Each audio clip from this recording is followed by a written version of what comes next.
All right, and welcome to the April 20th edition of NHRL, our fourth qualifier of the year.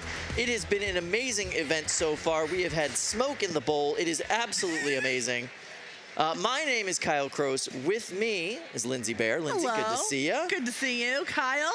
All right, so right now we are in our final rounds of all three of our weight classes. Very excited to see it. 12, 3, and 30 pounds.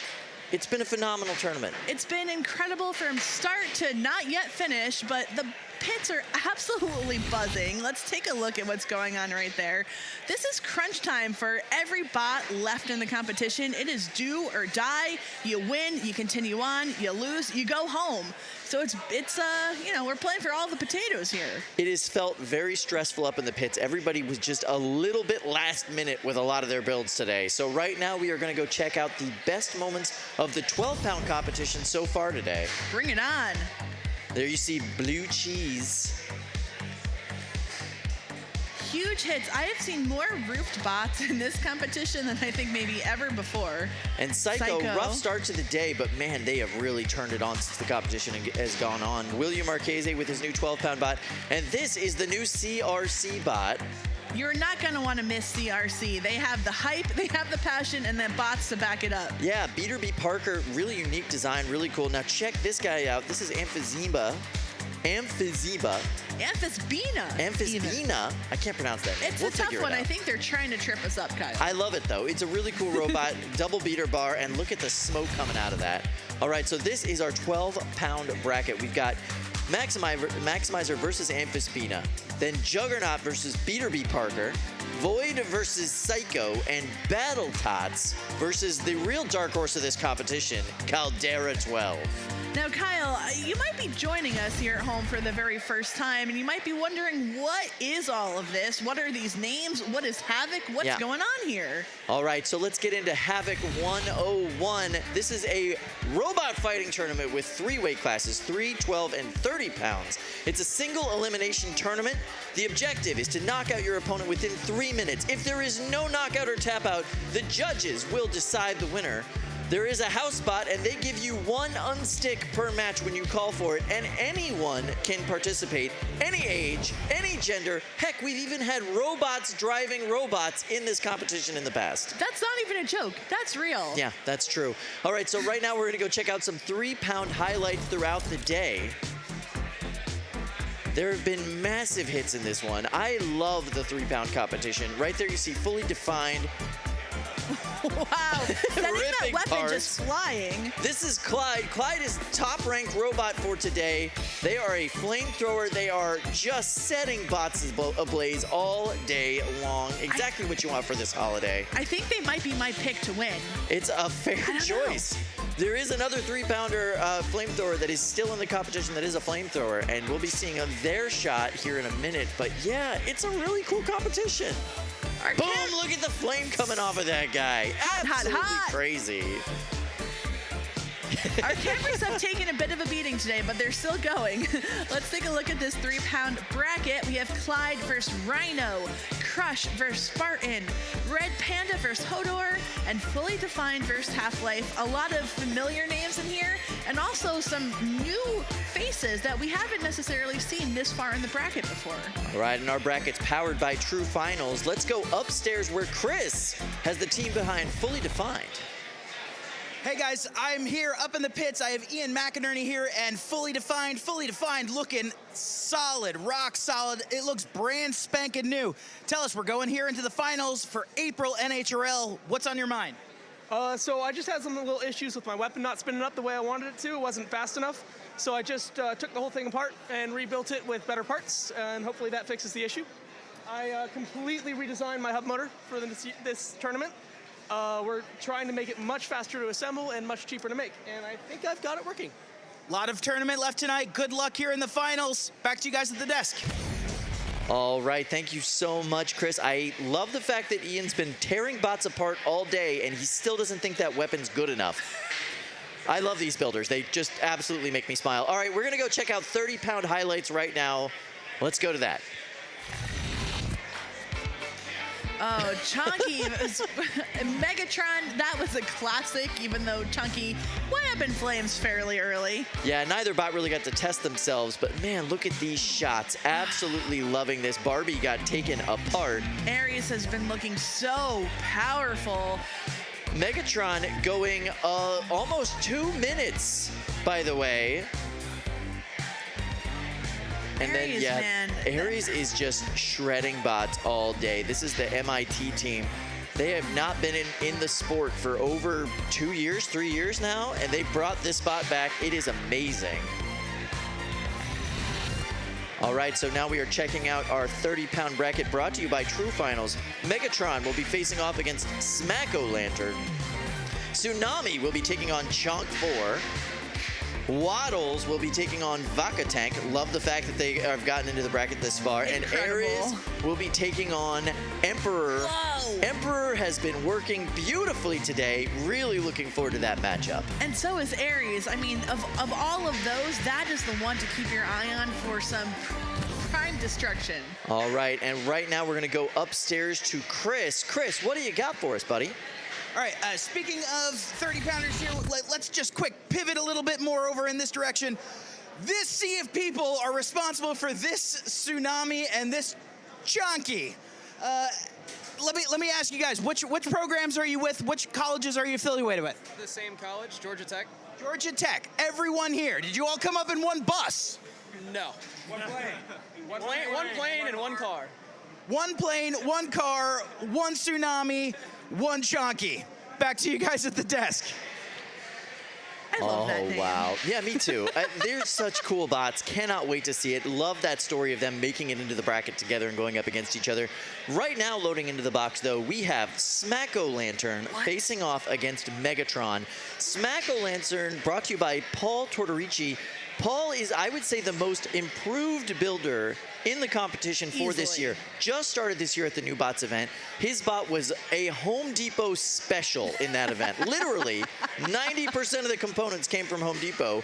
Now, this bot looks legit. It has 3D printed parts. It's been performing extremely well. It has survived these matchups, but they are going up against their toughest test in MegatRON. Jameson goes signature robot at these events, and this is a vastly improved MegatRON over what we just saw. Yeah, this is, I believe, MegatRON version 4.5.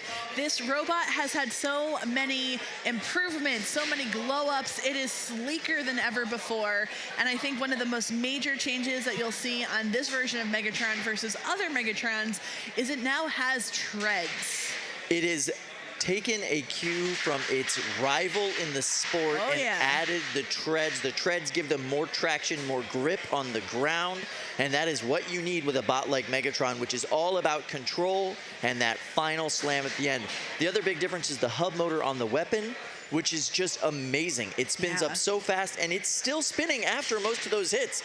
Normally on this type of robot, you see the hit, and then the weapon kind of spins down. Yep. They have to spin it back up again and bring it back down. He's been able to get rapid fire hits with that weapon. And he was actually afraid that, you know, testing it out today, he would see that hub motor explode upon maybe the first hit, second hit. It's been hitting all day. It's actually even had some friendly fire, rammed its own self into the corner of the side rail. It survived all of that, didn't look any different, no worse for wear. So far, the hub motor is working really well. All right, well, our bots are loaded in. We are going to send it over to Luke Stengel and Adam Wrigley in the fishbowl for commentary. All right, now we're getting ready for this fight, and Adam, we are taking a look at a new and improved MegatRON with a really big upgrade to mobility.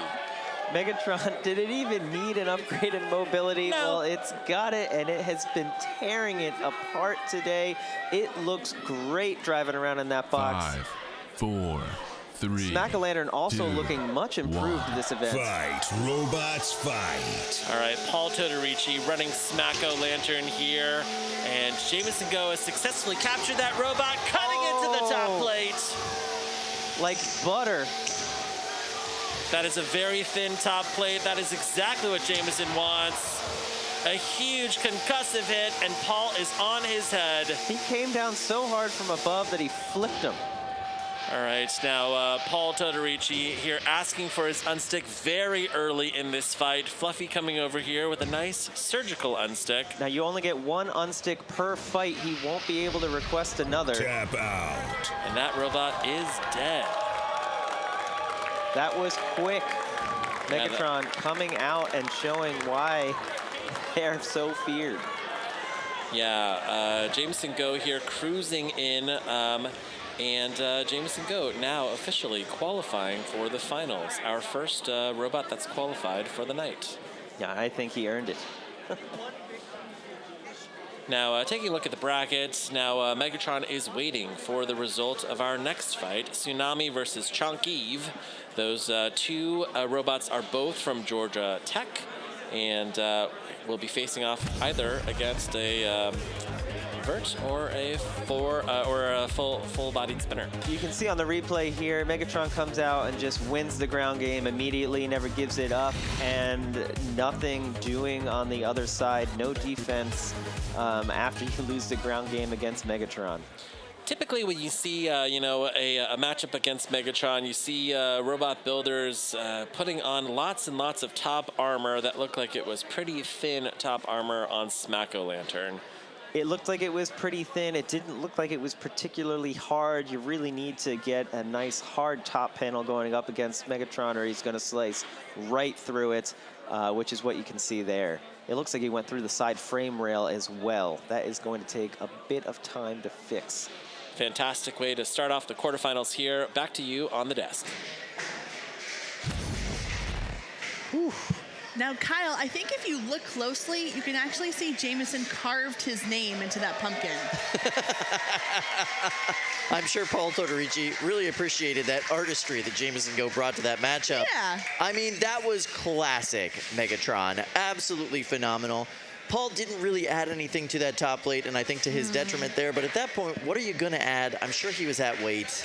I'm sure he was that weight. I mean, unfortunately, his design is just not prime against Megatron. Megatron wants those bots that have a lot of surface area, a lot of area where you can just kind of lay those hits exactly like he did. And, you know, I think even if Smacko-Lantern was the best version of itself it possibly could be, it's still going to run up against those issues. All right, so right now we are going to go upstairs to Chris with Combat Robotics' newest grandfather. Newest grandpa, Glenn.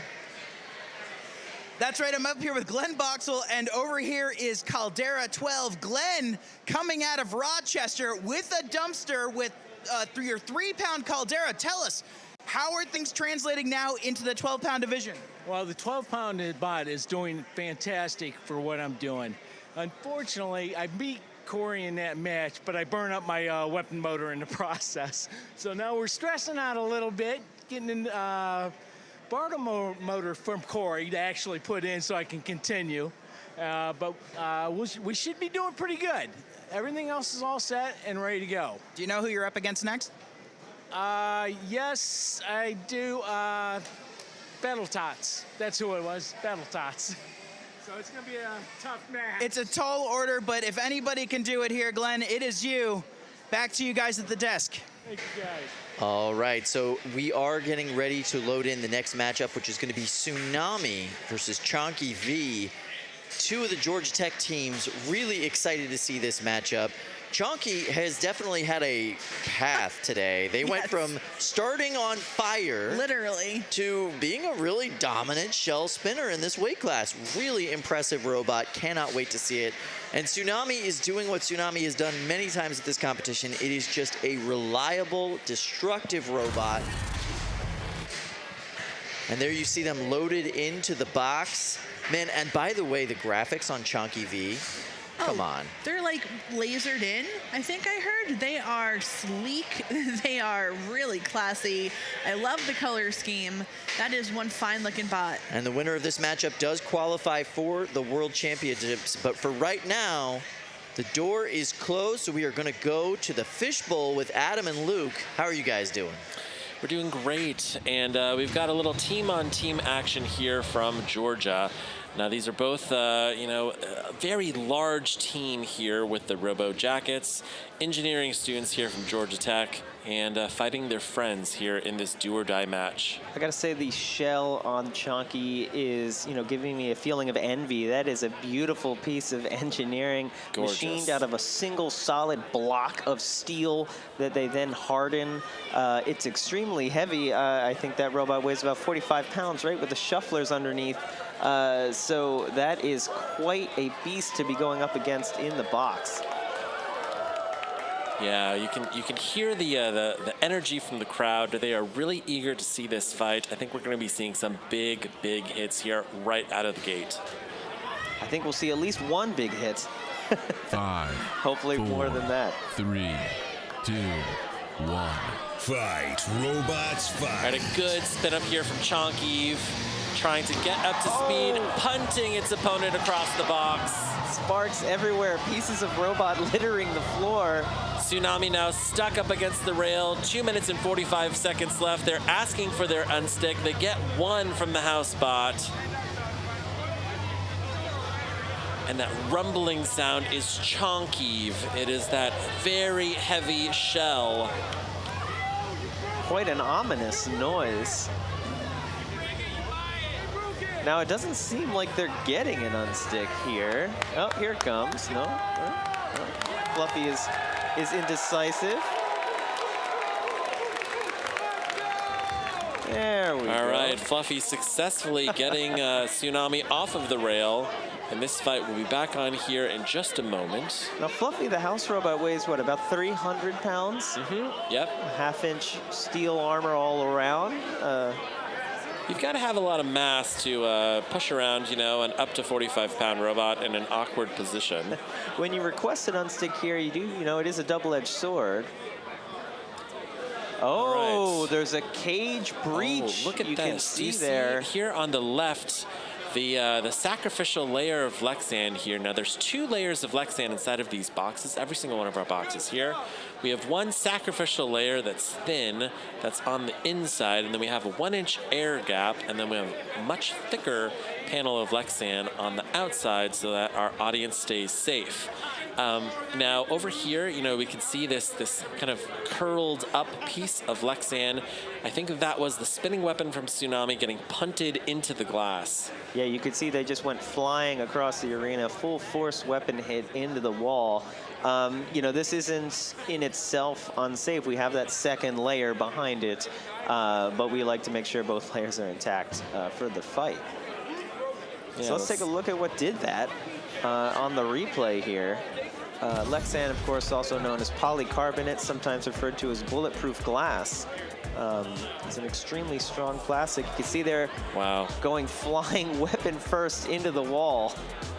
Yeah, really fantastic. Now, in terms of the procedure here, typically what we do is we'll pause this match, we'll load out the robots, and then we will replace the Lexan here.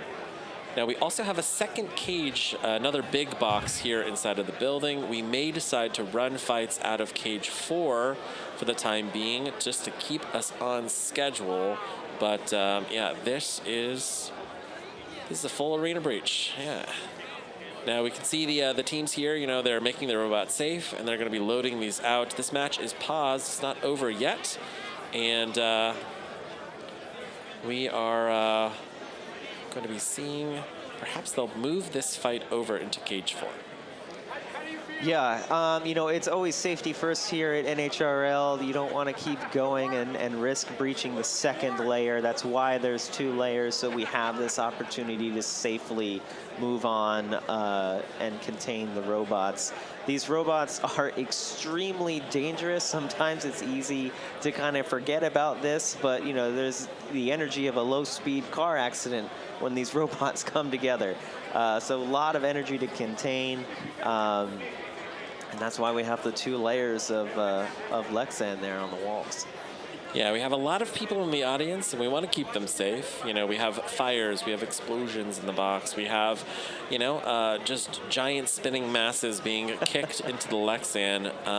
This is our first arena breach in a very long time here at the league. This doesn't happen every day, and you've got to have a lot of physics behind your weapon to to really dig a curl into the Lexan. And to be clear, you know, for all those out there, we are saying arena breach. The arena was not fully breached.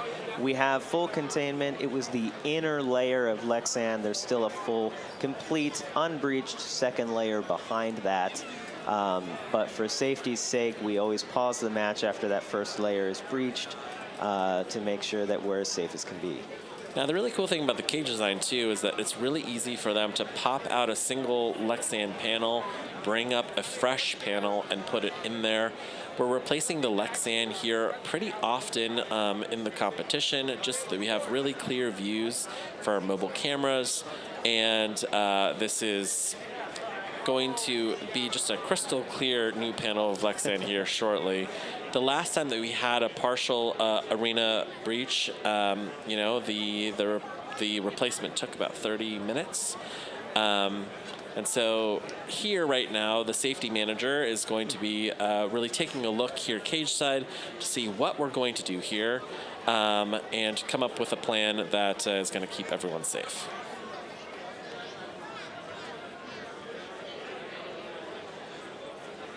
Cool. So the safety inspector is saying that there is no crack.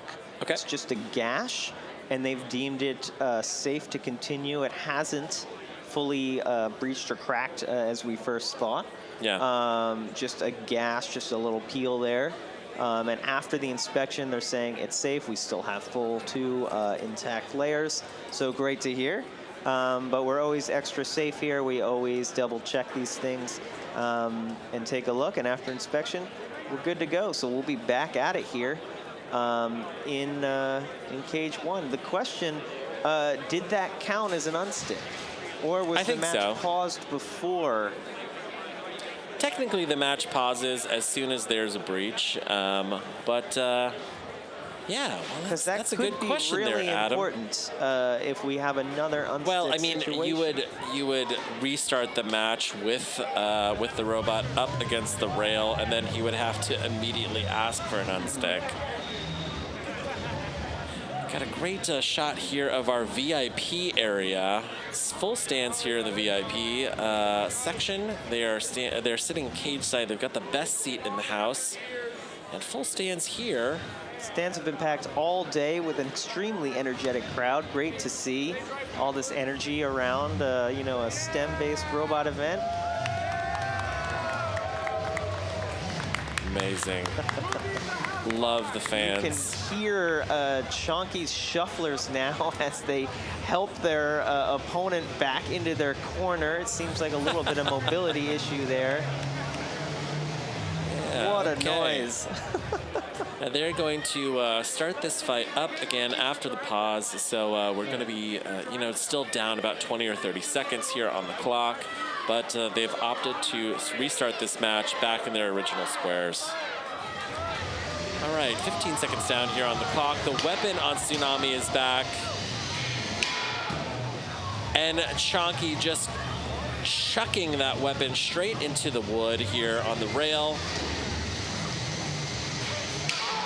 Wow. Oh. That armor package being peeled away. And there's magic smoke coming out of Tsunamii. That is a battery fire. That's not what you want to see from your robots. The smoke is what makes it work, and when the smoke leaves the robot, it has a tendency to stop working. We are seeing the soul of this robot leaving its body. You know that this is a lipo fire because that smoke is hanging really close to the floor. It's heavy, heavy smoke being sucked out of this box with our negative air pressure system. LiPo, of course, stands for lithium polymer, the type of batteries that we use to run these robots. They do not like to be pierced, and then they tend to light on fire. All right, now this was a knockout here, a decisive knockout for Chonkiv, our beautiful shell spinner here in the 30s.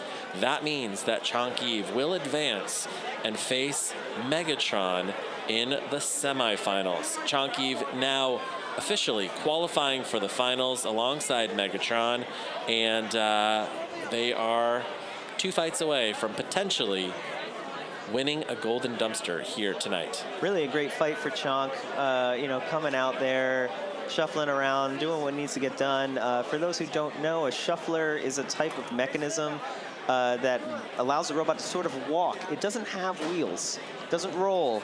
It's got little feet pitter-pattering against the ground. That's what's making that vibrating sound, and that actually gives them a 50% weight bonus for their robot. That's why they're allowed to be heavier than their opponent was in this fight. It's a complex mechanism to build, and you're given a little bit of incentive to make these complex mechanisms with a weight bonus. So Chonk coming out here using that weight bonus to fling their opponent across the arena. Normally you see horizontal spinners, they're bouncing around just as much as the robot they're hitting. But with that 50% weight bonus and those big shuffler feet stuck to the ground, Chonk is able to plan itself as it tosses its opponent around. Really great design, working really well in this fight. You know, the robot, their opponent's still in flames. It's smoldering in the center of the arena. A fantastic fight, a brutal fight. Back to you on the desk. All right, so as you can see, the smoke is still filling the arena in the negative pressure system. Our team is getting ready and suited up to go in there to clear it out. We have protocols in place for dealing with lipo fires, but it does involve putting on safety equipment and trying to put as much of the flame out with the housebot as you can. This is an interesting fact about lipo fires. You can't really put them out. You just have to let them burn out. So Some things just need time. So what we do is we cool it off essentially with these flame suppressant systems, and then we get it into a sand-filled dumpster and get it outside to let it continue burning until all the material is completely gone.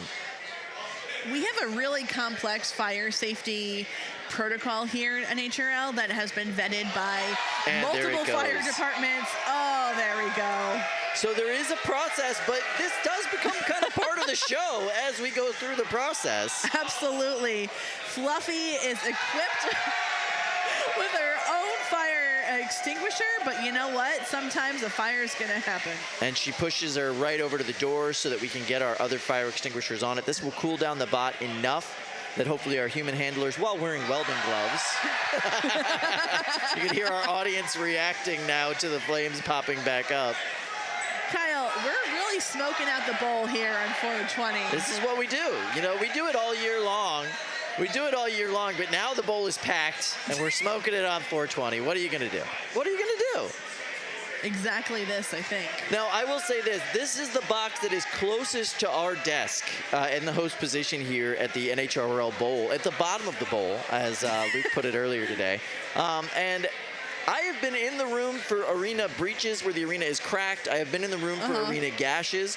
This is not a scientific analysis, but I will say the difference between an arena cracking, like the panel having to be replaced, and a gash is literally the sound in the room and the immediate silence that follows it. Because when that panel cracks, it makes a noise that you feel in your sternum. And it is actually reaches the reptile part of your brain and terrifies you. It is the sound of danger. Like distilled danger. Now, we're safe. There is an entire thicker piece of polycarbonate between us and that, and all the energy is being distributed into that first layer when that happens. But when there's a gash, we didn't even notice it in the arena. Like, the noise wasn't there. It was after the fact that we were like, what is that in the wall? Yeah, honestly, we were so focused on Fluffy doing the unstick, we did not even know, honestly, that there was any type of breach of any kind. Yeah, so there is, and like I said, not scientific. No. This is definitely what we've observed after being through countless fights in this room. Oh, yeah. Has that fire finally died, Kyle? Hopefully enough that humans can touch it. I'm seeing some smoke reemerge. It's gonna happen. Yeah. You're gonna get some smoke coming out of it. The thing is you gotta cool it off enough that it's safe for people.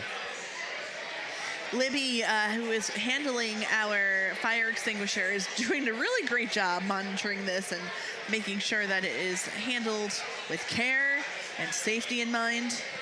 Now, one thing is that lithium polymer smoke is not something you want to inhale. So we do have a negative pressure system inside the box itself that sucks all of this out in a matter of seconds, really. Oh, yeah. And then the people that go inside to deal with it do wear the safety equipment, the personal protective gear.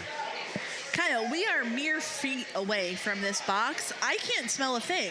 No. There's nothing that leaches out into the audience.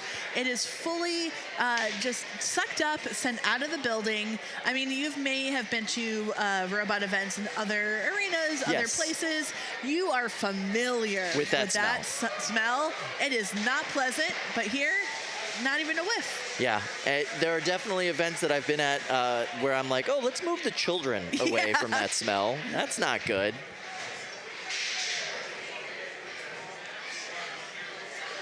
There's Rob in our spaceman suit.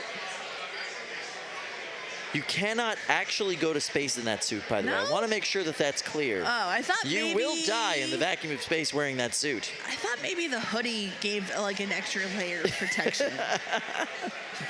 Yes, in outer space, no one can hear you scream. And that is exactly what would be happening if you tried to go into outer space just wearing that. Look at this. Tsunamii is looking like it just got like caught in an avalanche. Yeah, I got to tell you, this is not good for the college budget, just in general. Still smoking.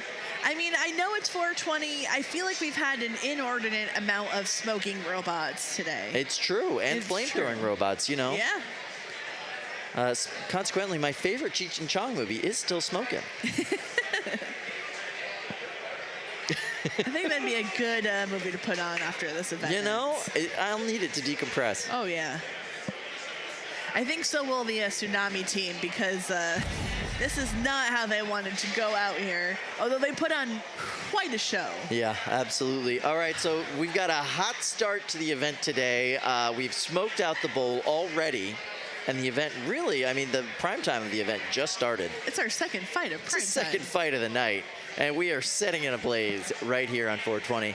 And we're hanging out at the bottom of the bowl at our new broadcast location here. Completely different arrangement in the entire space. We've got audience members on all sides of the boxes. It's really cool. It feels like what I imagine a gladiator arena feels like, where you are just, it is surround sound, the cheering, the crowd, the vibe. It is all encompassing. I really am digging this new arrangement. And what's really cool about primetime here is during the day, during our qualifying rounds, we have all 8 of our boxes going all day with fights happening. So the crowd is really kind of spread throughout the building. They're watching the different things happening. They're seeing stuff you don't get to see at home. You know, they get to see matches between the 3-pounders you don't get to see at home. But here, when we hit primetime, everybody's in the bowl. Everybody's checking it out. Let's check out the bowl right now. There you can see audience surrounding both of these cages, cage 1 and cage 2. We even have standing room around cage 1 over there, or cage 2 over there, which is amazing. You can get right up, not quite nose to the polycarbonate, but pretty close. While safe, I still would not recommend it. Yeah, absolutely. Now, we do have a 15-foot limit between boxes where we're allowed to have flames and humans. Oh, hey, can you see us? Oh, yeah, there we are. Us. Hey, everybody. Yeah. How's it going? But now there's also, oh yeah, that side of the arena, those particular bleachers, they are the most hype, I think. Red, our resident hype man. Let's follow Red. Let's see where he's going.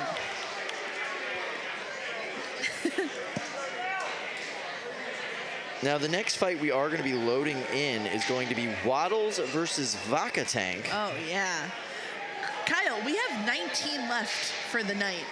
19 fights. That's a lot of fights. Can you believe it? It is, but I think a lot of those are going to fly by. Yeah. Yeah, I think you're right. So, Team Waddles is Connor Howard, Matt Leiden, Jaron Liebson, and Kokoto Mane. That is quite the dream team there. Of WPI people. Oh, that's a lovely. I appreciate that. That's such a brother thing to do. Yeah, Waddles is now the official Team WPI 30-pound robot, donated by Brian Voxel, the original builder and designer of the robot. Now it is completely taken over by that team, and they had a lot of struggles this morning getting that bot up and running and ready to go. You would not know those struggles existed with their fights today. They have been on a tear. Absolutely amazing. When that bot is functional, when that bot is operating at full capacity, it is terrifying. Yeah. It is It is heavy, it is strong, it is powerful, and I mean, you named off all of the builders of that robot. They are all Top notch. top notch. Yeah, super smart people, really brilliant at what they do. Now they are going up against Vacatank. Vacatank has had one of their most amazing showings today. They went over 2 minutes with Jameson Go today. I have news. They went the full 3. They went the full 3 minutes? They went the full 3 to the judge's decision. I am blown away by Vacatank. Could That you have is believed amazing. it? Just a year ago. All right, so No. we are going to go back and do another replay of the fight that we just saw. Look at this. Here we go. Coming in for the hit. Bam! Wow. Knocked into the arena. There you could see the gash on the arena wall, and then knocked back into the arena again. That's what we were all focused on, though, was that self-right. Now, I was talking with Adam earlier, and he said, you know, Chonky maybe doesn't spin the fastest. Doesn't need to. It doesn't need to, and by kind of controlling that speed, it is very drivable. Yeah, very drivable, especially on those shuffler pods, and that is a steel billet on top of that thing. That's it not kind something of you doesn't see. matter. It's like getting hit by a sledgehammer when that thing comes at you. It's a lot of weight. It's a lot of force. Now, you might wonder, why don't everybody use billet? Well, because that particular billet cost $2,500 Bingo. before they painted it, machined it, and attached it to the robot. So, yeah, it's a lot. It's very expensive. Clearly, they have some very generous sponsors that are finally etched on the side of that. But, I mean, it's not something that every team can do, but if you can swing it, it is immensely beneficial to your design, your your tankiness. Now, we have removed the flaming Tsunamii from the left the box. Yeah, from the box. We're now cleaning the box, and they're making Chonkiv safe in the box and going to remove that shortly. So that'll allow us to move our next fight in. One of the interesting challenges now about this new arrangement is we do just have kind of the 2 boxes in here, so we got to use them to the best of our abilities. We have other boxes in the building we can use, right, but we want to keep everything in this bowl where the audience is going to be, if possible. But yeah, that was a pretty insane fight. Not something I had on my bingo card today, but I'm really happy it happened. I mean, just for the chaos factor of it all, you know? So next fight that we're going into is going to be Waddles versus Vacatank. Now, if you're doing a little marking on it, making sure that it stays. This is Ed, who kind of does it all here at NHRL. He has for really the inception of the league. Yeah. It is, he takes this stuff very seriously, but also truly he does. likes to have a lot of fun. Yeah. He's a bit of a prankster. Now, coming into this next fight, we're going to have Waddles versus Vacatank. If you're Tara, team captain of Vacatank, what's your strategy going up against Waddles? That's a really good question, Kyle, because I don't know that their bot is built to take the level of hits that Waddles can deliver. So I think you have to try the method of avoiding head-on collisions, trying to get around to the side. Way easier said than done. Yeah. That's what everybody hopes to do, but it is not possible in most cases. But you know what? Tamara and her team, they have been at this for years. Yeah. They are not rookies anymore. They have a lot of fights under their belt. So, hey, this could be the fight where they turn it all around and show us what they're really made of. I would love to see Tamara and her team take this to the next level and get the upset win. Meanwhile, let's check out the bracket in the 30-pound division, see where we're at. So as you can see, moving into the semifinal round, our next matchup is going to be MegatRON versus Chonkiv. I love it. That's going to be fantastic. But down on the bottom side of the bracket, we have not made it into the semifinals yet. We're going to have Waddles versus Vacatank loading into the arena. Literally right now, they're coming down the stairs to load in. And then after that, my most anticipated matchup of this round, it's going to be Ares versus Emperor. 2 of the most destructive bots that we have here today. Banner showing for Ares today. They have been absolutely unstoppable. And I got to say, we always joke that if Emperor works, It is a machine to be feared, and it has worked all day. All day long. I saw Jillian and Lyndon, who are the builders of Emperor, who have poured their heart and soul, blood and sweat and tears into this robot for a very, very long time, trying to get it to this point. They mentioned in Discord how excited they were that they were literally shaking when they saw that it was working and that it had won a fight. And you just know, like, how much it means to these builders. Now, wait a minute. Are you sure they were shaking because of the anticipation, or were they shaking because the shuffler pods in that weapon were spinning, and that rumbles the entire room? We were all shaking when that happened. It is one of the loudest robots that we have here today. Just between those shuffler mechanisms and that blade, it is insane the amount of energy that this thing outputs. Yeah. Can't wait to see it go up against Ares. Ares is a small, tight, compact, just brilliantly engineered robot from MIT. It is a really inspiring story from that team. It is a department that hasn't had combat robotics in years now since the pandemic. They are building it up from scratch without any of the legacy members to bring that institutional knowledge back in. And this bot looks like a very experienced machine. It looks like something put together by real pros. I mean, impressive work by them, and really impressive by the documentation of the old members to really show the new members how this thing works. Absolutely. Now let's take a look here. This is Fluffy Cam as we install a new fire extinguisher into Fluffy, making sure she's fresh and ready to go because you never know what is coming up. Yeah. A lipo fire could happen at any moment. There could be a fire inside of a bot. So yeah, you know, just making sure she's topped up and looking pretty. That's the protocol. We got to change out the batteries. We got to keep the fire extinguishers filled up on these house bots all the time. And if we can, we keep the eyes working too, you know? It's nice. Now, I really love the MIT team, as you were saying. You might think, you hear the school MIT, oh, it's assumed that they have a combat robotics club, right? Well, they have for so many years, For so many years. But like you said, COVID really put a dent in that. Yeah. And we actually saw one of the flyers that they are posting around campus for recruitment. This went like viral in the combat robotics community not too long ago.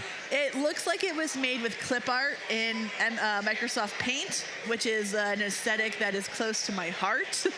And it basically was saying, why would you work on these prestigious side projects when you could come have fun and fight robots? See, I mean, and now they're also going up against another top-level college team in WPI. The college teams have really become a huge part of the sport within the past 2 years here at NHRL.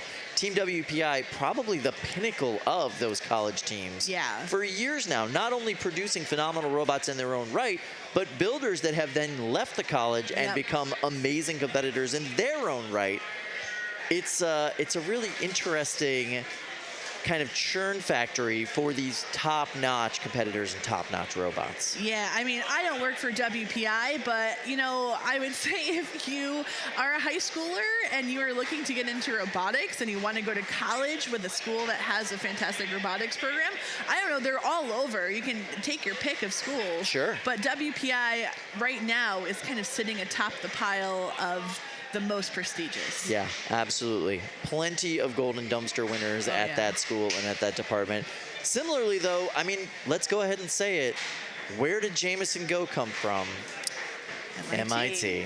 Absolutely. There is a pedigree at that school. As they're rebuilding the program, they're going to get it right back up to that level. Quickly, I would imagine. Yeah, I'd imagine so as well. I'm looking forward to that rivalry because you know it's budding right now. Yep. It will be in full force before we know it. Oh, yeah. End of this year, probably beginning of the next year, they're going to be right there, same level. Let's go. I'm very excited about that. So while we continue to wait for the new bots to get loaded in, we do have a freestyle event going on as well over in our other cages. Freestyle, Cage 5, let's check it out. Yes, Verticalizer showed up here today just to do these freestyle matches with their friends. I'm so excited about this. Verticalizer is a Thagomizer-style robot, except instead of horizontal blades, it's got vertical blades. The robot makes no sense, and yet somehow it kind of works. Now, this is a beater bar application I can fully get behind. And is that Liz Chavaria's ring spinner? It sure looks like it. She brought this bot to test it out for these for the grudge matches. Verticalizer's like, hey, look, I can be a full body spinner too. Sometimes it has to be.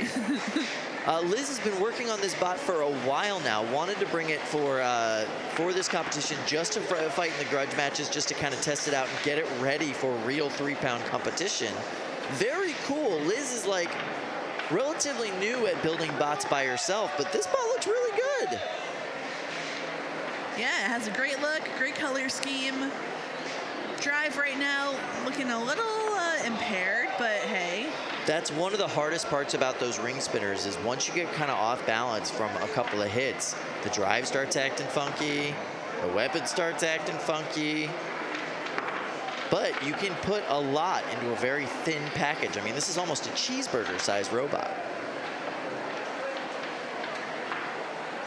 I did have an interesting conversation with Liz last night where she was trying to decide what to do next while getting her bot ready. And she was debating between getting the drive working or painting the robot. What'd she choose, Kyle? She was choosing painting the robot until I mentioned maybe, I don't know, I'm not a robot builder, but I have project managed a lot of things. And maybe you should get the drive working first. And Liz reluctantly agreed that maybe was a little bit better priority. So she worked on that last night and painted it this morning. You might be the reason why she is living to fight another fight in this freestyle. I hope they had a positive influence in that conversation. It's always good checking up with Liz. She's just one of the more delightful presences that we have here in the pits. And she's normally here as support. She's on pit crews for Jameson Go, for Aaron. Yeah, you've probably seen her, you know, in the background during the Saiko and Silent X and MegatRON fights. Yeah. With Aaron Fan. Yeah. Aaron Fan, who is one of my favorite builders of all time. He's so cool. Yeah. He's literally one of the coolest guys that shows up at this event, and he's so understated, but then when you see how amazing his bots are, when you see how silly his sense of humor kind of translates into those bots, he's just a cool guy. If you have not seen the fight between A Tale of Three Hams and Hype Train, I think it is. If you've not seen that before, please go find it on our YouTube. I think it is my favorite post-fight interview, literally of all time. Of all time. Aaron Fan is a character and a half. So both these bots working the entire matchup, it looks like. As far as the drive goes, a little bit of weapon still spinning on Verticalizer. And by the way, neither of these bots showed up to compete today. No. Neither of them came here for the real tournament. They showed up just to freestyle with their friends, just to test out ideas while the actual tournament is going on. The freestyle tournament is one of the coolest new innovations here at NHRL. It gives so many people an opportunity to come play, test ideas, test their bots, and get into fully judged, fully run fights at NHRL in real time. I love it. I think it's so cool. Now, Kyle, I have some news for you. Okay, bring it. Right now in Cage 1, Fluffy valiantly gave her life today for the last match. Oh, no. She needs to be retired for the night as they fix her, and is currently being replaced by Flo. So worry not, there will still be a house bot in Cage 1. However, it will now be Flo. And now, because of that, we've replaced that. We're ready to go. Bots are loading into the cage. Here we see a Vacatank. Yeah. And Waddles. And by the way, thank you, Fluffy, for your service to NHRL. We look forward to seeing you next tournament. So Vacatank coming in here, and they looked really good earlier against MegatRON, taking the hits. You know, I mean, they lost the fight, but very durable. Yeah, it is incredible here that that Waddles is facing off against Vacatank. I mean, Vacatank is kind of a punish spot here in this this competition, really showing that they have the durability to hang on and take some big hits. You can see Waddles here. This is a modular robot, and they are running with their vertical configuration here. And I am expecting some really big hits and some fast performance out of Waddles. And you never know. There are weird things that happen in the box. Your opponent can get stuck on a seam in the floor, can get embedded into the rail, can get stuck up against the rail and out of saves. You really have no idea how it could go. Vacatank is very much in the running here. Now, the winner of this fight will qualify for the finals. So, we can see Tamara Doherty here and her friend Lunch Buddy, and they are really just one fight, one win away from qualifying for the finals, Adam. Very exciting. Now look at those wheels on that second half of Vacatank there. Those are big red wheels. I just like that look. It's a good aesthetic. I'm excited for this fight. I think Waddles is going to come out and hit hard.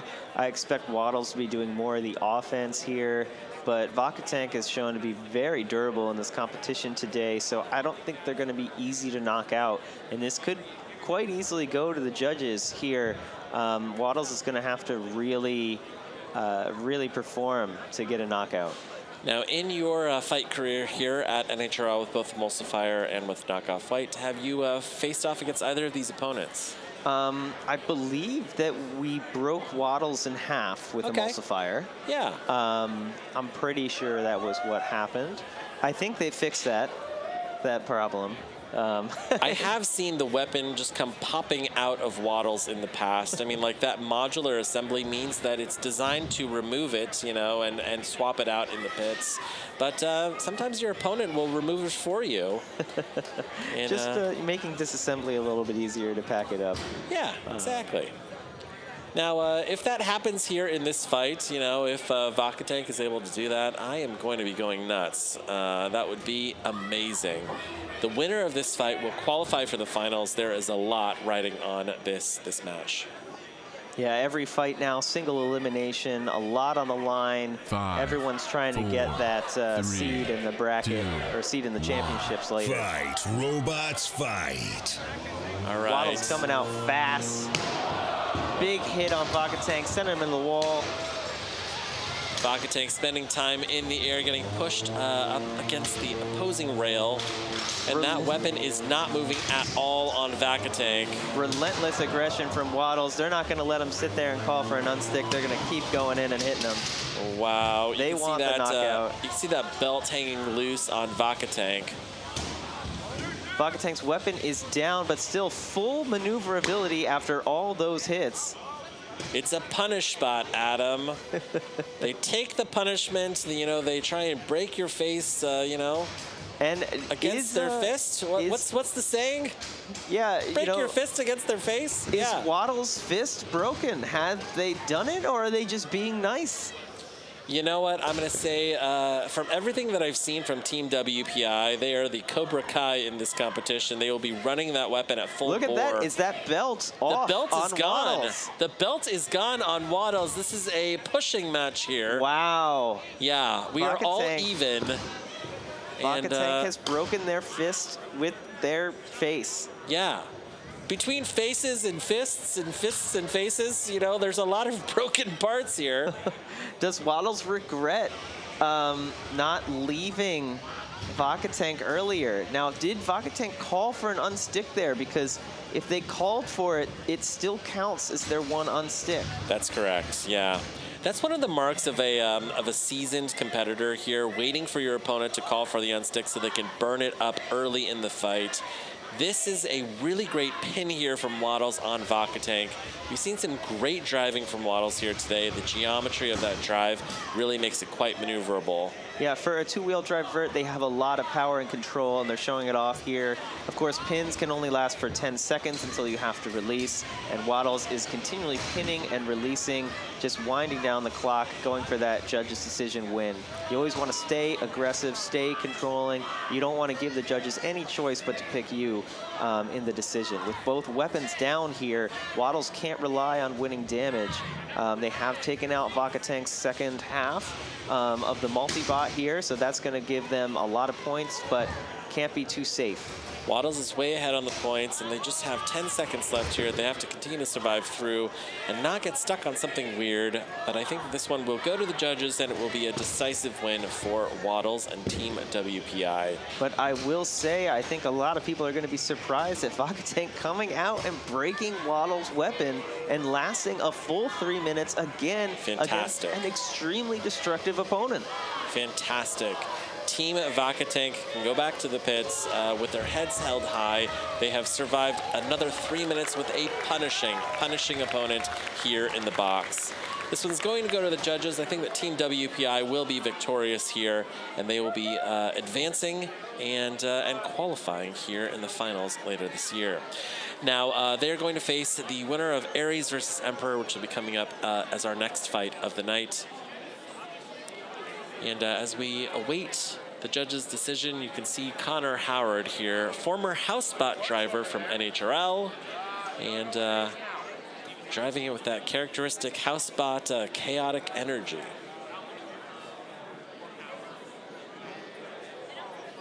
Quite a fight. Always nice to see, a full 3 minute fight to the end. Again, surprising performance from Vacatank. I do agree with you. I think Waddles is going to take this one. We'll have to wait for the official call, but pretty dominant performance.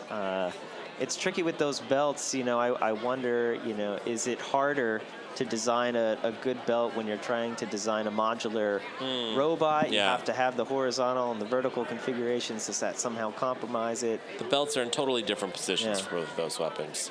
A fantastic fight. We're going to send it over to you back on the desk. Okay.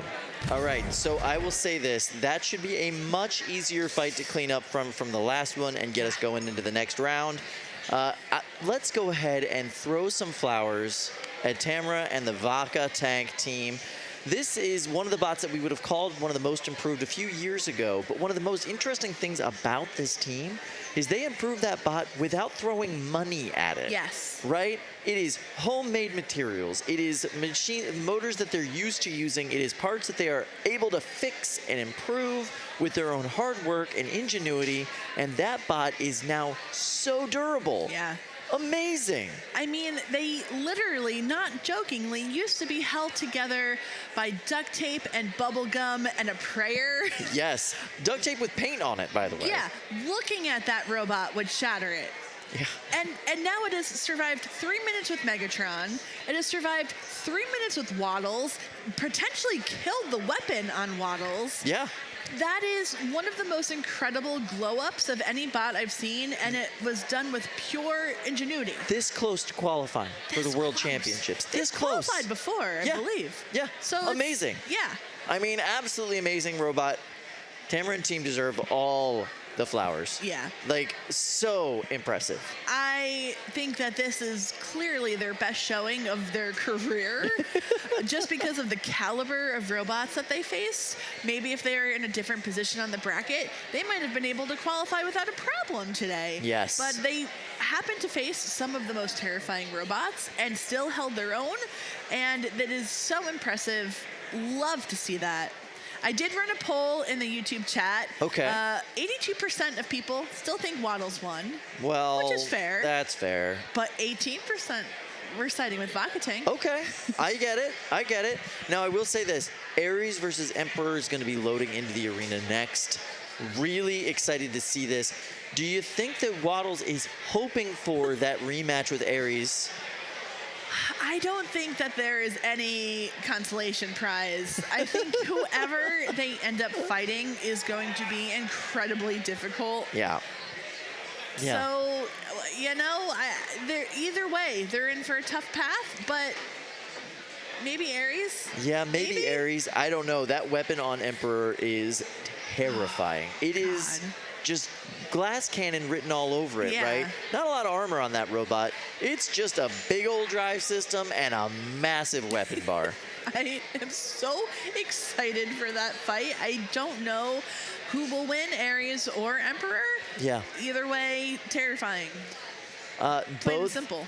Both of those bots are well positioned to go up against Waddles if Waddles is in fact the winner. I think it's fair to assume that Waddles is going to end up being the winner of that. If I was a betting person, yes. Yes, sure. We're not allowed to bet though. We work here. No, it's strictly illegal. It's strictly illegal for us. Other people can bet on this. Yeah, go for it. I don't care what you do. Yeah, I mean, there's not official sports betting on this yet. No. But there will be. I don't know what people do in their underground betting layers. I feel like you do it in a layer. I don't know much about gambling. But, no, you don't. All right, but moving on. Kyle. We are now loaded into the box.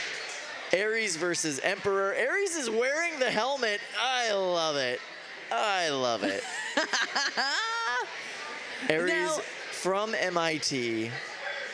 First robot with the new team that MIT has put together. And they're already embracing the theme. I love it. I love it. And normally we see Jillian and Lyndon come out in full regalia for Emperor. I've seen them wear crowns and capes. They're keeping it simple this time. Yeah. And I think they're letting the bot talk for them. Yeah, they're taking this fight very seriously, you can tell.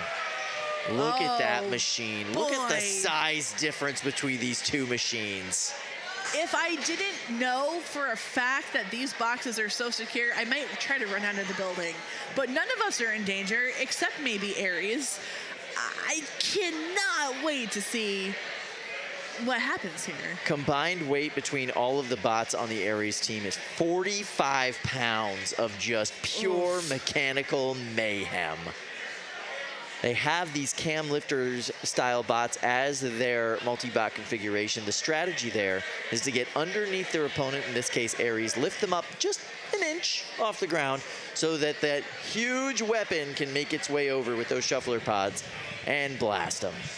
You know, I think one of the funny things about this is Jillian, Lyndon, the whole team behind Ares, these are some of the nicest people. Yeah. They absolutely. are kind, they are sweet, they will help out anybody, but you look at these robots and they are deadly. Yeah, and it's quite a strategy. All right, we are now going to go over to the fishbowl with Adam and Luke for this play-by-play. Let's check it out. Now, Adam, as I'm taking a look at these two robots, I just am struck by the size difference here. We've got Emperor here, the horizontal in red and white, facing off against Team MIT, and Ares in black and bare metal. And it just looks like a 60-pounder versus a 30-pounder, or something insane like that. Well, it sort of is. We've got a 45-pounder versus a 30-pounder. We talked about the shuffling bonus before when we were looking at Chonk. And you can see them here on Emperor sticking out the top, those little feet that are shuffling back and forth. It's hard to get as much mobility out of these things, but they're fun and complex, and so you get a little bit of a weight bonus when you build it. That means they've got 50% more mass and weight to work with, and this is all the weight game. Where do you put your weight? Your weapon, your armor, your frame, your batteries, your motor. Well, when you get 50% more, you get 50% of all of that. So a lot of power. What's really interesting looking at this size difference is that weapon height on Emperor, to me, looks like it's going to cut right over the wedge on Ares and directly hit that weapon axle from the side, right in all of those important parts. We're going to see if that's the case. But if I were Ares, I would be a little bit worried coming into this. That said, Ares has looked amazing all day. It's really upped their game since the last time they were here, and it is nothing to scoff at. It looks so much better just seeing it sitting there, and it's been performing so much better as well.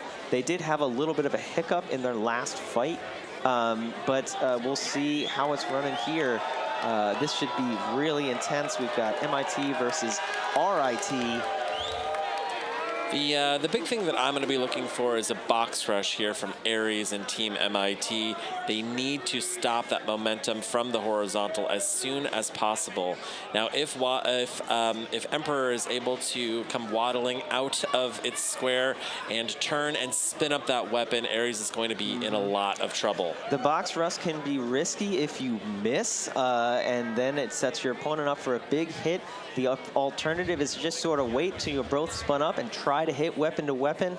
I would think Aries could potentially have an advantage if they can manage to go weapon to weapon and send Emperor up and flying and out of balance. We'll see what they go for here as the fight is starting. Fight, robots, we see that box rush. Oh, and the multi-bots preventing the box rush. Emperor is fully spun up. That is a very dangerous Aries spot has to got be. to watch out. It's dealing with the multi-bots here. They're getting in its way. It can't be distracted from the main bot. Huge hits. There it is. Gets him off balance, and then a hit on the bottom. Tap out. Wow. Perfect driving from Aries. Team MIT here advancing to the semifinals. Now with this win, that means that Tsunamii, eliminated earlier tonight in the semis, in the quarters, has now qualified for the finals. Now Aries had qualified for the finals back in January, so they can't qualify twice. So now it goes to the number 5 ranked robot, which is Tsunamii. That means that Georgia Tech has now officially qualified 2 robots here in April, both Tsunamii and Chonkiv. What a fight there. You saw Aries come out and play that perfectly. They had to be on the ball. They took out the multi-bots first so that they wouldn't get under them while they were taking on the main robot. And when they turned around, they went weapon to weapon perfectly. As soon as Emperor went into the air, they came underneath and got a base plate hit. Played that to perfection after missing the box rush. What a fight. What hits. Let's take a look at the replay here. You can see taking out those multi-bots first, staying away from the weapon, not easy to do as Emperor is coming at them, and then bang, weapon to weapon, hit the base plate, fight over. Aries really pretty fortunate in their ability to get under their opponent and avoid that weapon, really avoiding that huge concussive hit against his uprights. A great match. Back to you on the desk. I am blown away by that strategy implementation by the Aries team. Yeah. Coming together, just perfect move after perfect move. Everything that needed to go right for them in that matchup did. MIT is back, baby. They have already qualified in a previous event. They are now looking for that dumpster. That match was as explosive as we had predicted, but it was very hard to predict who was going to win that match. I ran a poll, and 51% said Aries, 49% Emperor. It was almost dead split. Yeah, that's amazing. All right, we do have an official judge's decision. No surprise there. Waddles is your winner against Vacatank, so they are officially moving on into the next round. So they will be facing Aries in the semifinals. Wow. Congratulations to Waddles for qualifying for the World Championship and making it into this next matchup against Aries. We are going to have WPI versus MIT in the semifinals. The rivalry begins now. Absolutely. It's here. It's now. All right, so we do have Chris upstairs with an interview. Chris, what do you got for us, buddy? I'm here with Manon and Daniel, the captains of Tsunamii and Chonkiv. We just had an absolutely explosive moment here with the Georgia team. 2 bots are now qualified here for the World Championships. Let me ask you guys, what's going through your heads right now? This is amazing. I mean, to have both bots that fought in the quarterfinals qualify. I mean, we thought that we would only get one because we were fighting each other, but we got both because Aries beat Emperor, so this works out for us amazingly. Look, we were absolutely devastated when we found out we had to fight Tsunamii. We tried to get it changed, couldn't, and you know what? It worked out. So I mean, you guys come all the way up and then you have to fight yourself. You could have done that at home. And you know what? It was the most exciting fight we've had today, so. That's high stakes. Obviously, a lot of time left here in the tournament tonight. What are you thinking for the rest of the bracket? Well, next we're going up against Jameson Go, MegatRON, so we're ready. That's a lot of confidence for Megatron, but we're going to go back to you guys at the desk.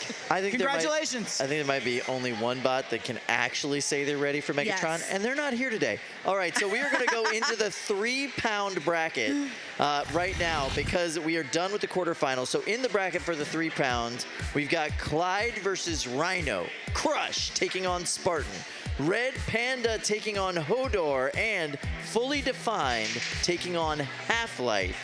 This is going to be amazing action in the quarterfinals for the 3 pounds.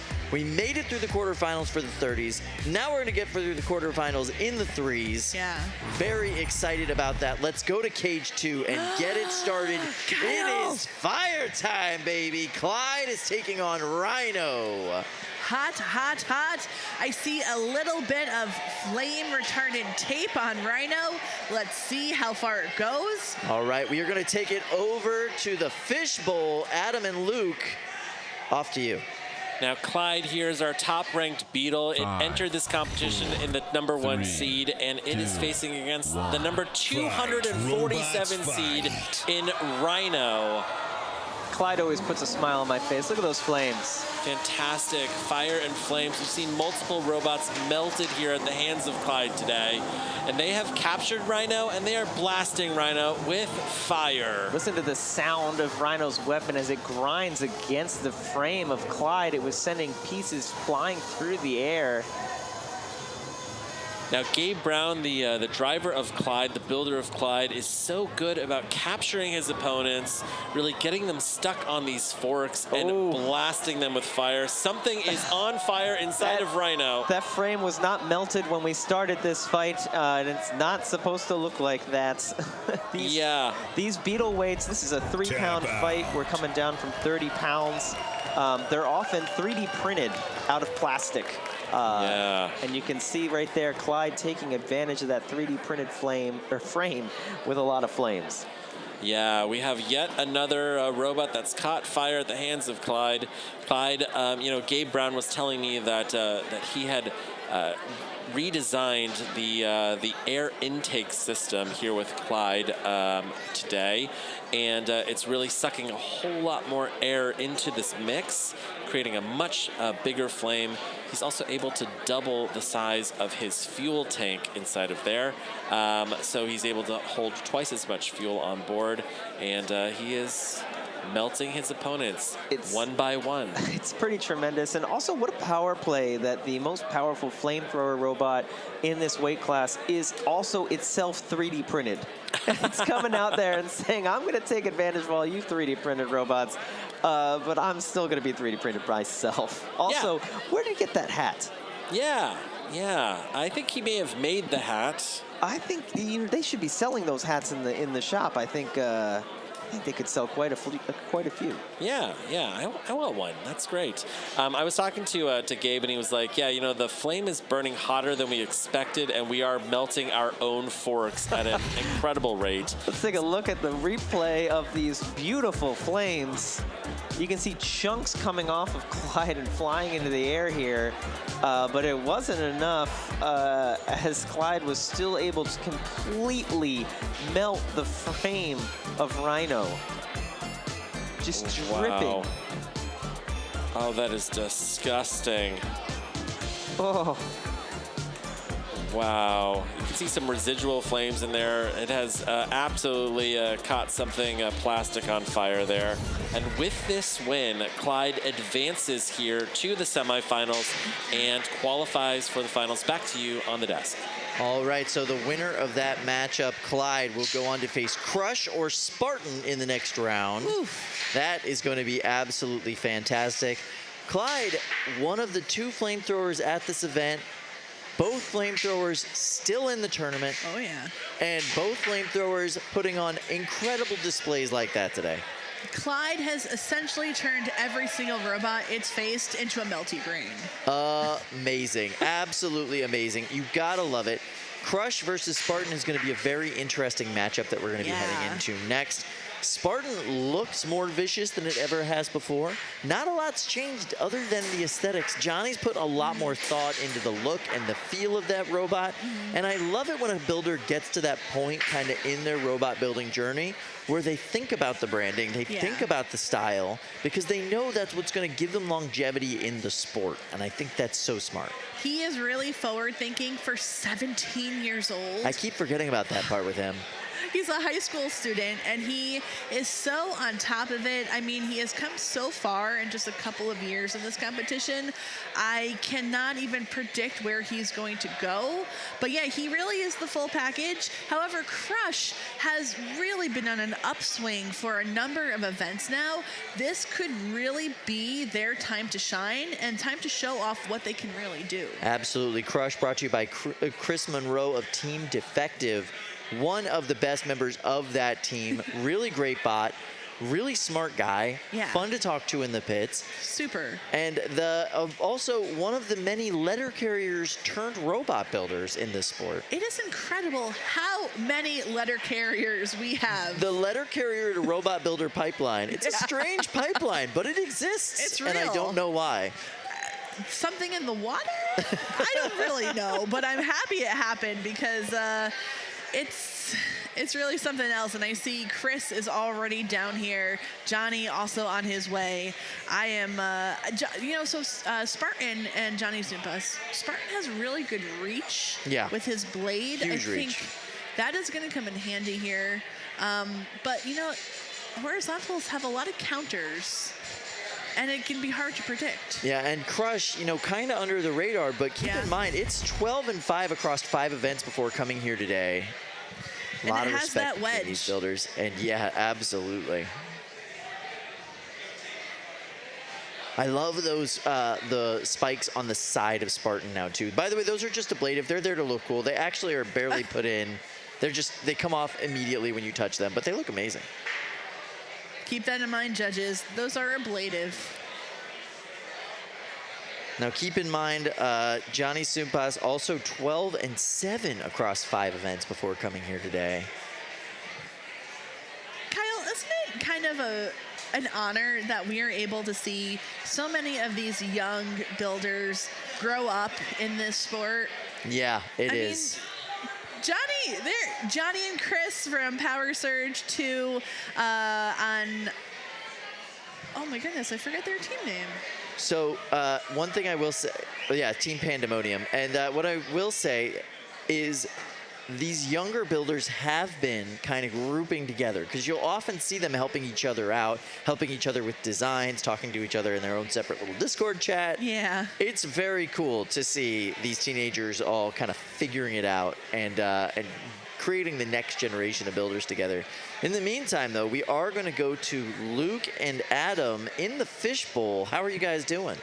We are doing great, and it's awesome to see Spartan and Crush advancing so late in the bracket here. This is a big moment for both of these builders and both of these bots. Now, Chris Monroe with Crush on the other side of the box in the pink corner. He has a 4-month-old baby at home, and he is very sleep deprived. He is absolutely focused on winning here today. Would love to bring a golden dumpster home to his baby and his family. You can see Crush there. Chris, our letter carrier with the U.S. Postal Service, lives here in Norwalk. So, local letter carrier, Adam. Very cool. Horizontal versus vertical, classic matchup here. I love the shape of Spartan, so low, so wide, like a big pancake. Coming out here, good exchange of hits. No one really getting a huge advantage here early on. Big hits, sending both bots flying though. And Crush has a bit hanging off on the outside, looking worse for wear. Huge concussive hits here. Spartan is not letting up. Uh-oh. Spartan's weapon has stopped. Yeah, it looks like that weapon is askew. Oh, it's back. I think Fantastic. something was stuck inside, and the mini-bot of Crush actually seemed to dislodge it. Now Chris Monroe and Crush trying to stay alive here, but really being smothered by Johnny Sumpas and Spartan. this punishing drive style here from this teenager.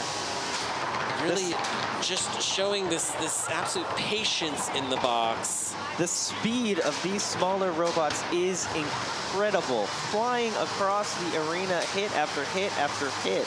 You can really tell we're in a different weight class from earlier tonight, as we're now at 3 pounds. And the physics are wild.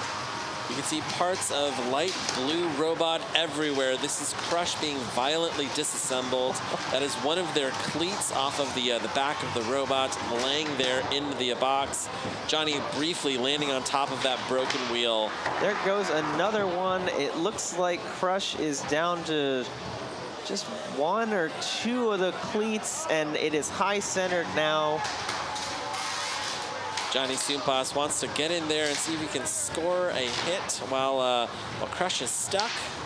Totally valid, totally legal when you're standing on the precipice. Oh my God, he's done the thing. Spartan themselves have done the thing. Now they're most likely going to request an oh, they came down. All right, now no Spartan unstick needed. Back on its feet, 55 seconds left here. Wow, fantastic. Now that was a big, and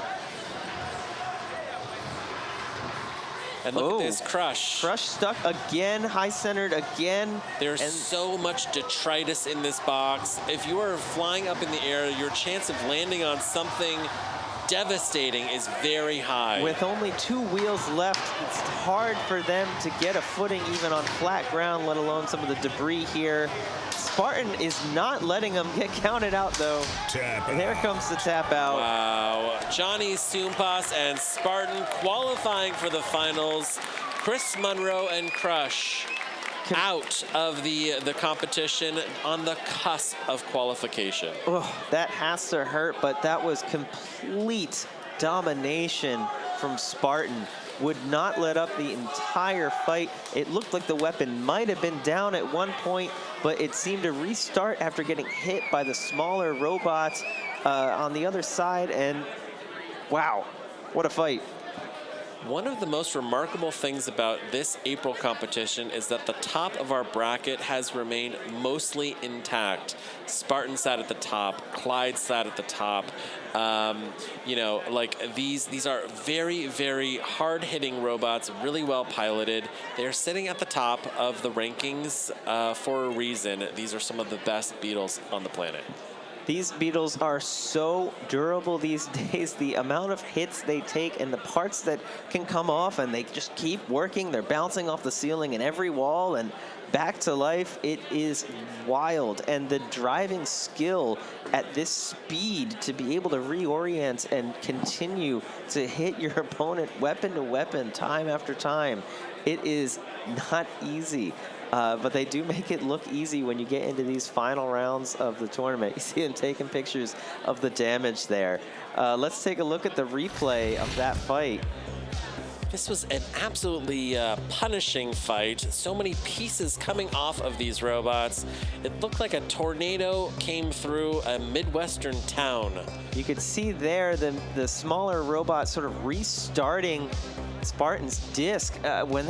When that disc was running, it was just non-stop aggression, and they were getting the better of every engagement with Crush. Crush could not keep up. Now, with this win, Johnny Soompas is the last remaining teenager still alive in the Beetle bracket. This 17-year-old has a very bright future ahead of him in this sport. Great match. We're going to go back to you on the desk. So proud of Johnny Soompas. Amazing performance. He's put so much thought into the just geometry of that bot. I'm not surprised he was able to get himself shook out of that corner when he needed to, when he was doing the thing. Yes. That bot is just perfectly shaped to be able to kind of vibrate itself off of its side, get itself into the right position, and he's put so much effort into that thought process as time has gone on.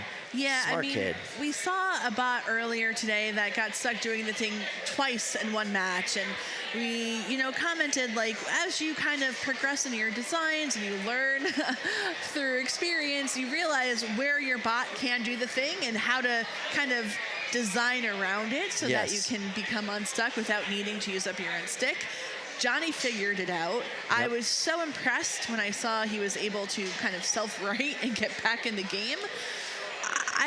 Words can't say all of Team Stamina, you know, Lars, Chris, everyone who was competing today under Team Stamina and beyond, like, they are all so impressive, and I love watching them fight. Yeah, absolutely. Yeah, Johnny Soompas, Johnny Bahama, as he's often called around here. Johnny from TV. Johnny from TV, yes, indeed. He's just a favorite in the pits, too. I mean, everybody supports him. Everybody wants to help him, and for good reason. He's just a kind-hearted person. He's always willing to lend a helping hand to other teams. It warms your heart to see him qualifying for the World Championships. And it gives you hope for the future. Amen. You know? Amen. The kids are all right. The kids are all right. All right, so the Cage 2 is loaded up. Back to you guys in the fishbowl for our commentary. Let's go.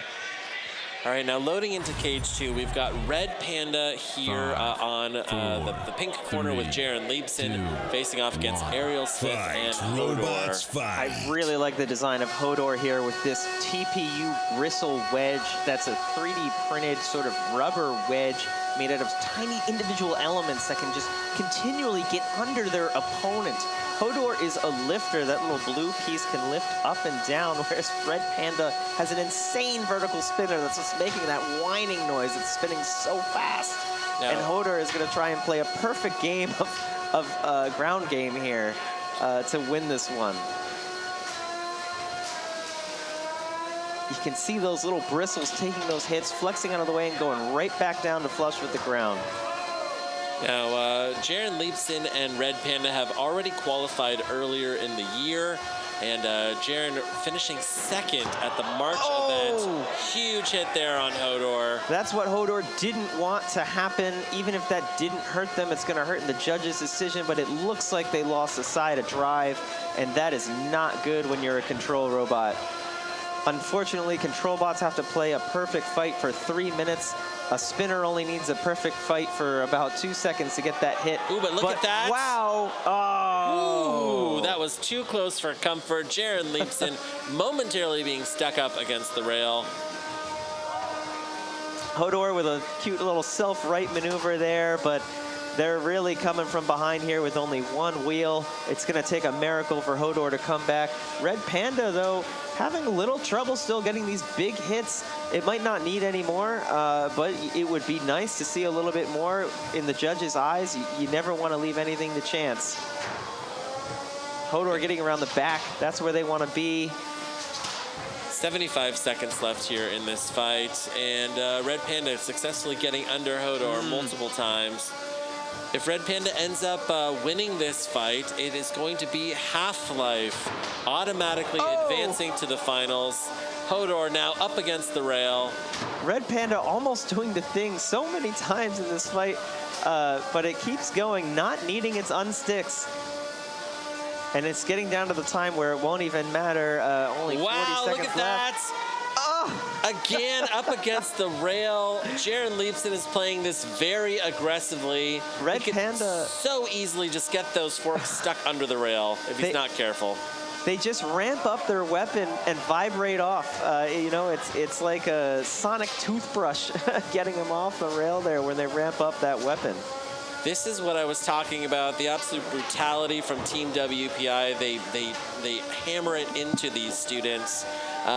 This is a team, this is a group there at WPI that came up fighting plastic ant weights. They have their own competitions, and they teach these kids brutality. A tale of two halves there. Hodor coming out strong in the beginning, controlling that fight, but one wrong move allows Red Panda to get underneath, hit that base plate, take out a side of drive, and they could not maintain that control after that point. This is going to go to the judges. Some impressive durability there from Hodor taking all of those hits, but I don't think it's going to be a very hard decision for the judges. Yeah, I think that this will be a win for Red Panda, which means that Half-Life, even though it hasn't even fought its next match, has qualified for the finals. Let's take a look here at this replay. Now, Jaron Leapson, just an incredibly aggressive driver, aggressive to the point of putting himself in peril multiple times, briefly getting up against the rail, getting very close to sticking those very sharp forks under the gap here on the rail.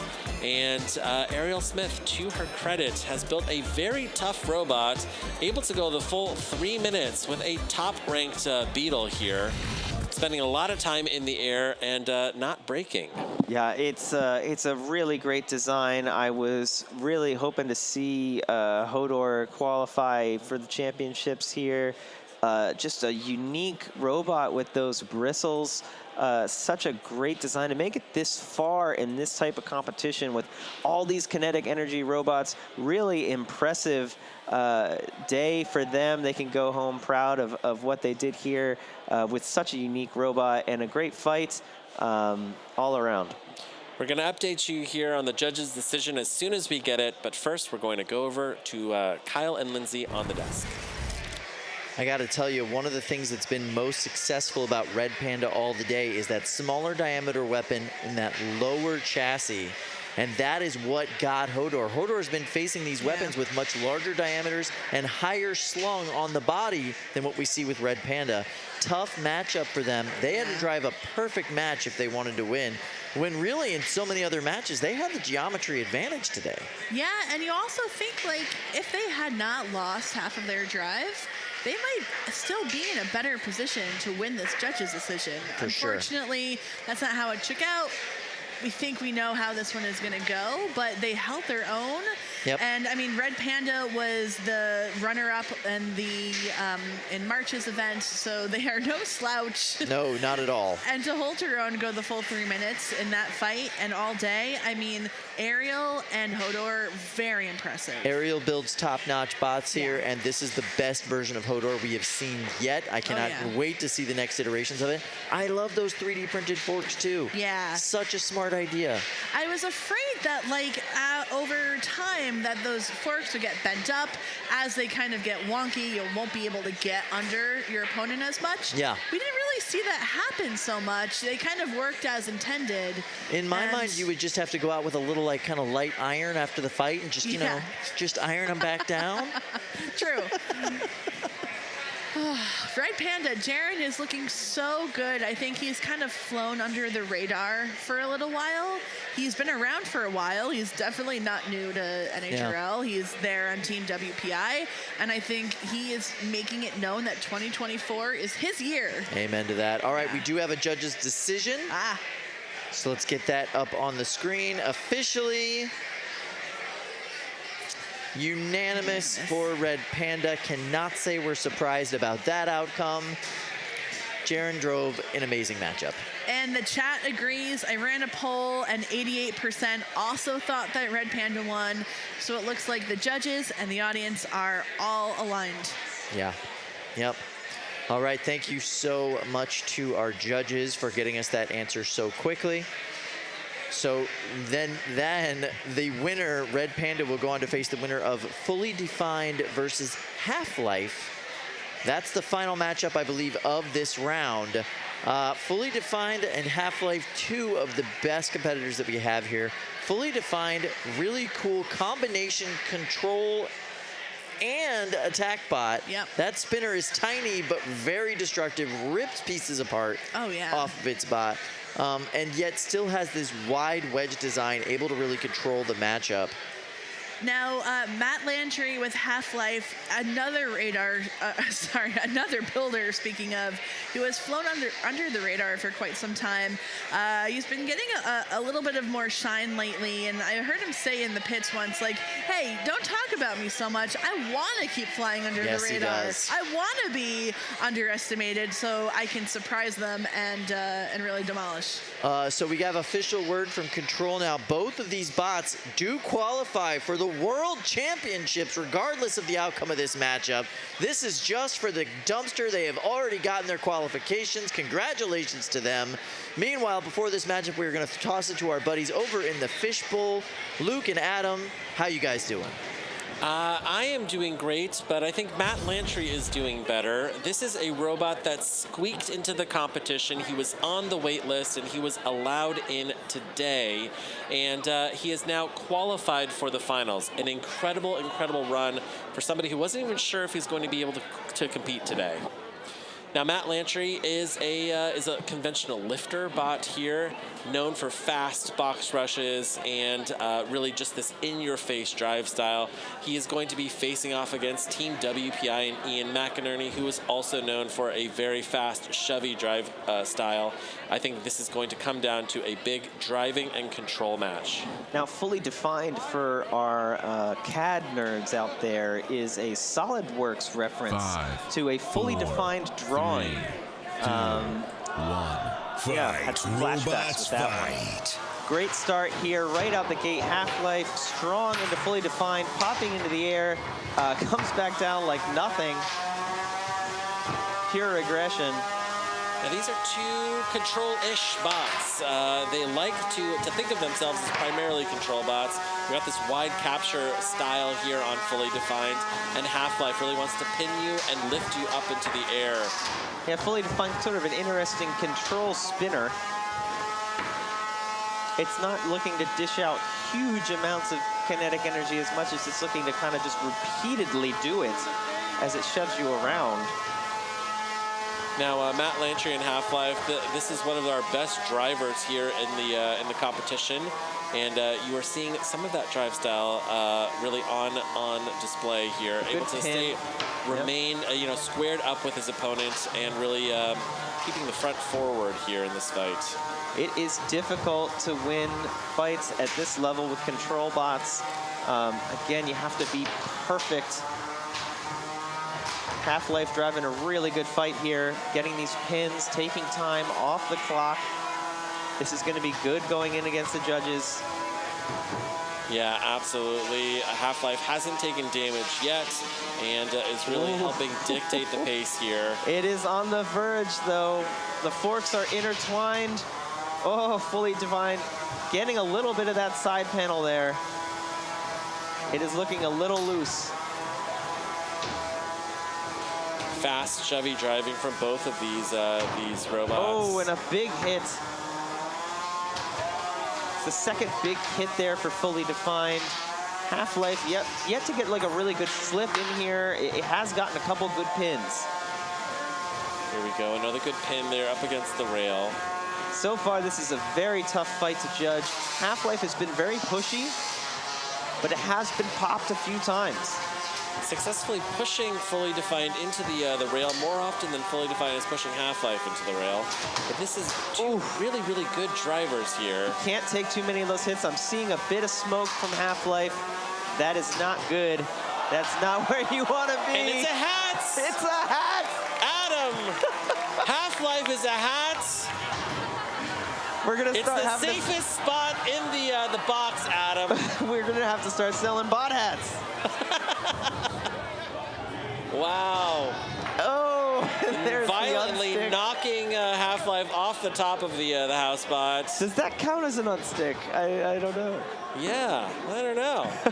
But the weapon on Fully Defined is not spinning as we go into the last 10 seconds of this fight. This one will go to the judges. The judges are going to be deciding who advances here into the final four. There is a little bit of life in that weapon at the very end there, spinning up as the time ran out.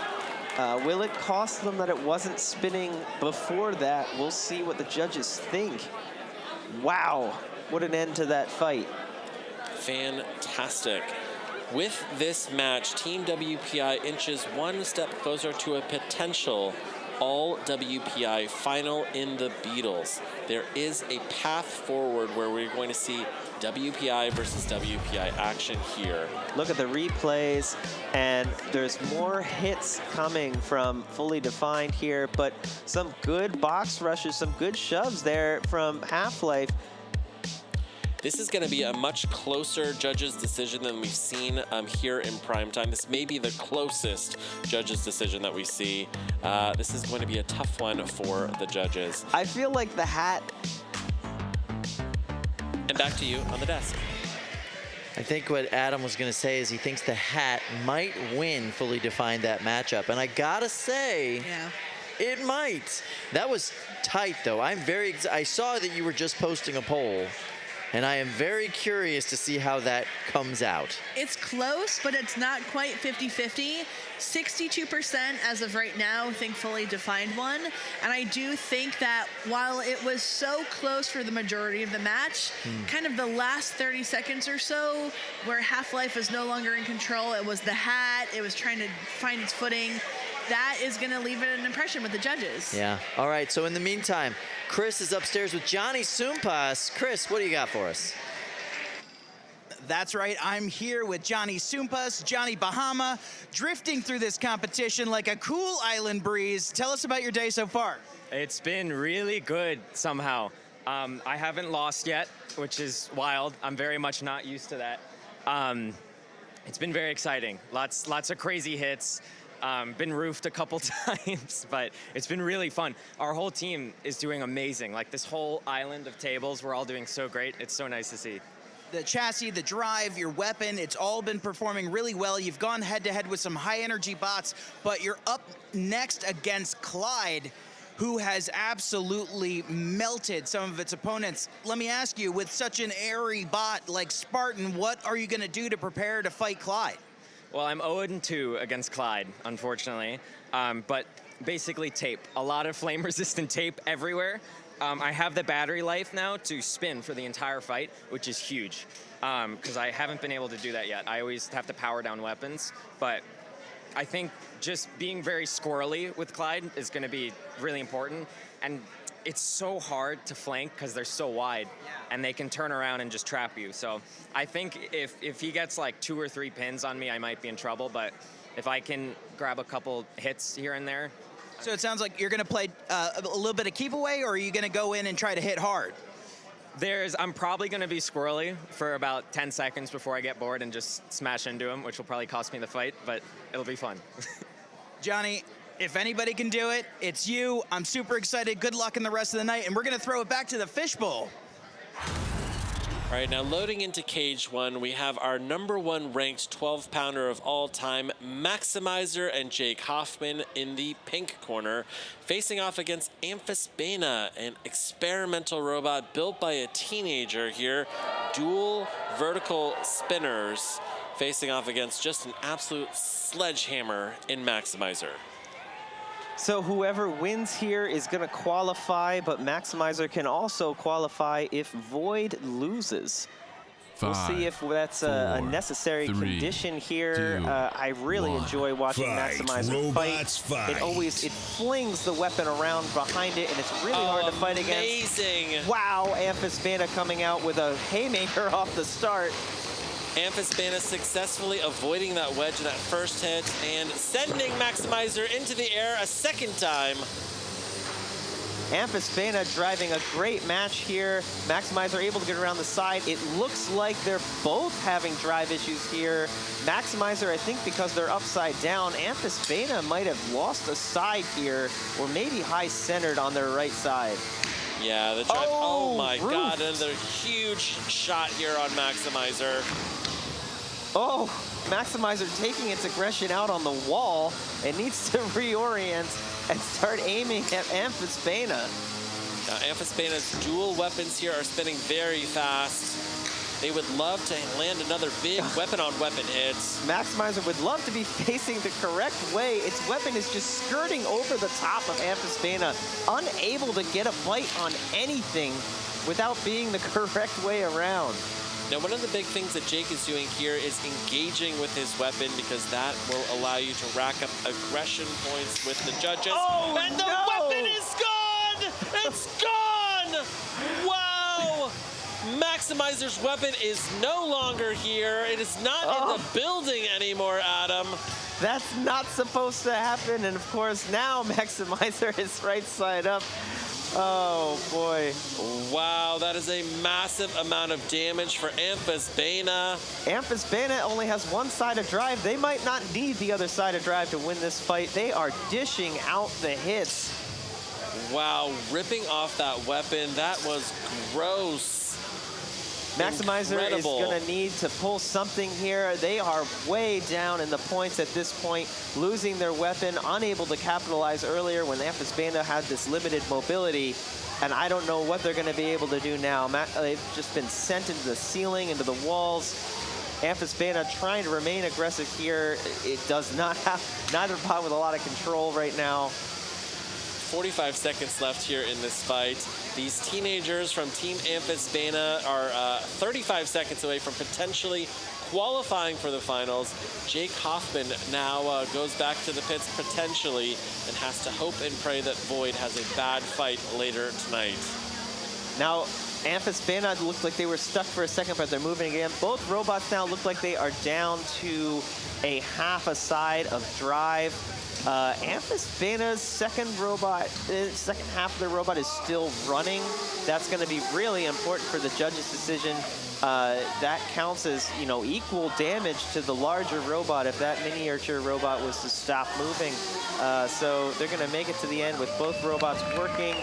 That is a tight one, but I think I would probably give it to Amphisbaena after ripping the weapon off of Maximizer. What a stunning change of events in that fight. You can see a crestfallen Jake Hoffman here standing cage side. His dreams of winning a golden dumpster tonight are dashed, and his ability to qualify for the finals will depend on a very good robot later tonight not advancing. Yes, he loses control of his own destiny here, but can still make it into the championship later this year, depending on the results of that fight, which we'll see pretty soon, I think. Now, right now, what they're doing is a function test, so they're trying to get their robots back to the door under their own power. Jake may need to be pushed back to the door by the house bot. This is a close fight, and in order to judge the damage, the judges will look at these function tests to see what was and wasn't working. Did they have both sides of drive? Were they able to move the weapon? Those sorts of things matter a lot for the damage category in the judging. Of course, that's not the only category. There's also control and aggression. It's not all about damage here, but it is really important to get those damage scores right. Check out the replays here. You can see Maximizer flying through the air, eventually landing upside down, and that's really what changed the fight here, because Maximizer could not do anything after being stuck upside down, just unable to reach the chassis. And there it is. And the weapon going flying. A fantastic finish here for this fight. Back to you at the desk. Wow, what a dramatic start to the quarterfinals in the 12-pound bracket.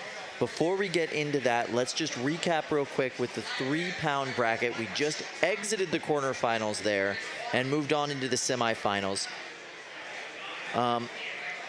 Okay, so we do have a judge's decision very quickly for Half-Life versus Fully Defined.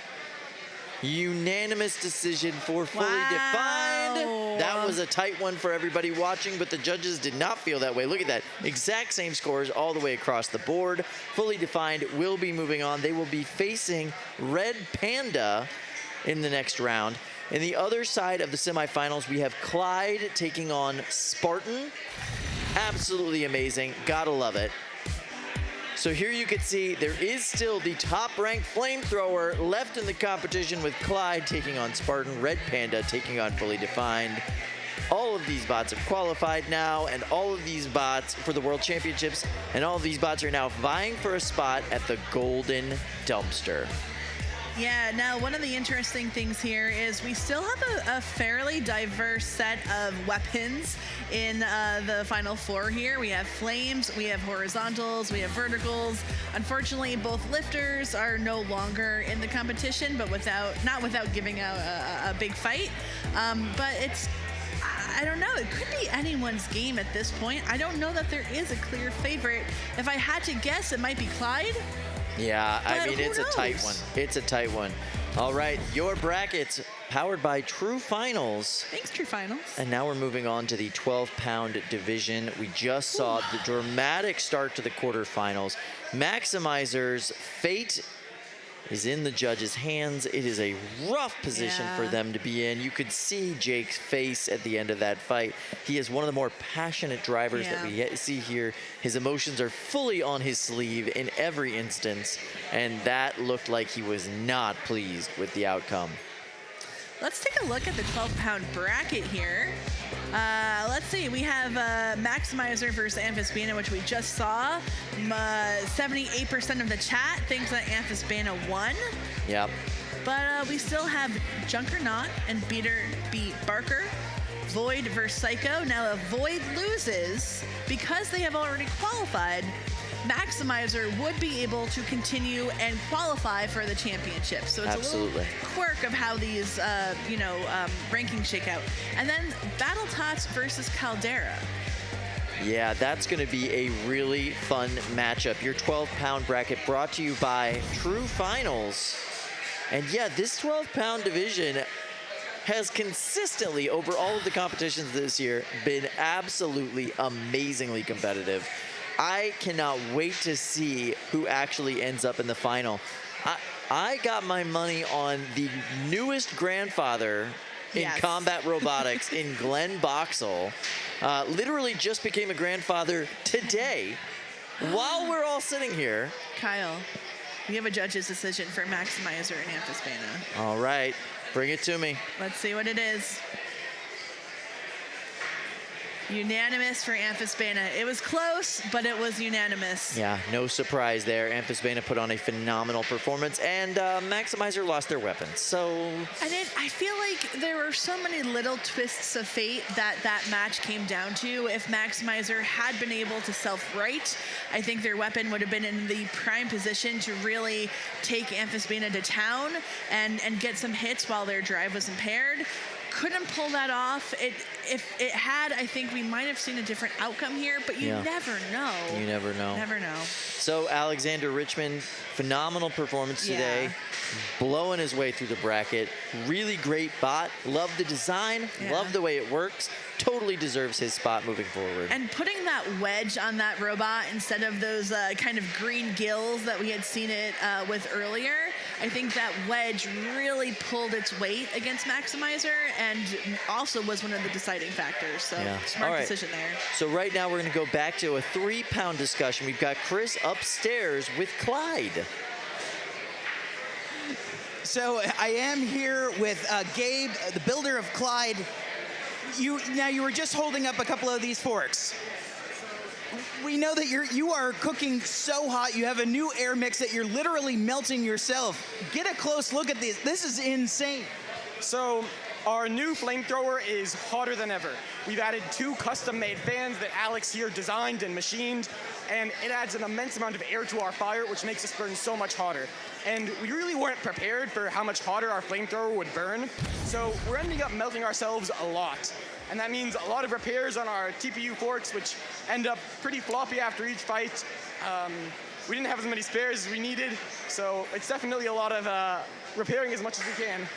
Now, we were just talking to Johnny Sumpas and Spartan, who's very cool-headed going into this match, but you're a little hot-headed right now, Gabe. Absolutely. We're bringing the hottest robot we've ever had. It's, we're super excited. We fought Johnny twice before, beat him both times. We're hoping for another win, but Spartan's an incredibly powerful robot. You never know which way it could go. Any match could end in Clyde exploding, and that's the fun of it. Gabe, good luck. Big match coming up. We're going to go back to you guys at the fishbowl. I love that hat. The hat's fantastic. Now, loaded in here to cage 1 is Beater B. Barker from Cornell here in the blue corner. That huge just roar from the crowd is the dozens and dozens and dozens of Cornell students who are here facing off against Junkernaut in the pink corner. Now, this is a team defective robot, and it is an amalgamation of spare parts that the builder has, collected over the years, Adam. Now the winner here is going to qualify for the championships later this year. That's what everyone here is here to do. Qualify for the championships, come back and fight for some really big prizes later this year. So this is an extremely important fight, not only for tonight's tournament, but for qualification. Fight, robots, fight. All right, Beater B. Barker coming out here.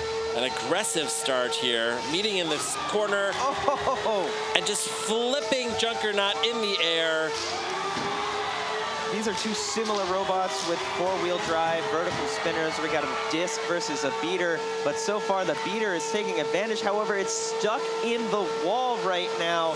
Beater Barker is going to need to use their unstick.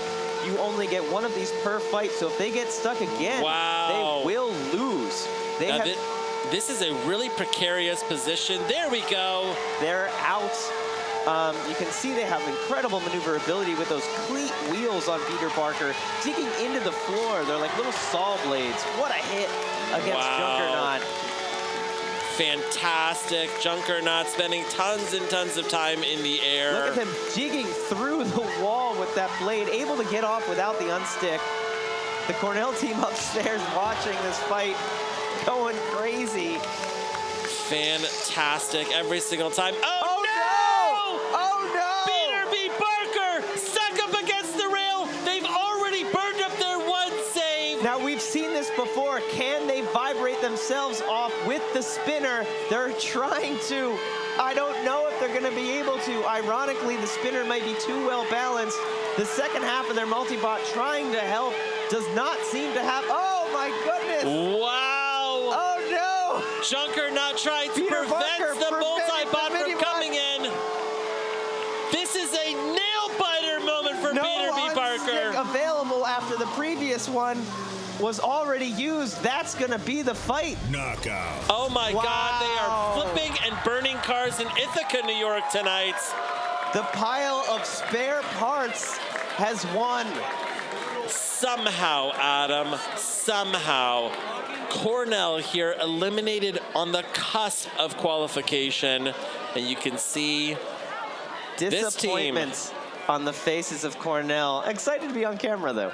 Yeah, I mean, listen, this is a great group here. They love this sport. You can see they've taken a ton of students here today, and they are here for the long run. This was an absolutely gorgeous robot here today in Beater B. Barker. It looks like a spaceship. Dominating the fight, but of course the downside of sharp prongs is that you might get stuck under the wall, and the downside of protected wheels like that is that you're not going to have the traction when you're up stuck against things. Yes. You know, these are all design decisions that have advantages and disadvantages. Beater Barker all day has been dishing out these hits with those forks getting under opponents, but they paid the price in this fight, getting themselves stuck against the wall. You know, they're going to learn from this, and I don't think we're going to see this happen again in the future, but what a tough way to lose on the cusp of qualification here. Junkernaut able to hold in long enough for the second stick. A heartbreaking finish for Cornell. Back to you on the desk. Kyle, that was heartbreaking. I think they flew a little too close to the sun. Yeah, I gotta say though, that the joint shot of the match with the team watching and getting so into that, I mean, it's so cool to see the passion of everybody on that team getting behind them. Cornell, Combat Robotics, it is a place to be. That is a cool bot. They have made their presence known in this competition without a doubt. Amen. I'm so excited for them to come back.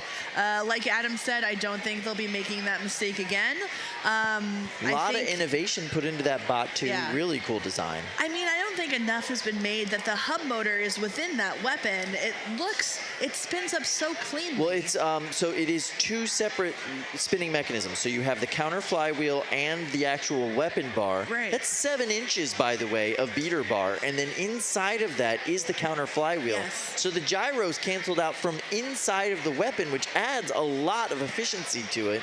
The two motors are right next to each other. They're two separate belt drives driving them. They learned a lot in the construction of that bot, including nylon belts and nylon pulleys. They don't work very well. Good thing to learn. Good thing to learn. All right, so we found a robot upstairs, and I hear that we're going to them right now. Let's check that out. Kyle, that looks like a water cooler.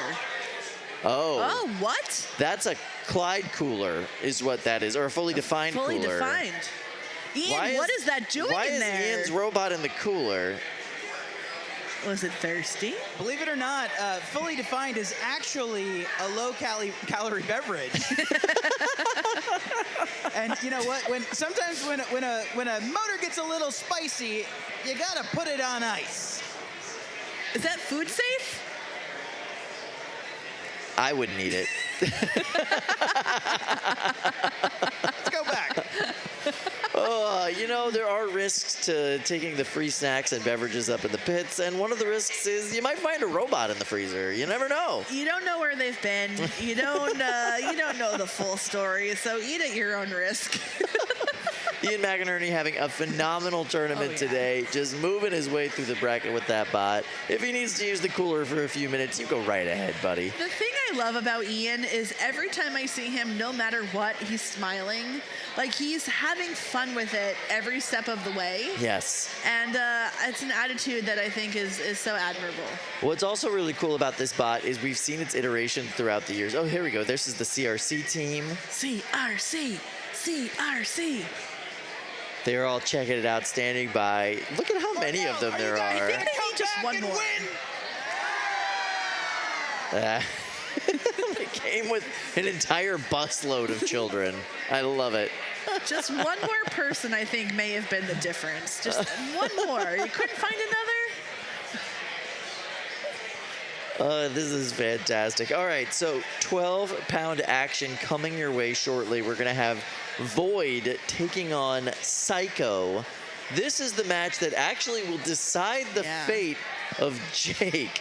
Which he knew that a lot of his fate was coming down to Saiko today. Yeah. But I think he was expecting it in a head-to-head fight and not this. Not this. Yeah, it's pretty ridiculous how this has worked out for Jake Hoffman today. But these are two top-notch competitors. Void versus Saiko, two meta players in the 12-pound division. I mean, look at the size of these bots. They are tight, they are compact, they are vicious machines, and these weapons hit so hard, especially when you're talking about the size to bot ratio. Absolutely. Oh, man, they're both sleek. They're both sturdy. Looks like Saiko definitely has advantage in terms of weapon mass, but how far will that go? All right, so if Void wins, Maximizer qualifies. If Saiko wins, Saiko qualifies.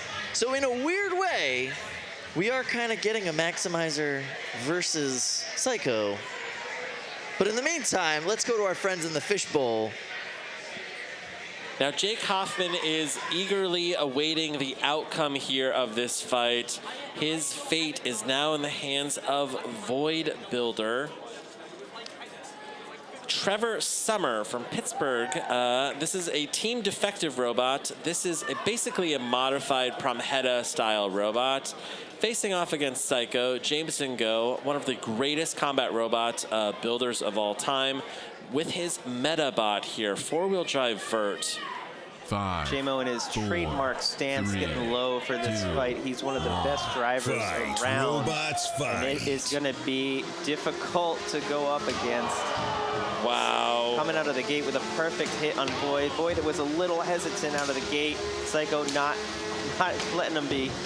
Yeah, Saiko perfectly timing that. I think Void may have gotten stuck on a seam here in the floor, and Jameson Go timing that hit perfectly, ripping off part of the armor package on Void.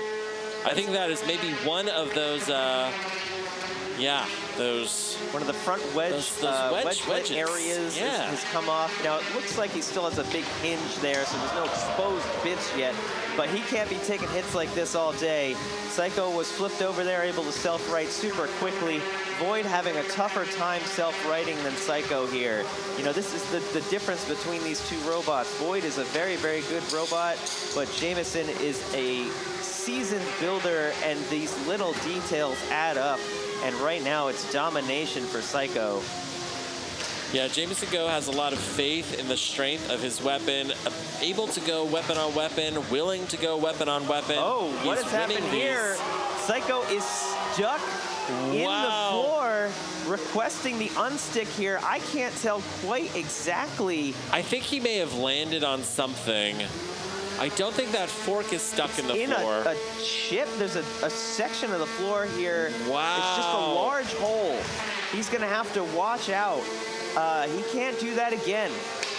90 seconds left here in this fight. Void is stuck up against the wall. Wow! They may both be out of unsticks after this. If anyone gets stuck after this point, that is going to be it. Flo gingerly trying to get Void off the edge here. Now you'll see the house spots. They will progressively get more and more aggressive here. Flo will eventually go ramming her entire 350-pound body into Void. Now the time does not stop for this. The clock is still running down to 50 seconds here as Void is stuck. Void is going to need to come back strong here because, on my card, I have them down right now to Saiko. Yes. I think Void had a chance there after Saiko required an unstick, but now there's tied in unsticks. Void's side armor preventing them from being able to drive straight now. Yeah. And it is not looking good for them. Void is at huge risk of being high-centered right here. Oh. They are high-centered, Adam. This could be it. They could get counted out. No! Wow! Jake is celebrating! How? 10 seconds left here in this fight. This one will go to the judges, but I think it will be a win for Jameson Go and Saiko. And Saiko is going to make it into the championship here. Wow. Wow, this one will go to the judges, but that was an absolutely punishing fight from Jameson Go and Saiko. This is a robot that is really well positioned to potentially take it all the way here tonight. He's looking really strong. I don't know who is going to stop him tonight. He looks unstoppable.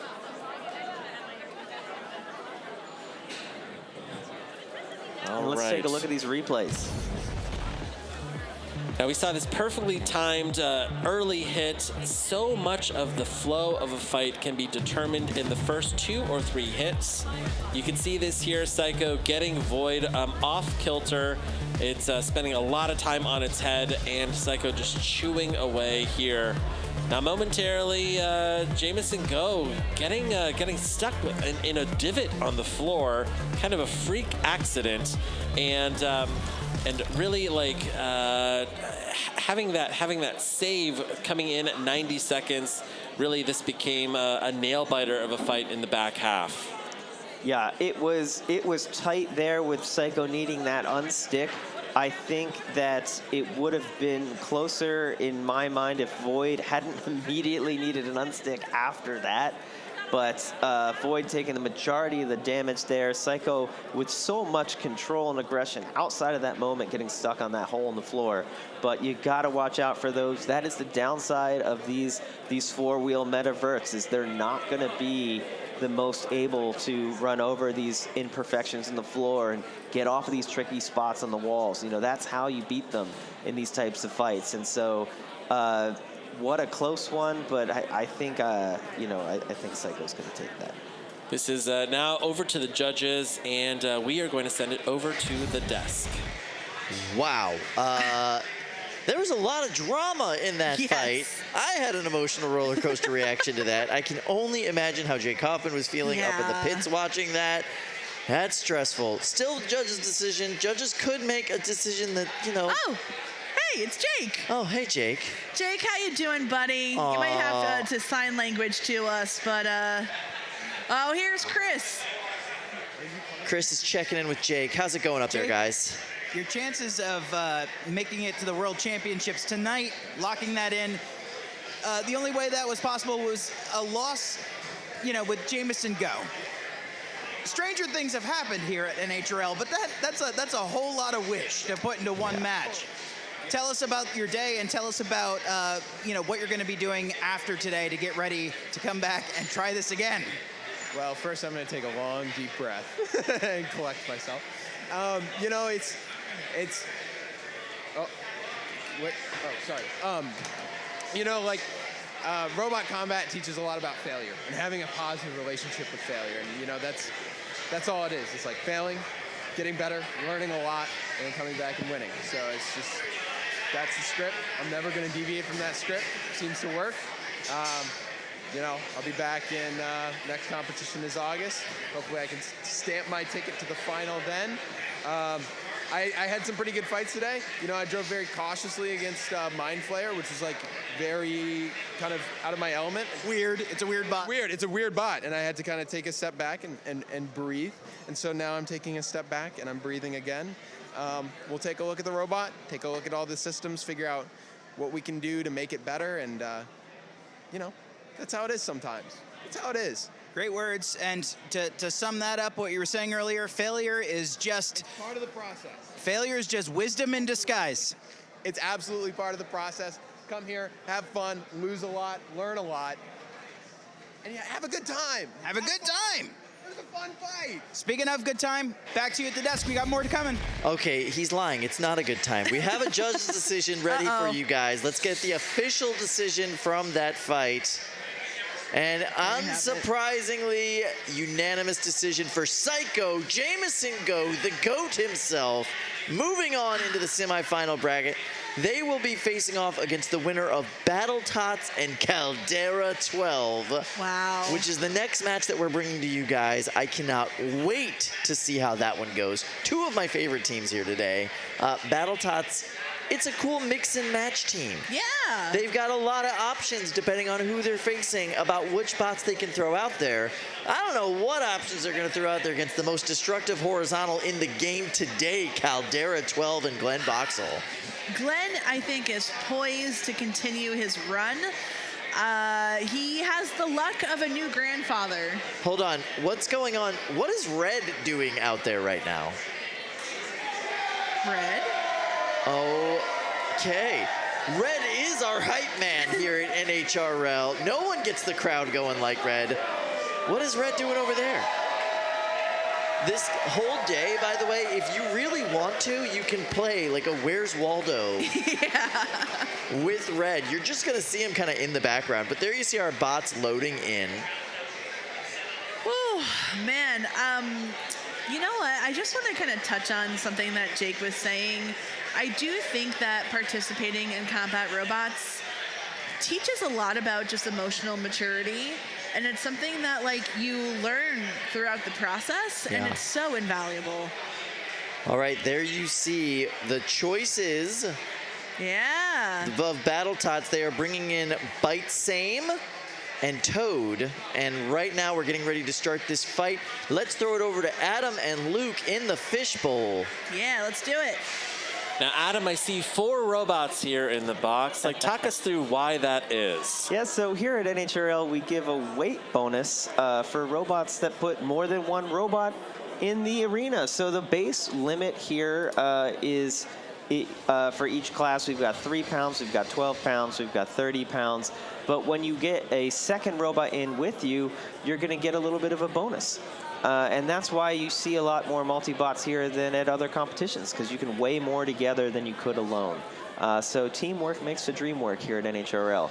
Now the winner of this fight is going to qualify for the World Championships. And again, that's what everyone here is going for. We're all trying to qualify, get that seat at the table for the big golden Brett at the end of the season. That's what everyone's trying to win. But for tonight, we're going for the golden dumpster. And right here, this is the qualifying fight. Top 4 of the night from each weight class will qualify. And we see 2 little perfect scale model replicas of Bite Force and Ribot on BattleBots, facing off against a tried and true bulletproof design from Caldera 12. Very unique robots here from BattleTots. Really never seen anything like these before. They're coming out, and the top has come off of Toad from BattleTots. Caldera 12. The big bot is taking on Toad. The little bot is really handling Same Force. But Same Force coming out of nowhere here on the main bot of Caldera 12.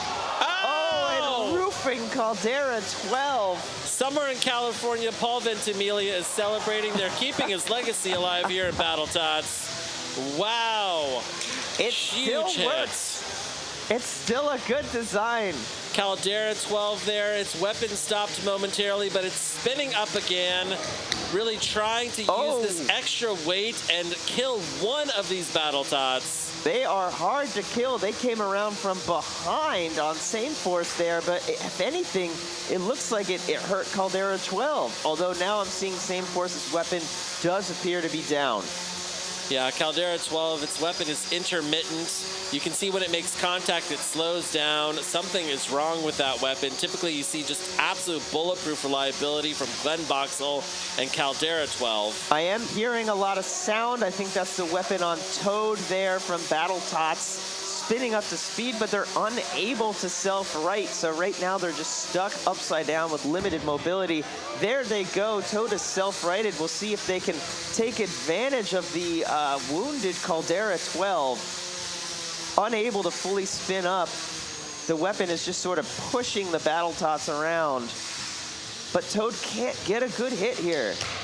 Yeah, you can hear it when Caldera is running at full power. It just sounds like a jet engine in there. This is just a weapon that is turning slowly, slowly, slowly. The whole arena has gone quiet now. It does seem like Toad from BattleTots' weapon has also stopped.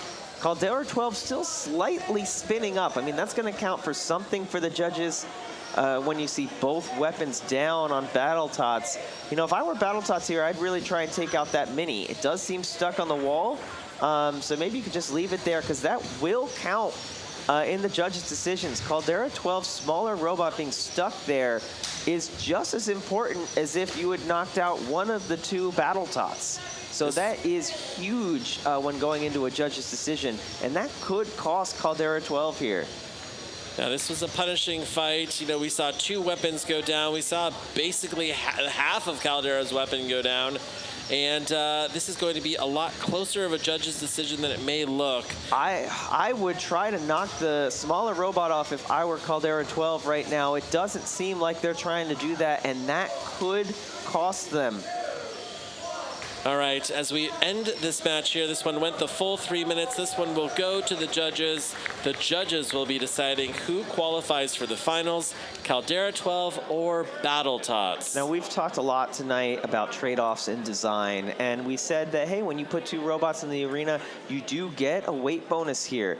But the trade-off is that each robot counts the same when you go to the judges' scoring. So if you put a tiny little robot in there and you make your larger robot even larger than it would normally be, you get a huge advantage in having such a big robot in the arena. But the disadvantage is if that smaller robot dies during the fight, it really costs you in the judge's decision. We'll see here if Caldera 12 did enough to overcome half of their robot effectively being stuck in the wall at the end of the fight. I do think this is going to be a close judge's decision, and we'll see how that goes. Damage is huge, though, on the judging rubric, and losing two weapons is a massive amount of damage. You really have to, like, one of the big factors is who was controlling the flow of the fight. Was Caldera running away? Was it being pushed into the wall? Or was it the aggressor? Was it able to capitalize on these moments and really push the BattleTots into the corners that it wanted to push them into? This is going to be a close judge's decision, I think. Let's take a look here at this replay. Early on, everyone being aggressive here, both sides of Caldera, both sides of BattleTots being aggressive. As the fight went on, I didn't see a lot of Caldera 12's smaller robot. You can see it getting in there a little bit at the back. Lots of hits both ways. And then eventually all the weapons going down, but Caldera is still spinning kind of slow. All right, we're going to check in with you on the desk. All right, so that was an incredibly close matchup. Yeah. Not how you want to see the quarterfinals ending. It's stressful. We have not seen Caldera 12 being popped in the air like that in quite some time. I was really impressed because when you are a multi-bot configuration, you are kind of at a disadvantage weight-wise. Yep. Because each robot is less than the robot you're going against. And I gotta say, BattleTots, I think, has been looked at as kind of a novelty act in a way, right? It's cool. Oh, they're replicas of larger bots. Right. That's a legit threat in this weight class. That was amazing performance by the two of them. Great teamwork, and those weapons are legit. Yeah, and I am running a poll here in the YouTube chat. 77% of people think that BattleTots won that one, and I wouldn't be surprised if the judges agreed. Yeah, we'll have to see what comes across in the judges' rubric, but that was impressive. So that does mean we are now heading into the semifinals of our 12-pound bracket. Once we get this judge's decision, we will know who else will be there. But right now, we know we have Saiko, and they will be facing the winner of this matchup. But it's Amphisbaena and Junkernaut in the top of the bracket. Did you think that a bot made out of leftover parts from, albeit very good robots, would be this far in the competition? I gave a tour earlier today with Chris, and one of the people there asked, what is the barrier to entry when it comes to price for this competition? And I could legitimately say, there really isn't one. We don't cap how much you can spend. We don't cap how little you can spend. And by the way, they're all just kind of, it doesn't really matter when it comes to the winners. They're all kind of in the middle somewhere. But in the meantime, we are going to look at some Amphisbaena highlights while we wait for this judge's decision. Look at this bot. Gruesome. I mean, beautifully driven. This weapon is so OP, overpowered to the max. 2 independent weapon motors on that. And that's pretty unique for this weight class, but look at the damage Maximizer just did to the wall. Again, that wedge configuration that they chose to go with really, really was one of the deciding factors in that match. Now that's something Jake's been working on, is not only self-righting Maximizer, but self-wronging Maximizer when he needs to get him into the other direction. Unfortunately, unable to get the self-right. And you could see he was even aiming for the wall, probably in an effort to get it self-righted. Yeah, that was intentional. In many points in that matchup, unable to do it. That match would have gone a completely different way if his weight was on the lower realm of the plane throughout the majority of that fight. That's something he's got to be kicking himself for right now. Yeah, well, in the meantime, we have a judge's decision. Oh, good. We are about to find out who won versus Caldera 12 and BattleTots, and by a razor edge margin, BattleTots. Yes, that is a unanimous decision, but it is so close of a unanimous decision for BattleTots. I am so proud of those fellas. Moving on to the next round. Absolutely phenomenal for Team Pandemonium. Moving on, you gotta love it. Matt Lantry is having a great day here. And this with is Half-Life and BattleTots. This is a tough matchup for Saiko. Saiko's got 2 powerful bots that he's got to face in the next round. That's going to be a great fight. I cannot wait to see it. This semifinals for the 12-pound has shaped up to be incredible. Now, does BattleTots have to keep Toad and Same Force in this next matchup? They can switch out whatever they want. It's their team. Their team is what's playing. This is, in professional wrestling, you would call this the Freebird rule, right? Any one combination of the team is allowed to come in and play and defend that championship or defend that title. That is exactly what we're seeing right here. So I am sure they are keeping that somewhat secret from Jameson Go right now. They want to keep him on his toes because this is an unusual matchup for Saiko. All right, let's go ahead and look at our 12-pound bracket powered by True Finals. As you can see right up there at the top, it's Amphisbaena taking on the Junkernaut. The Junkernaut is a surprise powerhouse today. Yeah, absolutely amazing. Down at the bottom of the bracket, we have something that people would have thought of as a novelty, BattleTots taking on the pinnacle of 12-pound combat robotics in Jameson Go's Saiko. Jameson, known for building meta-breaking designs, this is his meta design in the 12-pound division. I cannot wait to see how this goes. If you had to guess, Kyle, who's taking the golden dumpster of those 4? It's a tough hill to climb, but it's going to be, in my mind, in my heart, in my thoughts, Jameson Go and Saiko.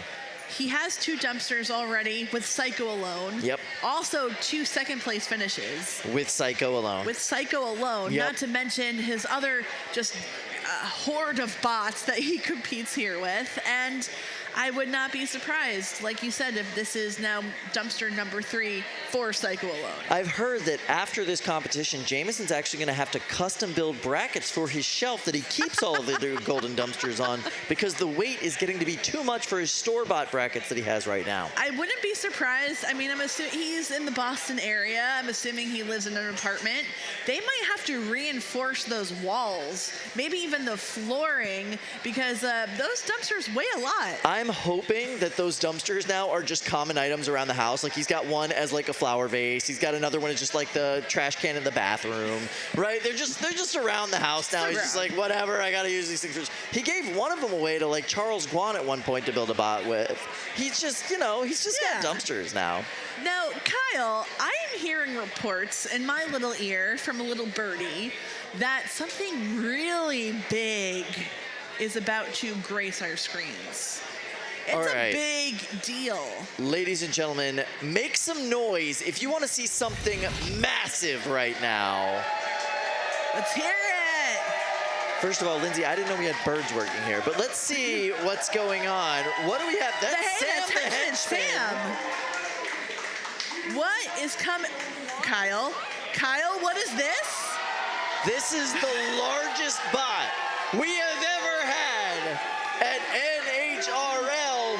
This is not positively hysterical. This is Gigapaws. Gigapaws. Gigapaws. Gigapaws. Oh my gosh, it's just as cute as the original and apparently being driven by the original. Look at that. Tom Farkas, he is here, the man himself, with positively hysterical, formerly the beloved 3-pound robot. Now, I'm hearing reports that this is in fact a 30-pound robot. Yes. But by exploiting several of the loopholes that we have in the rules for weight bonuses, yes, it's a little bit more. Mini-bots, unconventional locomotion, adorableness, memeability, and unconventional weapon bonus. Kyle, is that the real actual paws on top of this bigger paws? No, look, it's driving. It's driving itself? Yes, Paws is driving Gigapaws. This is a Paws mech. It is Robotception. Paws is driving a mech of Paws, and hence we have Gigapaws. I have never seen anything more incredible in my life, right down to the net that it has. I wonder why it has a net, Kyle. I don't know, but I do know that I'm extremely excited to see who they're fighting. Now, this is a surprise for all of us. We did not know that this was happening. Henchman Sam has been squirreled away in another building for most of the day. Yeah. As has Tom Farkas. Yep. We didn't know what they were doing. No, Tom was originally scheduled to be here with Frank. Yes, and he dropped Frank, apparently to focus on this, which is what allowed Matt Lantry to fight with Half-Life. Which is amazing, because Matt Lantry has had a banner day here today. One of his best runs in the competition yet. Kyle, who is that man? Oh, that is famed lounge singer Tony Hinchcliffe, actually. Tony Hinchcliffe? Yeah. Wow, do you think he's going to croon a little for us tonight? I sure hope so. Now, they're closing up the cage here. I don't see another robot. All right, so it sounds like the opponent is already in. Oh, there we go. What this is from Team Bot Grinder. This is your villain, D-Bot. Piloted by drone pilot Bot Grinder. I love this thing. This is amazing. Just put a chainsaw on it, why don't you? Oh, man. Tom Farkas must be shaking in his boots seeing the sights of Bot Grinder. Well, who knows, man? Tom Farkas doesn't have to drive this thing. It's Paws. That's true. Paws is unshaken by anyone. Hold on, wait. Is Tom Farkas driving Paws, which in turn is driving Gigapaws? And if so, what's the turnaround time on control for that? I feel like there's some Pawsception going on here.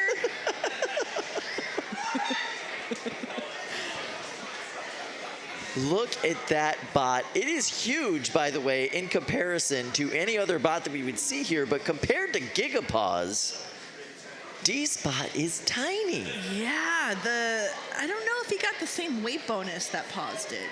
I am not sure. I mean, yeah, there's no mini bots, there's no cuteness bonus. Definitely not a lot of meme ability. But those are DeWalt batteries getting plugged in. Love to see it. Love to see it. This is a battery-operated chainsaw. What could go wrong? They're, you know, there's effective battery-operated chainsaws.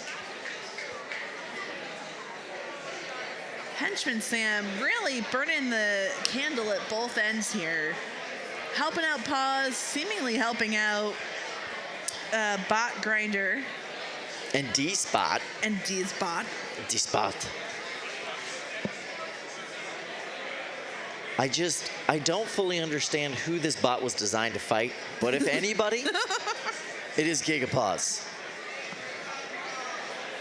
I've never been happier in my whole life. It is so ridiculous to see how tall is Paws. That's got to be like 4'5" tall. Yeah. It's huge. Gwen, good luck to you being the referee for this match. I have no idea what to expect here.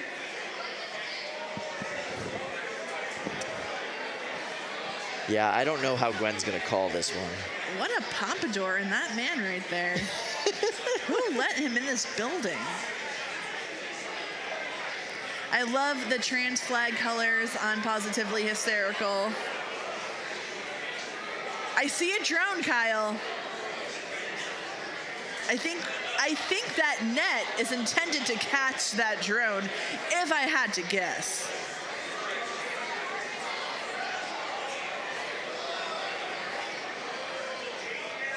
Tony Clifton. He seems to be on the team for Gigapaws. And there it is. That is the full-size battery-operated DeWalt chainsaw on D-Spot. Battery-operated chainsaw is a perfectly effective thing to use around the house. I wouldn't take it on a logging job with you. Kyle, you know, there are few things in human history that are truly unique. Few things that you can confidently say have never happened before. Sure, yeah. We are witnessing one of those right now. I can guarantee you, this has not been done. So you're saying a team comprised of a fictional lounge singer, Tom Farkas, a former letter carrier, and a 3-pound robot, well known for its memeability and cuteness, driving a giant version of that 3-pound robot, facing off against a literal rolling chainsaw has never happened anywhere in the universe before? A rolling chainsaw piloted by literally a legendary drone pilot. Like this, there's so many things happening here, and it is the first time, let's be honest. All right, so we are gonna toss this over to the fishbowl. Luke and Adam, what the heck are we looking at here? This is the most important fight in NHRL history. I'm so confused as to what's happening right now. I am so excited about what's happening right now, Adam. I didn't say I wasn't excited. I'm confused and excited. Now this 30-pound Paws here, oh my God, he's got the first-person view drone here. Now this is an atypical way to control a robot. Wow! We're starting we are fully up right to off speed. the bat.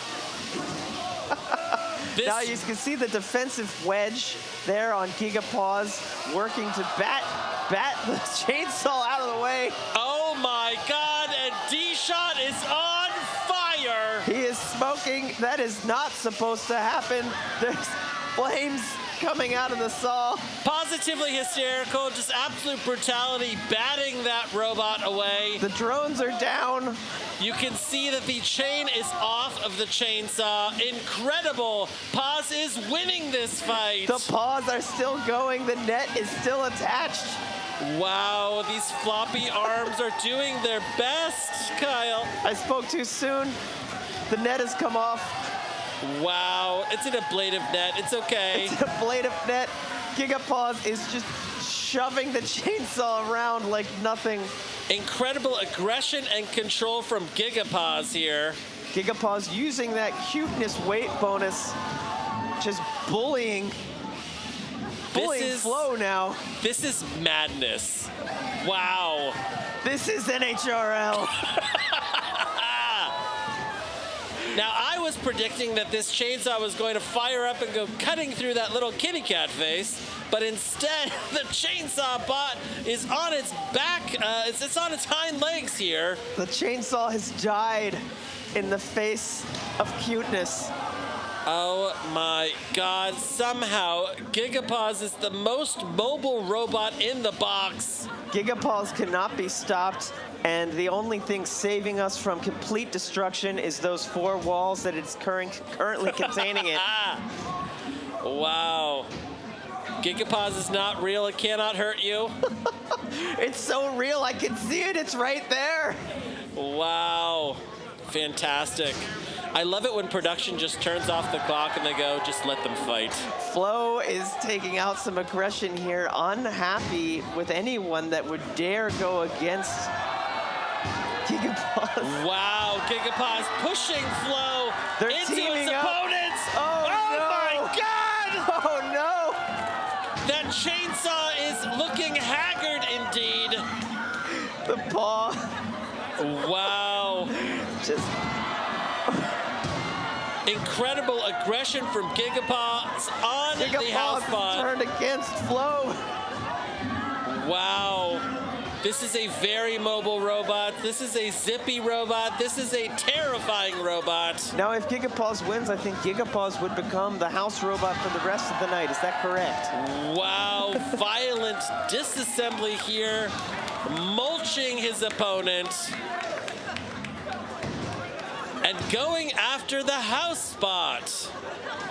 This is very clearly a win for Gigapaws. A knockout for Gigapaws.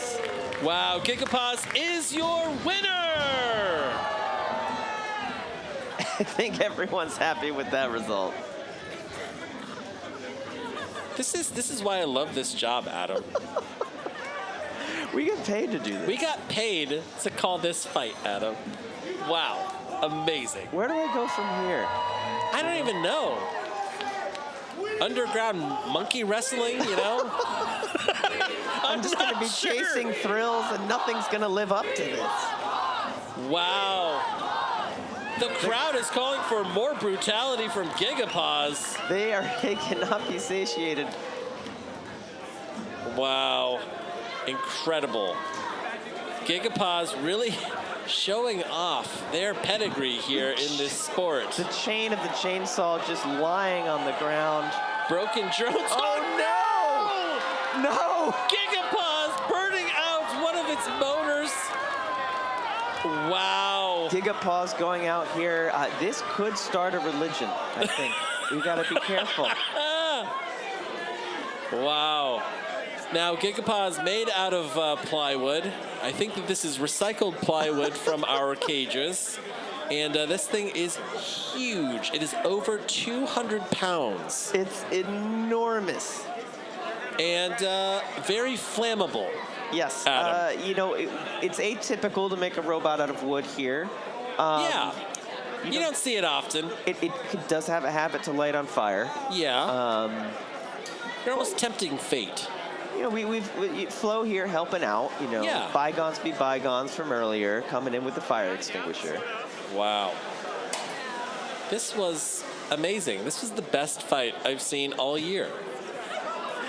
I've always wanted to see a big pause.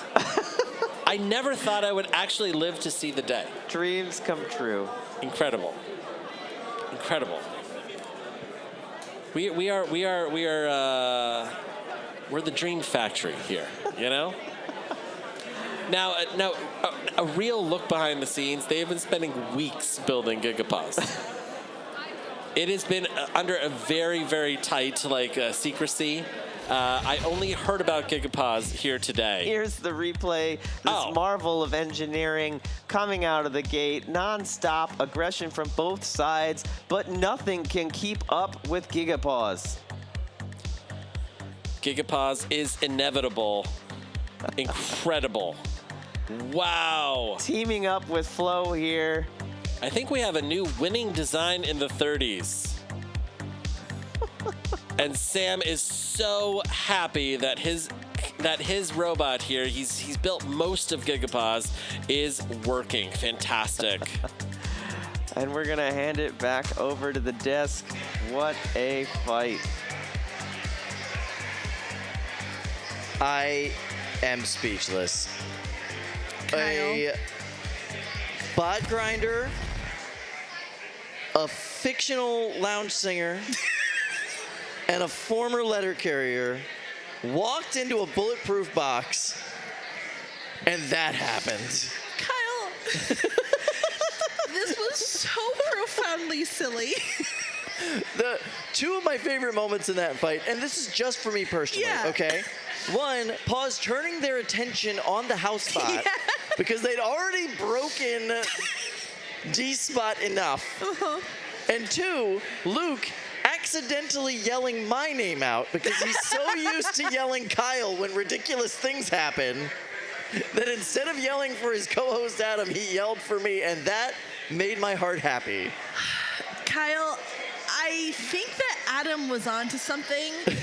I am now converting to this religion. This is I a don't know perfect what religion. it is, but that is my God now. And I kneel before it. Oh, that was too much. Okay, everything about that was wonderful. Props to Sam the henchman. Yeah. Props to the team behind Grinder. Yeah. Props to the team behind Paws for bringing us whatever that was. Kyle, there is someone out there who celebrated 420 maybe a little bit too hard. Yes. They just turned on YouTube to see, where their favorite robot what's going competition is on? at. Yeah. And they saw that, and they immediately turned it off because they freaked out. That happened. I know that it did somewhere. Somewhere in the world, somebody's calling the hospital because they're like, I don't know what I took, guys, but it wasn't right. I have never seen something so profoundly silly while still so profoundly serious. This was a one-of-a-kind, humankind event. I loved everything about this. Gigapaws is real, and Gigapaws can hurt you, okay? Gigapaws is in the room with us right now. We confirmed it. It's not a figment of your imagination. There's a lot to clean up now in the big cage. So much. Shout out to Libby and the rest of the crew, Gwen, who now have to basically salvage the wreckage of what came out of that fight. We still, by the way, have semifinals in the 3-pound, 12-pound, and 30-pound brackets coming up. I'm over cares? it. Who cares, Gigapaws. Lindsay says. I'm just kidding. I care a lot. But right now... Incredible. We have to clean up this cage because Yeah. we have MegatRON and Chonkiv coming in. Oh, I care a lot 30-pound about bracket, that. ladies and gentlemen. This is the third time these two bots have faced off against each other. It has gone the way of MegatRON every single time, including at the beginning of the day today when Chonkiv just caught fire at the sight of MegatRON. So I cannot wait to see how this one goes. And then, by the way, at the bottom of the bracket, we do have Waddles versus Ares. That's right, MIT versus WPI for the College Bowl Championship, if you will. Fantastic 30-pound bracket. This bracket powered by True Finals. What are we doing here today? What a treat it is to be able to live at a time where NHRL exists. We could have been bored at any moment, and we're here right now, and for that, I'm thankful. Yeah, where they have to clean up the pieces of, chainsaw and plywood littering the box floor and drone parts after that. Yeah. Whatever that was, ladies and gentlemen, and we are so excited to share it with you. The 30-pound bracket has been amazing all day. We got it down to 15 bots, right? I mean, there were some dropouts, there were some changes of the guard, there were some bots that weren't ready. We had a lot of new bot jitters today. A lot of things weren't ready to go. Once again, maybe because they were celebrating the holiday just a little too hard before the competition started. Who knows? No judgment. No judgment. Listen, it's your money. You do what you want. But we have now got down to the Elite Four, the Final Four in this competition. Chonky V, baby. This thing has been hitting hard all day. All day. It looks beautiful. Those guys have put together an amazing bot. I cannot wait to see if they're able to hold up and perform. They felt very confident. Now, you know, thinking about just the geometry of Chonky V, Yeah. that billet is very strong. It's very durable. Yeah. You might think that they would have an advantage over Megatron because of that. But we have seen Megatron win already against them. Yes. So Megatron's horizontal configurations are well defined. They are well figured out.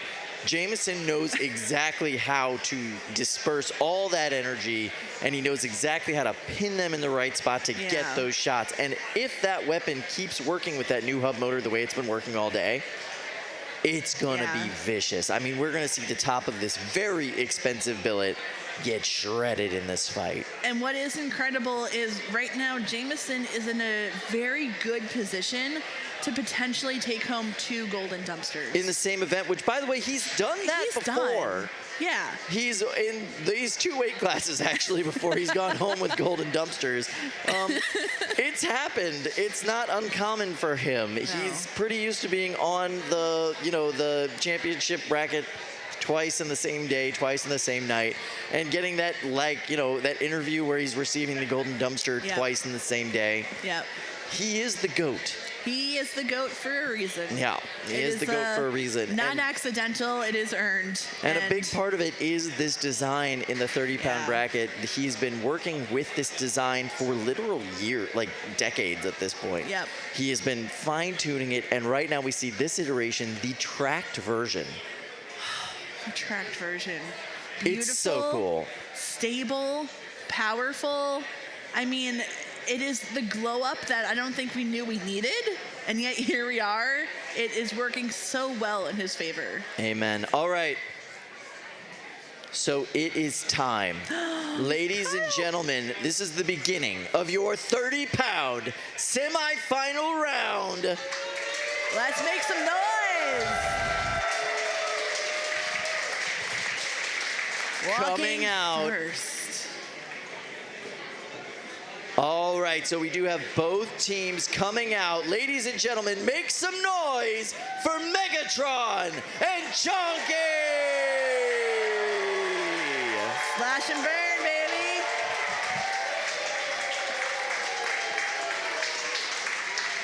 baby. Look at these bots, pristine, beautiful machines, but don't let their appearance fool you. They have been through it today.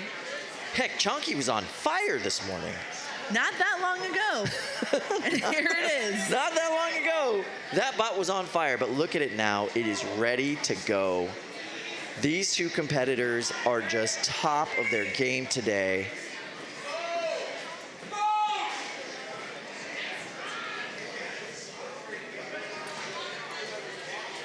Man, Chonky is a beautiful machine. All right, so as we get ready for this fight, these guys are taking the safeties out and turning their bots on. Let's go to the fishbowl, Luke and Adam, to call this fight. All right, now let's take a look at the tail of the tape here in this match. We have we have Sable's Captain Jameson Go here running Megatron, and you can see that he's running his horizontal configuration with a big heavy wedge, and facing off against Chonkiv, a really punishing shell spinner, a walking shell spinner, so getting that full 45 pounds, putting a lot of that weight into that shell. Yeah, this is actually a rematch of a fight earlier today, although Chonk IV sort of like died really quickly, so nothing really happened. But they've been able to come back here, be really competitive throughout the day. Now, Jameson Go is a Georgia Tech alumnus himself, and he is facing his, students from his former college, which is very cool. Chonkiv is based here in Atlanta, Georgia. They are entering this fight with a record of 8-5. This is a shuffle drive robot that is getting the full 45 pounds. Jameson Go with Megatron is running brand new locomotion in this treaded design here. and getting great mobility in the box. This is going to be a very explosive fight. Yeah, I'm a big fan of this. Both robots here do not have wheels. The only robot with wheels in the arena is the small part of Chonky over there in the corner. 2, 1. Fight, robots, fight. Chonky weighs a lot more than Megatron. It's going to look to use that weight to keep itself planted and throw Megatron around. We'll see if that works here as it worked earlier. Wow, what a hit. Wow. Look at that wedge on the front of Megatron. That is not good. The wedge is being peeled up, and Chonkiv is going in there, ripping off that wedge. Chonky is going wild. No more wedge on Megatron. No more Megatron on Megatron. Flying across the arena. Sending Megatron across the arena. This is not where Jamison Go thought he would be here. Hit after hit. It does look like Chonky here is having mobility issues. I think one of those shuffler pods is down. Those are fragile mechanisms, but the spinner is still up, and Megatron is trying to use its space now to stop that. And wow.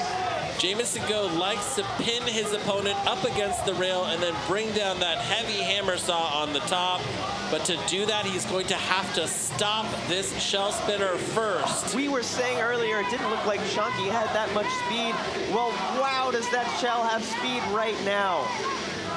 Incredible. Just waiting for one more hit. If they can get a hit on those treads, it is going to be over for Megatron. And there was one. Wow, Chonky just taking apart Megatron. Wow. Megatron is going flying. You do not see this normally. The entire front half of Megatron is gone. That tread is off on the right side of Megatron. That's going to limit the mobility here. I am stunned. Wow, they're down to one tread, one half of drive. Megatron is one of the greatest 30-pound robots ever built. It's a world champion from 2021, and it is getting dismantled here by Chonky. Wow, 50 seconds left here in this fight. That hammer saw has been a non-factor here so far in this fight. Both robots down a drive side. Weapons still working, but Megatron cannot deliver it. And I think the other side of Megatron's drive is down. They're trying to get themselves around the arena by flailing their arm. It's not working. 30 seconds left here. Chonkiv has pushed Megatron up against the rail. This has been brutality and suffocation from Chonkiv and Georgia Tech. The Robo Jackets here, 15 seconds away from going to the finals. Pieces of Megatron are littering the arena, and Chonky is not holding back. Jamison Go will not say die. He is going to take this to the bell. Wow, the bowl goes nuts. The crowd is going wild. What a fight. Wow, Jamison Go is very happy about that. He is a fan of the sport. He loves to see students from his alma mater doing so well. Both teams excited to just put on a show like that. Once you start getting taken apart, you just want to make it to the bell. And wow, 3 minutes of non-stop destruction.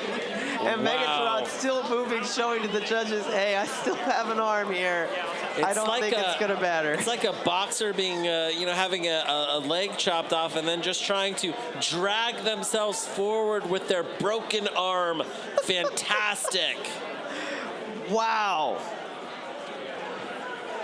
So Megatron probably out. Yeah, let's take a look at the replays here. I have to agree. I don't think it's Megatron's night tonight. What a performance by Chonky. As we said before, Megatron has used this configuration before. It generally works against horizontals. Not tonight. The power and the mass of Chonky able to dismantle Megatron piece by piece. First the wedge, and then everything else coming off. The only thing left at the end was the arm. Yeah, absolutely. Stripping off those treads. Look at that. They're just pieces everywhere. You're seeing parts of the inside of the robot. We're going to send it back to the booth, but that was a fantastic fight. That was insane. First of all, the strategy of picking your front armor back up and running it into the opponent. Yeah. That's some innovative thinking from Jameson Go. Listen, Megatron had no other parts to lose. There was nothing else on that robot that could come off. It's been probably 3 years now that Megatron's arm has been very durable and doesn't come off. And look, it still works. It still worked. I did love that strategy, like that. Throw everything to the wall. Try and use parts of your debris and push it into Chonky. I am blown away. The path of Jameson Go over the years, right? High school in Florida, gets into combat robotics. Yep. Goes to undergrad with these guys in Georgia, Yep. right? Eventually becomes a graduate student at MIT, where Yep. he currently is working. And like that path, he's got so many touchstones in his history. Has to be so cool to see this team from his alma mater do so well in this matchup. I mean, that was incredible. And we have the judge's decision. I'm on pins and needles to see what they have to say. I mean, I think it's pretty apparent, but let's see what they have to say.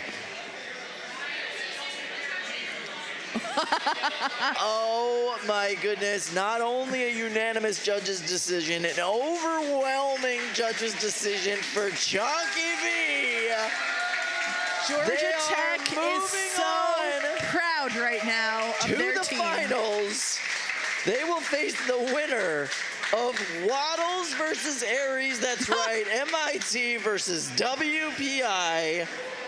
It's happening. And the winner of that matchup will go on to face Georgia Tech and Chonkiv. I love the way this 30-pound division is shaping up.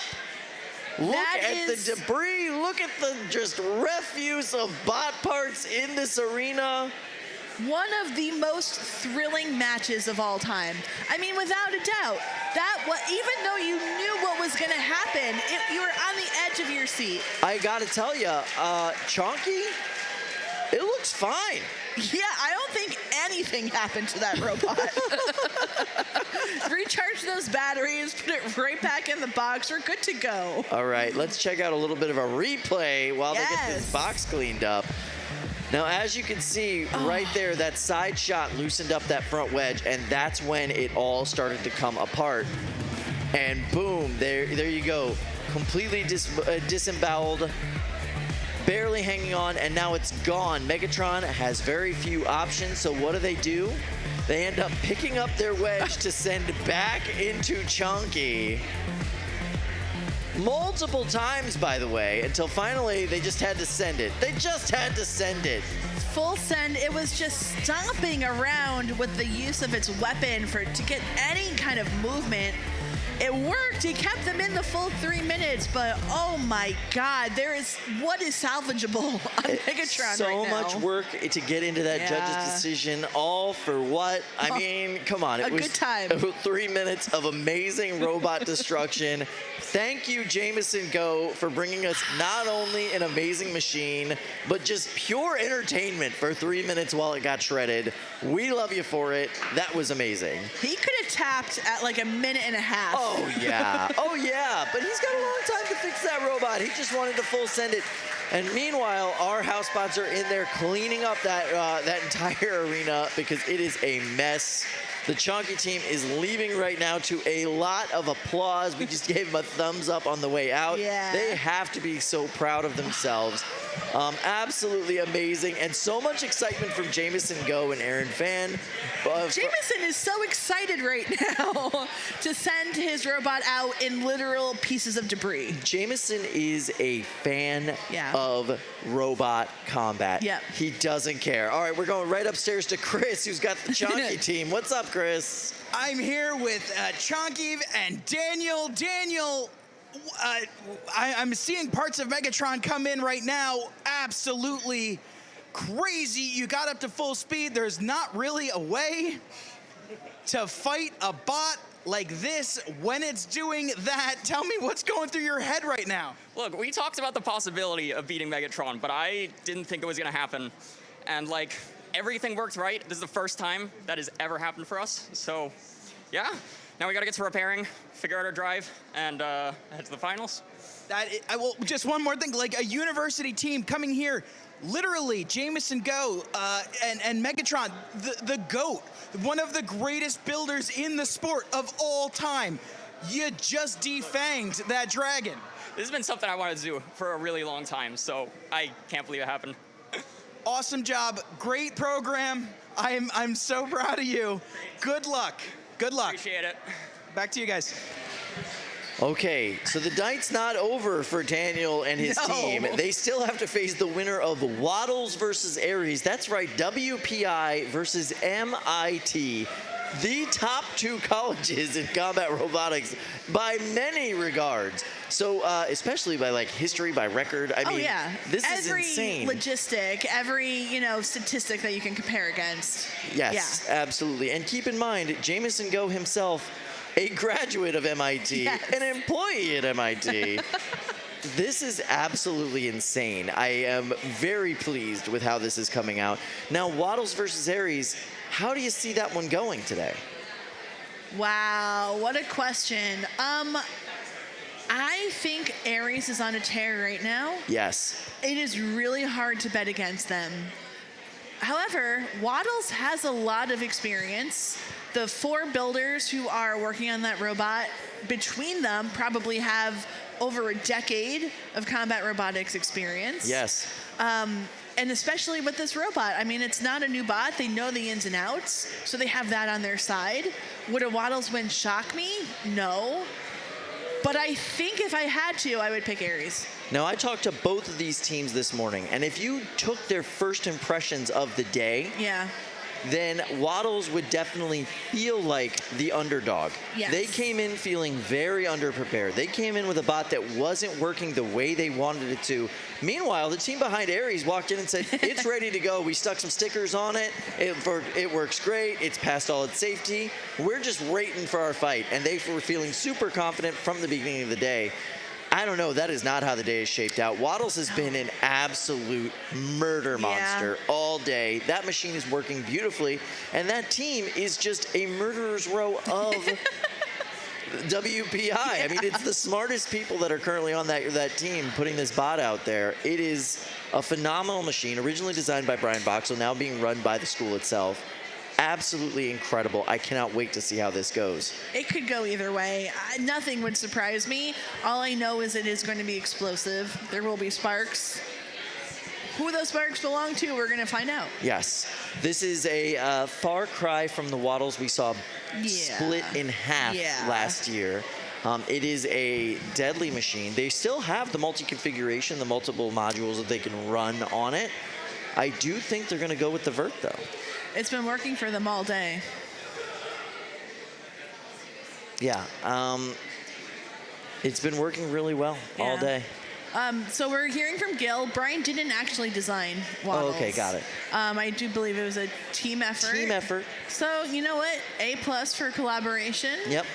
We love teamwork here, and Waddles is, I think, the distillation of what you can achieve when you have a lot of really dedicated people working together. And Ares, conversely, is the kind of first attempt from this new MIT team that just come together since the pandemic, since the team got dissolved a few years ago. So it's very interesting to see kind of how this more experienced team is going to stack up against this legacy team.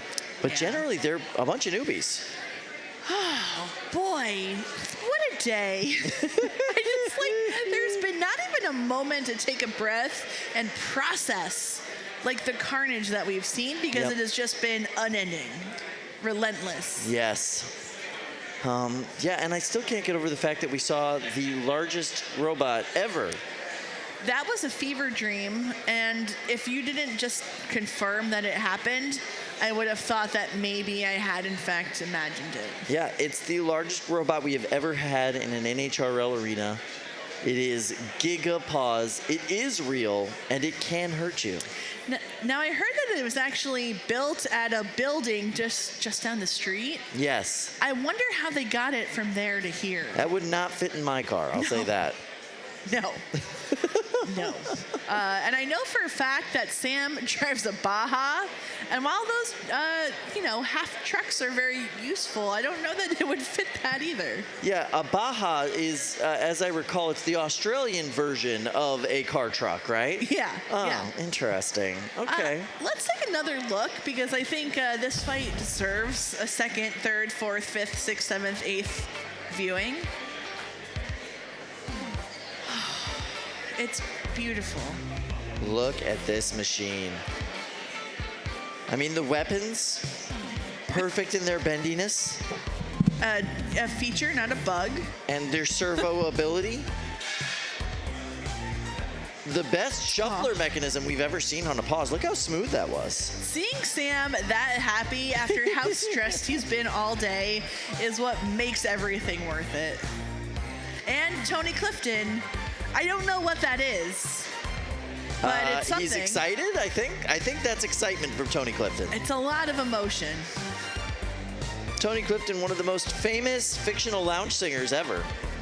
There are, who knew there were any famous fictional lounge singers? If there is one, it is Tony Clifton. Duke Silver. Yep, Duke Silver. Yeah. And Tony Clifton. Those there are we it. Go. It's good company. Goodness. Are we still going by that was a 30-pound fight? Well, Kyle, it was a 30-pound fight. Yeah? Because that was a 30-pound Gigapaws. Okay. It just happened to exploit some of the loopholes that pushed it over 200 pounds. Because, NHRL is kind of known to have these unconventional weight bonuses. Right. Different ways that you can kind of pick up a pound here and there. Yeah. And Paws just kind of figured out how to use all of them, make some new ones. And then make some new ones on top of that. But no, it was still a 30-pound robot. Oh, and we just got some breaking news. So in that last fight, it turns out MegatRON was not the only robot to take massive damage. Apparently, Flo also in rough shape, so they are repairing Flo in the arena right now. I have to say, I was afraid of that. We've already lost Fluffy, who really, fought the good fight earlier today, needs some maintenance. And now, because Paws took Flo and rammed it so many times into its opponent, I was afraid that maybe it would also suffer some damage. I mean, these housebots are hundreds of pounds. They are incredibly sturdy, but Gigapaws knows no control. Yes, Gigapaws, destroyer of worlds, destroyer of housebots, and looks like our team of officials and minions are out there fixing things and making it all work. Let's see if they're able to get this bot functioning. The lights are on. That's a good sign. That's and a Rob good sign. is in there. I have full confidence in Rob. Yeah, Rob, one of our henchmen. the I was going to say pinnacles of henchmen at this event. I mean, very evil. Yeah, extremely evil and very useful when it comes to henchmen. Henchmen, by the way, very special designation for certain employees that work here at the House of Havoc. Yes. Can you explain a little bit about what that means? Yeah, so if you're a henchman, you work directly for, I guess, Austin McCord. Austin McCord is the self-described supervillain that runs this Robot Kumite event every 2 months here in NHRL. And his henchmen do his bidding. In other words, they build ridiculous things and put together everything we need for these competitions. Yeah. And Rob's one of the preeminent henchmen here. Now, I believe that NHRL is actually hiring for a new hench person. Yes. So if you are kind of looking around and thinking, hey, I could do this job, I'm evil enough to succeed here, check it out. And maybe apply. By the way, if you're worried about having the henchman title on your resume, all I will say is, do you really want to work for somebody who would discriminate you for formerly being a henchman? That's a good point. I had not thought of that. You don't want to work for that guy. No. No. You want them to look at that and say, tell me about that henchman job you had. I must know more. Well, I mean, you're kind of assuming that that person would ever move on from this job.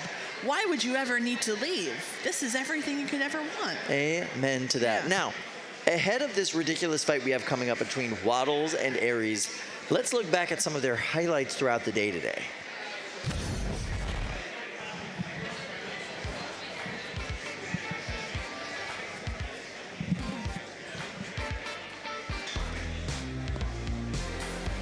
Vacatank there. Waddles taking on Vacatank. Vacatank surviving this fight beautifully, but man, can Waddles hit. I mean, look at those shots. They have really had a lot of good fortune with that vertical configuration, to the point where I almost didn't know if it was still, had all those different configurations that we've come to see from it.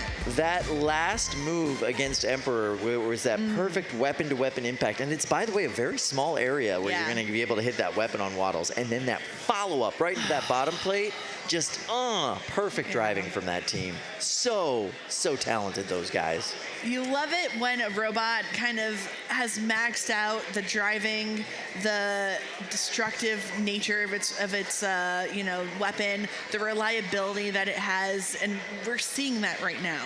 All right, Lindsay, it's time, ladies and gentlemen. We're going to continue on with our 30-pound semifinals. Getting ready to walk out into the arena. Let's hear some noise for Waddles!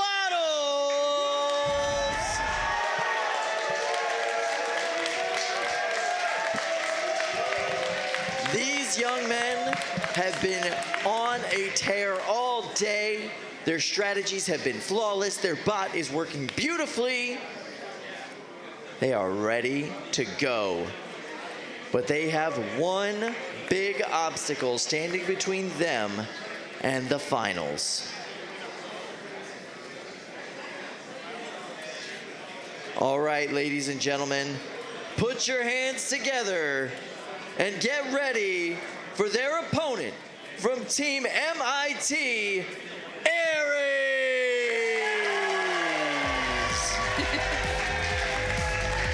Are you not entertained? That is intimidating. That is menacing. I am so afraid.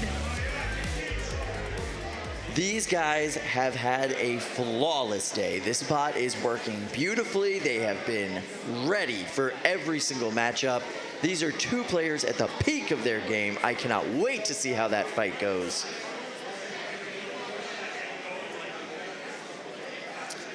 Aries all by themselves. And in the meantime, let's go to the fishbowl to hear this fight get called. Adam and Luke, take it away. Yeah, what a fight here. Let's look at the tail of the tape. We've got Connor Howard and Waddles here versus Ryan Duarte and Aries. Worcester, Mass versus Cambridge, Mass, an all-mass fight. WPI versus MIT.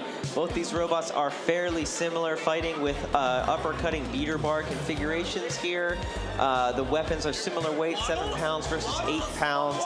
But Waddles, of course, has a second half here that's going to give them a bit of a weight bonus versus Aries fighting as a single robot. At NHRL, we like to give weight bonuses for fun things, and fighting as a multi-bot gets you a little bit of a weight bonus here, whereas Aries fighting alone is only going to weigh 30 pounds. The crowd is going crazy here for this collegiate matchup, and this is going to be quite something. Both bots have been outstanding tonight, and this fight is going to be, I think, non-stop back and forth carnage. So I'm certainly looking forward to see them in the arena. Aries has been a major upgrade since the last time they fought and has just been rolling through the competition. Waddles, as always, is looking great. I am really struck by how similar the fronts of these two robots look. It's really quite remarkable. They've got this tall, kind of thin egg beater. And I think it may come down to some weapon-on-weapon reach as well. You know, can you reach out and touch your opponent in this fight? Yeah, when you have similar weapons like this, you're going to see, you know, it's going to be reach, it's going to be weapon speed, it's going to be, you know, tip speed versus entry speed, who comes at who, from which angle, you know, little things add up here. to see who can take advantage. Which forks are longer and can lift the opponent up can be a big thing here. So very similar robots going up against each other. Waddles 2-wheel drive versus Ares with the 4-wheel drive. Ares longer forks, sometimes that can help, sometimes that can hurt in these situations. Ares looks like have a slightly larger weapon diameter. We'll see who comes out on top. A lot of times you can see off the first engagement how the fight's gonna go. There's so much tension in this building right now. You can just sort of feel everyone waiting to see what is going to happen. The whole night has been sort of leading up to this. For these builders here in the box, they have 2 fights between them and a golden dumpster, which would be massive for these teams. 5, 4. Now, just a quick update for the rest of the night. There is no house robot in this cage. That means no unsticks for this match. Wow, and Waddles winning that first exchange. Ares on his head. Upside down with a bent fork, not where they want to be. Waddles chasing him down. Big hit, tearing off a wheel, and then Waddles was stuck. Ares could have won the fight, but knocked them off. Incredible here. High centered here on this articulating lifting fork here. Waddles' second robot there coming in and lifting up Ares. What a back and forth fight. Waddles stuck again, but doesn't look quite as much as last time, able to free themselves. I can hear that weapon spinning up. I think that is the weapon on Waddles. The cam lifter on Waddles' second robot holding Ares in the air. Waddles unable to take advantage, goes flying themselves. Wow, opting for the weapon-on-weapon hit and losing that exchange. This has been a back-and-forth match. Ares had a wheel whipped off, but doesn't look any worse for wear here. Wow. This is chaotic, fast driving. They are very close to the rail. All it's going to take, oh my God, a little bit of smoke from Ares. Smoke from Ares and no more weapon. I was about to say Ares driving has been improving as the fight has gone on. But it looks like the weapon on Waddles is down as well. No, neither robot with a weapon, although it does seem like the cam lifters on Waddles' second robot are working. Of course, they can keep pinning every 10 seconds. They'll have to release. But with no weapon, will anyone be able to leave a mark on the judges as this fight comes to an end? Wow, miraculously, Ares' weapon has fired back up. I guess they didn't let out all the magic smoke there. But well, it's happening now. That looks like that may be a weapon motor. That could be that's a lot of smoke. Yeah. That could be a battery fire. We'll see. It's still moving. Wow. But I'm not seeing any more of the weapon. Yeah, this has been an incredibly punishing fight. Those forks on Ares are looking haggard. And here, a double pin here from Team Waddles. Waddles looked like they lost the side of drive earlier, but they had both a second ago. Now it looks like maybe only one, maybe intermittent drive on the left side there. They seem to be stuck under Ares. Of course, we're not going to get an unstick here. There is no house robot. The house robot is unfortunately out of action. 20 seconds left here in this fight, and the rotating cam lifter here of the smaller bot is going to try and make one last pin here as we take it to the judges. That cam lifter seems to be broken, unable to release there. Wow. What a fight. That's a tough one to call. Team WPI thinks they have it in the bag. They are celebrating cage side. Team MIT. It looks somber faces. Early on, Ares could have had the victory without a house robot to free that stuck robot in the corner. Was Waddles really stuck or not? I guess we'll never know. They went in to free them, and then the tides turned shortly after that. Their weapon eventually going down, Waddles' weapon going down, and then a lot of control from Waddles after that point, using the combo of the two robots just to continually, lift up Ares. Of course, if you're unable to release a pin within 10 seconds, it doesn't count. So some of those pins, it looked like they were stuck a little too long. Yeah. Will that hurt them in the judge's decision? This is a close fight, and it's a tough one to judge. Now remember, lurking in the shadows is Chonkiv, a robot that took very little damage in its last fight. This has been a totally punishing fight for whoever wins here. They're going to be going up against a formidable opponent next. Big hits early on. You can see there, it looked like Waddles was stuck. Aries comes in and flips them off. A lot of big hits in this fight. Aries had a few, Waddles had a few. And then both their weapons seemed to go down one after the other very shortly. And it became a pushing match that seemed to go in Waddles' favor, except for the inability to release some of the pins. Yeah, but Aries released some of that magic smoke, which is going to look terrible in the eyes of the judges. That is internal damage, and really shows that, that they are not really on equal footing. Smoke never looks good in the eyes of the judges. Now, we've talked a lot about damage here. At the end of close fights like this, when they go to the judges, you'll see the robots do a functionality test. What that means is they'll drive around a little bit, they'll activate their weapon. That lets the judges know what's working, because all the points that they score, that's related to how many systems have gone down. So we're seeing Waddles there, full mobility with both of the drive systems. I think they did their weapon functionality test a little bit earlier, so the judges will have seen what was and what wasn't working to get that damage category judged just right. This is going to be a close judge's decision, no doubt. Now, the good news is that the teams on both sides of this box have already qualified for the finals. This is just for their ability to advance and for their shot at the golden dumpster here today. Yeah, I was unable to see, any movement from Aries there. I don't know if they moved in the functionality test or not. Of course, the judges would have gotten to see that. But a close fight. A lot of the damage scoring is going to depend on what the judges saw in that function test. Both bots were really aggressive, and the control is tough because of those pins that were a little long. All right, now as we eagerly await that judge's decision, whoever wins is going to have some big repairs up in the pits. We're going to send it back to you on the desk. Thank you so much. And to Adam's point, I think the team behind Aries might have learned a valuable lesson in that fight.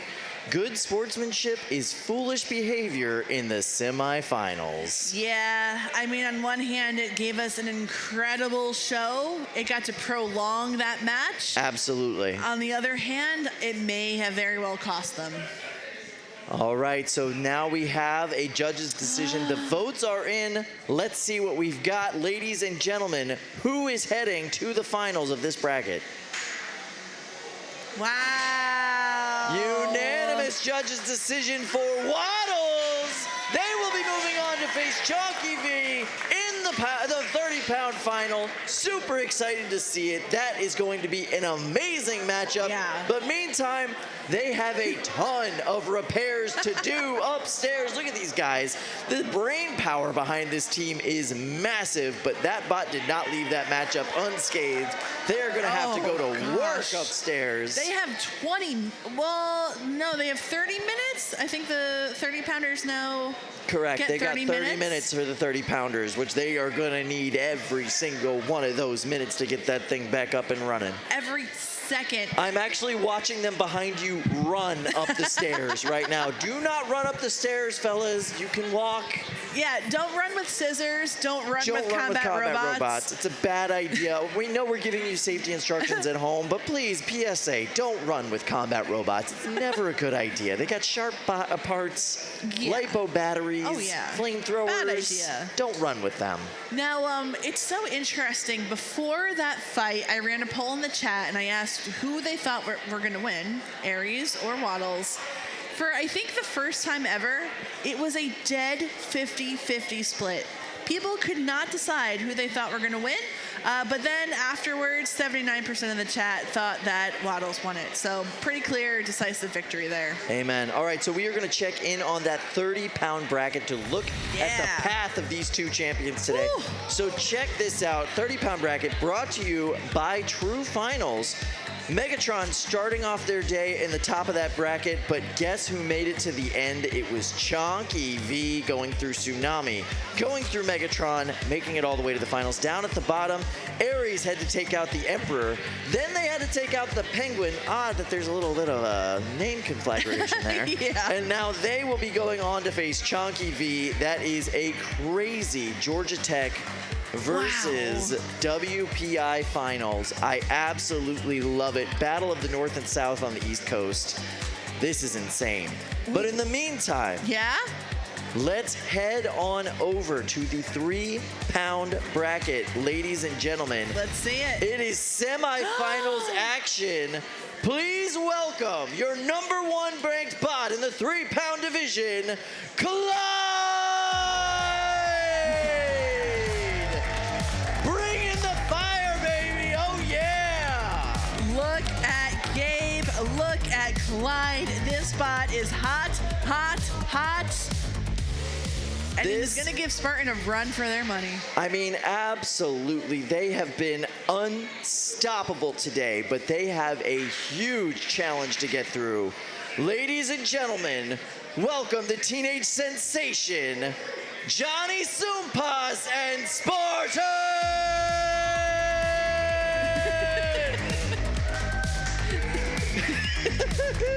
I love it. That is Spartan gold, ladies and gentlemen. It is ready for this fight against the hottest bot in the arena. Oh my goodness, I cannot wait for this matchup. The winner of this matchup goes on to the finals and a chance at the Golden Dumpster. They will face the winner of Red Panda and Fully Defined. I cannot wait. Kyle, this is going to be really something. Like Johnny said, he has lost to Clyde not once but several times. He hopefully has learned a lot from those matches. I'm seeing some of that tape on his robot to kind of protect against the flames, but at a certain point there's only so much you can do against the onslaught of fire and flame that comes out of Clyde. By the way, mad props to Johnny Sumpas for making it aesthetic. Now let's go over the tail of the tape. So we have Gage Brown from Austin, Texas. He's got a 26-12 record. He's got a head-to-head inch weapon ratio of 2 feet. Look at that thing, 2 feet of reach with that flame. I mean, that's absurd. And he's got 2 wins over Johnny Sumpas. Yeah. Johnny Sumpas, he's from the Bahamas. That's right, 34-21 record. Wow. He has never beaten Clyde, and guess what? He's only got 4 inches of reach against that 2 feet of flame. And normally he has pretty good reach against a normal robot. Oh, yeah. But when you look at how far Clyde can shoot those flames, it is mixtape-esque. It fills the box. Yeah, absolutely. All right, so let's send it over to our friends in the fishbowl, Adam and Luke. Let's call this fight. Now, Adam, as we get ready for this fight, I'm seeing a lot of gold tape on Spartan. What is that? So, you know, whenever we go up against flame robots, the drivers love to cover the robot in tape. I don't know how much it really works. You know, it's conductive tape. It works. It's going to get really hot. Yeah, well, you know. It's better than it melting your plastic, Adam. I really like Clyde. These flames never cease to put a smile on my face. Now, Johnny Sumpas successfully avoiding the box rush, spinning up completely. He has to really turn on the gas here early in this fight and avoid getting captured like that. Clyde is turning on the gas right now. What a pin. This is what Clyde does. Pins you and flames you for the full 10 seconds before backing off and coming in again. A little bit of remnant flames there on Spartan after that first pass. Still seems to be working fine. Unable to get free. Clyde chasing them down. Clyde is such a wide bot. It really cuts off a huge amount of space here in this 8x8 box. Very large robot, ironically made of 3D printed plastic itself to get so large.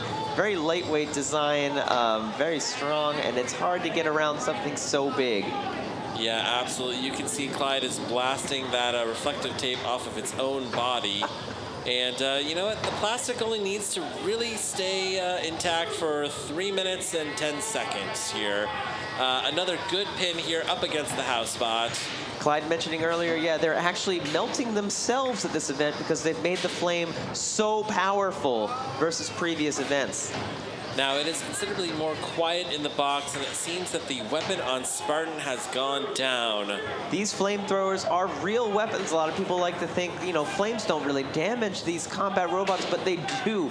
At this small class, you can see it actually burning and melting the plastic on Spartan, but it can also overheat components. It seems like Spartan is able to come back. Maybe the temperature is throttled back down, but these electronics all have temperature protection built in.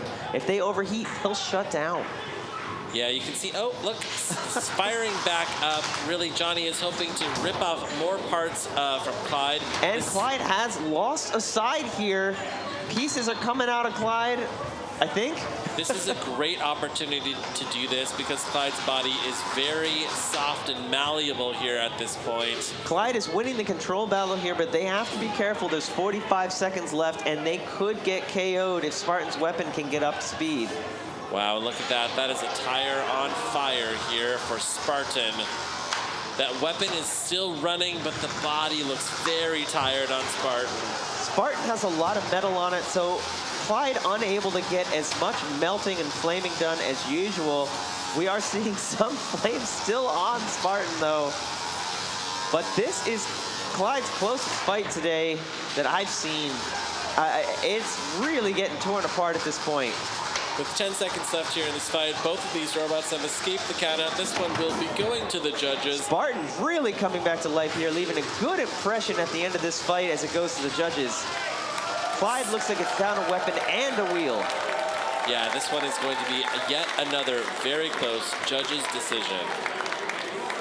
And it was the mini-bot down at the end of that fight, because that could come into play. The mini-bot looks like it's doing the thing. Oof. Not a great look. Now that could cost them a lot in the judges' decision, because that's going to count basically as half of all the damage. Now, the judges are looking for functional damage, you know. Spartan looked like it was able to drive back to the door. And, you know, we can see this functional check here. The weapon is looking great. Seems like maybe some of the... No, the drive looks good, too. Now, you know, the function test gets you some points, but it was intermittent, and that's going to count as some damage, but not nearly as much as if it had been completely dead at the end. You can see that mini-bot successfully kind of trying to crab walk on its side. It is absolutely doing the thing. Now let's take a look at the replays here and see how that happened. Wow. Now, Clyde is a very entertaining control bot. It's designed to capture you with this really wide design, push you up against the wall, and blast your robot with fire. Spartan was able to survive these big flamed hits here, you know, these big kind of intense bursts of heat and fire, and survive the entire 3 minutes and continue to run. Very impressive performance by Spartan there, especially at the end when it came back to life. It seemed to lose the weapon in the middle of the fight. Clyde had a lot of control points early on, but Spartan able to just tear parts off at the end. I mean, look at Clyde. Yeah. It is a mess. Yeah. I mean, the question then is, you know, is this functional damage? Clyde's still able to drive. Spartan's still able to drive. Well, come down to control ultimately. I saw half of Clyde. The main robot, half of it was drivable. I think they lost a wheel at the end. The smaller robot seems completely stuck. That's going to count a lot for functional damage there. And then it looked like the weapon died. Now, did it just run out of fuel, or did it die from the weapon of Spartan smashing into it? But it didn't look good for me, Clyde coming in at the end there. You know, those lasting images when you go to the judges, you know, they tend to count a little bit more, and they did not end that fight well. Now, there's a really important question that the judges are asking right now. Did Clyde run out of fuel? Is that why the flamethrower is not working anymore? Or did that igniter, did something happen in the system itself that got damaged by Spartan? And that is why the flame is gone. Well, I think Clyde is certainly going to say it was the fuel, and Spartan's going to say it was the hits. But how do you determine the truth from here? It's hard to tell. Yeah. I think that's one of the risks of running a flamethrower because, you know, you run out of juice at some point, and that means that your weapon is not running anymore. You know, it's not a great look for the judges. This is going to be a very, very close judges' decision. And even though there's a lot of destruction in the box, well, we're taking a look at two basically still functioning combat robots, a real testament to the toughness of these designs. I think that this may be potentially the first split judges decision of Prime Time here in April. I mean, it could be, to me, yeah, I think I'm probably going to go with Spartan here, but I could see how someone could see it the other way. What an enjoyable fight. Whoever wins this, like I said, Clyde always puts a smile on my face with those flames, but Spartan here just didn't have that much flammable on them. Yeah, now as we await the judge's decision, we're going to send it back to the desk. Okay, all right. That last shot that we saw from inside the box where just the debris, it looked like a post-apocalyptic scene. Absolutely. And the fact that both those bots still drove to the door, I have no idea what the judges are going to say. That was absurd. And one of them still has to go on to fight in the final. Which is remarkable. This weight class only gets 20 minutes, and we're holding them to that because we got to get on with the show. Yeah. And it's not an enviable position for either one of them, but I think that Clyde is in worse shape. It looks like it's in worse shape. I mean, they've been melting their own components all day. Yeah. This thing has gotten so much more powerful. That's crazy. Yeah, talk about friendly fire. I mean, that is the definition. He burned his own self. I'm looking at the chat right now. 60% think that Spartan won that. I'm not surprised. Not surprised. But ladies and gentlemen, the chat doesn't really count. No. The official judge's decision is in. Let's see what they have to say. I'm literally on the edge of my seat. Whoa! Ladies and gentlemen, split judge's decision. That is one judge for Spartan and two judges for Clyde. 1 point of difference between each of the judges. It does not get any closer than this. Your winner, the #1 ranked Clyde. Wow. That is amazing. It is physically impossible to get a closer judge's score than that one. I am blown away. That is absolutely insane. Gabe is going on to the finals with Clyde. That is a flamethrower bot in the 3-pound finals. No matter what, he has to face off against either Red Panda or Fully Defined. Love that. Love that. I gotta tell you, it's gotta be the hat. Kyle, that hat is a game changer. It's brought the power. I am so impressed. That was as close as it could possibly be. Both teams still friends, taking a selfie after that. Clyde won, but at what cost? At what cost? They have so much work to do. It is all smiles and selfies right now, and then they're going into stress ball mode when they get up into those pits. That was insane. I am blown away by this team. What a performance all day today.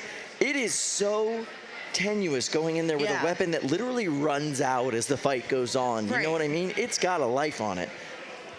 They have done so well. These improvements have worked perfectly. It is so honestly inspiring to see these robots improve time and time again. They have figured out how to really push each component to the absolute maximum, to the edge of how they can perform. In some cases, creating their own components, like printing their own things, figuring out ways around some of the pitfalls. these people are pushing this sport beyond, I think, what they could have imagined a couple years ago. Yeah. It's amazing. I am blown away at Gabe Brown Yeah. and his work on this machine. It's so cool to see him doing this well. And he's always smiling. He's happy to be here, even though he's on fire. By the Flames. way, massive cleanup needed in the 3-pound box. That is like crazy. They're gonna have to do a big box worth of cleanup in that very small space, just because of all the melted components. Yeah. I mean, can we hear some applause for just the crew here at NHRL Yes, today? thank you guys so much for cleaning after this. Crazy amounts of destruction. You guys are the best. This isn't normal. Like, nowhere else does this happen. Right. And to be able to turn fights around with such speed, these people are pros. They're the best in the world. And as of right now, by the way, I've looked, you cannot Google how to scrape melted robot parts off of a plywood floor. It's not a thing that's like readily available. Every other stain or every other damage to a floor, you can look up on the internet. This doesn't exist. It's like, oh, how do I get red wine out of a carpet? Yeah, we know how to do that. Yeah. But old how do you news. get melted flamethrower out of plywood? We're learning on the fly here, guys. If you like what you see here, and how could you not, please like and subscribe, share it with your friends, share it with your coworkers, share it with your teachers. I don't know. Just share it out there because this is the coolest thing. Amen to that. And speaking of the coolest thing, we are going to go up to the pits right now with Chris, who's got Johnny Sumpas. Yeah.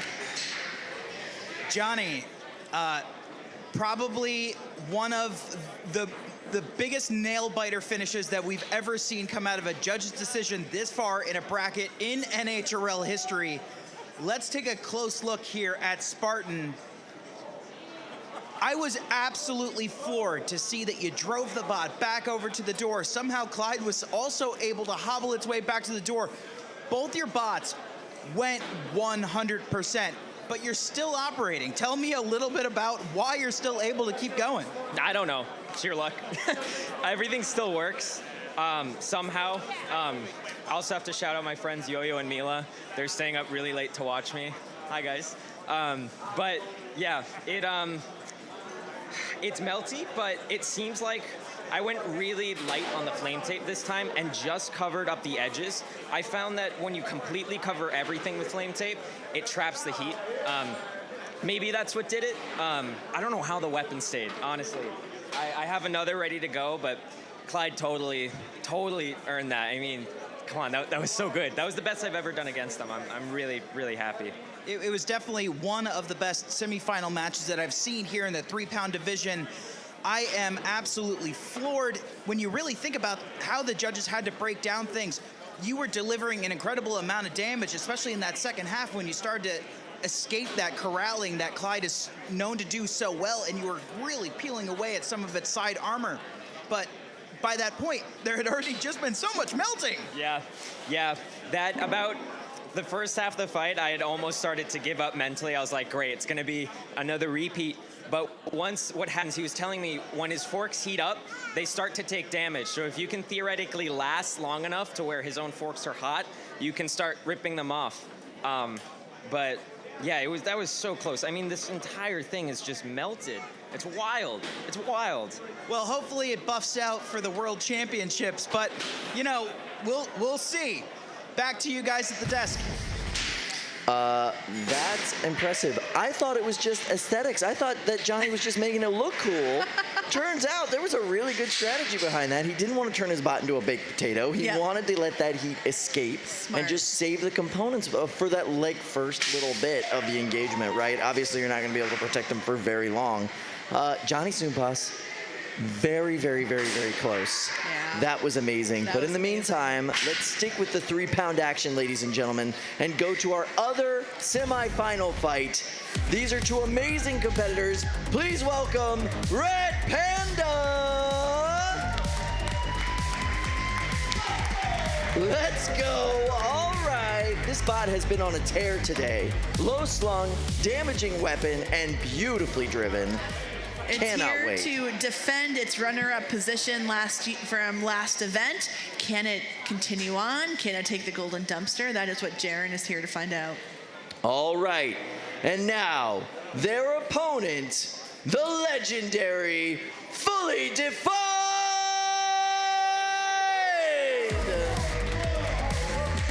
Ian McInerney just coming in He's like the it's any Florida other Warrior, day. man. He's just here to hang out, fight some robots, drive like a madman. I Have a love good this time. guy. You know, in another universe, this could be a tag team of robots. Look at them. They look beautiful together. Oh, of course. I mean, they are no strangers. These are WPI robots. They are friends. They are robot brothers, and they're gonna And take some photos. It's robot selfie time. Absolutely. I gotta tell you, it would be amazing to see either of these robots to go up and face Clyde in the next round. Red versus red. Yeah, it would be really interesting to see Fully Defined go against Clyde. They have similar profiles, very Extremely, wide. yeah. All right, so we are gonna get ready for this fight. In the meantime, let's go check in with Luke and Adam in the fishbowl. All right, now this is really an interesting set here. Let's take a look at the tail of the tape. Now this is a Team WPI versus Team WPI matchup. Jaren leads them from Red Panda from Worcester. His weapon is spinning at 360 miles per hour, and he's got a width of 7.5 inches. Facing off against the wide boy here, a Fully Defined, a width of 13 inches across, and a weapon speed of 400 miles an hour. Now this is, of course, hypothetical weapon speeds, and the really interesting thing about this is that these were the top 3 ranked Beetles at the very start of the day, and they have survived all the way through. This is not a fluke. Team WPI is absolutely the most dominant college team here in combat robotics. Seems like those rankings are pretty accurate, huh? Yeah. Yeah, they do a good job of capturing relative strength of these robots. Fully Defined here being so wide and so large, it's going to be really hard for Red Panda to drive around. So let's see how they can do here. Right off the bat, great hit from Red Panda. But Fully Defined coming back with a good hit of their own. Yeah, you're really looking for these engagements, and they are going back and forth. Neither robot fully getting the better of the other. Seems like Red Panda's forks are working a bit better when they go head-to-head. Fully Defined is getting around Red Panda, but it doesn't seem to matter. And Red Panda just taking advantage now, knowing it can win these front-to-front battles. Yeah, Fully Defined spending a lot of time on its head and on its back. And Jaren leads them, and Red Panda absolutely hungry for his first golden dumpster. Not how Fully Defined wanted to start this fight. They're going to have a real hard time coming back from this because Red Panda can just attack at will at any side of Fully Defined and is winning these engagements. Fully Defined would have to get around the back or side of Red Panda, and its maneuverability is severely compromised. Yeah, it's a classic 4-wheel drive design of Red Panda facing off against the 2-wheel drive design of Fully Defined. Fully Defined seems to have lost the right side drive, and they've tapped out. Red Panda's going to take this one. Wow, again, Red Panda advancing to the finals. He advanced to the finals with another Team WPI finish in March, facing off against Eruption. And he is facing a very different opponent now in Clyde. This is our 2 friends. Good hug there, cage side. Team WPI on top here in the Beetles, the most competitive weight class here at NHRL. Quite a back and forth battle at the start, but Red Panda quickly got the better of every engagement and did not let up.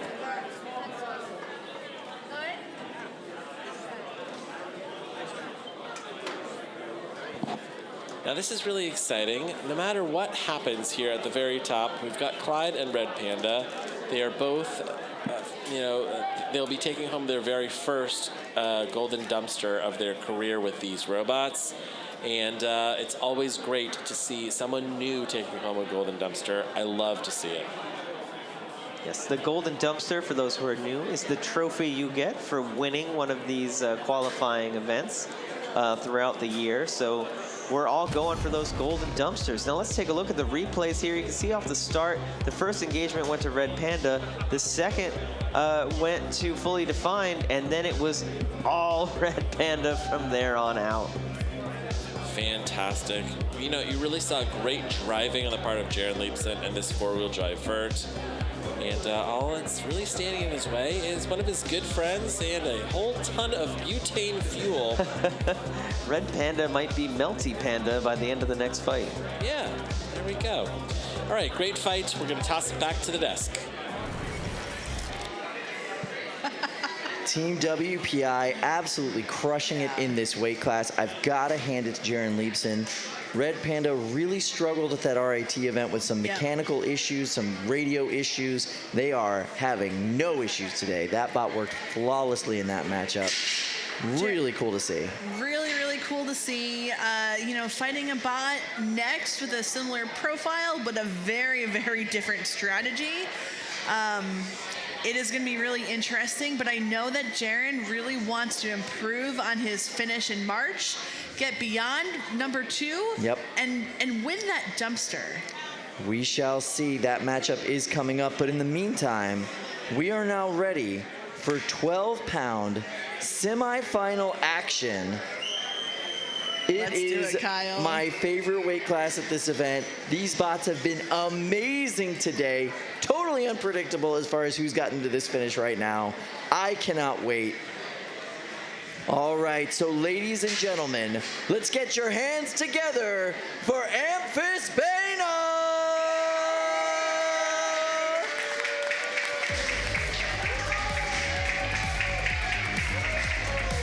Part of the teenage contingent here. They are walking out all ready to go. Tons of excitement, tons of energy. And a bot that's just working beautifully today. Dual weapons, and they both hit hard. With that boom there, by their multi-bot, smaller multi-bot driven by Lars Elliott, one of the best drivers in the game. All right, ladies and gentlemen, let's put your hands together for the strange amalgamation of spare parts found in Chris's garage. That's right, it's Junkernaut! Let's go! Chris Rummel, one of the most preeminent competitors here, phenomenal driver, great builder, here to show that you don't need to spend $1 bajillion on a brand new bot. Nah, you can just find some spare parts in your garage. But I gotta tell you, most people's garage, probably not like Chris Rummel's.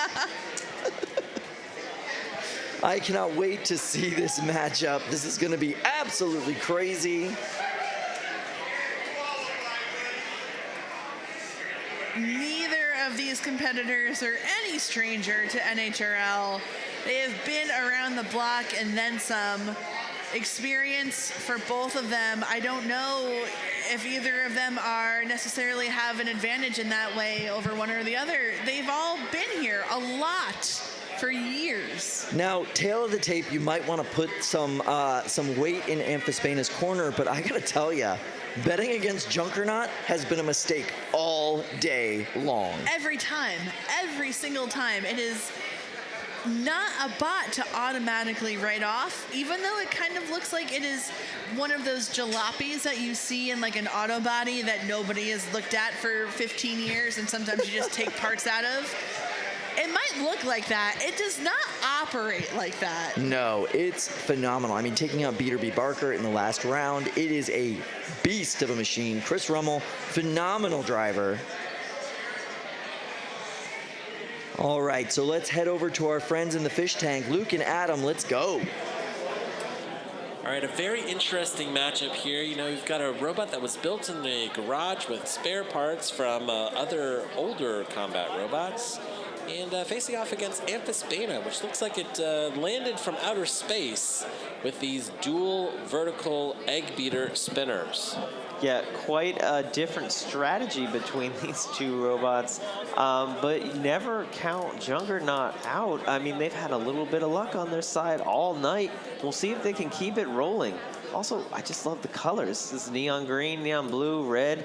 Just throw it all out there. Yeah, luck has certainly been on the side here of this robot.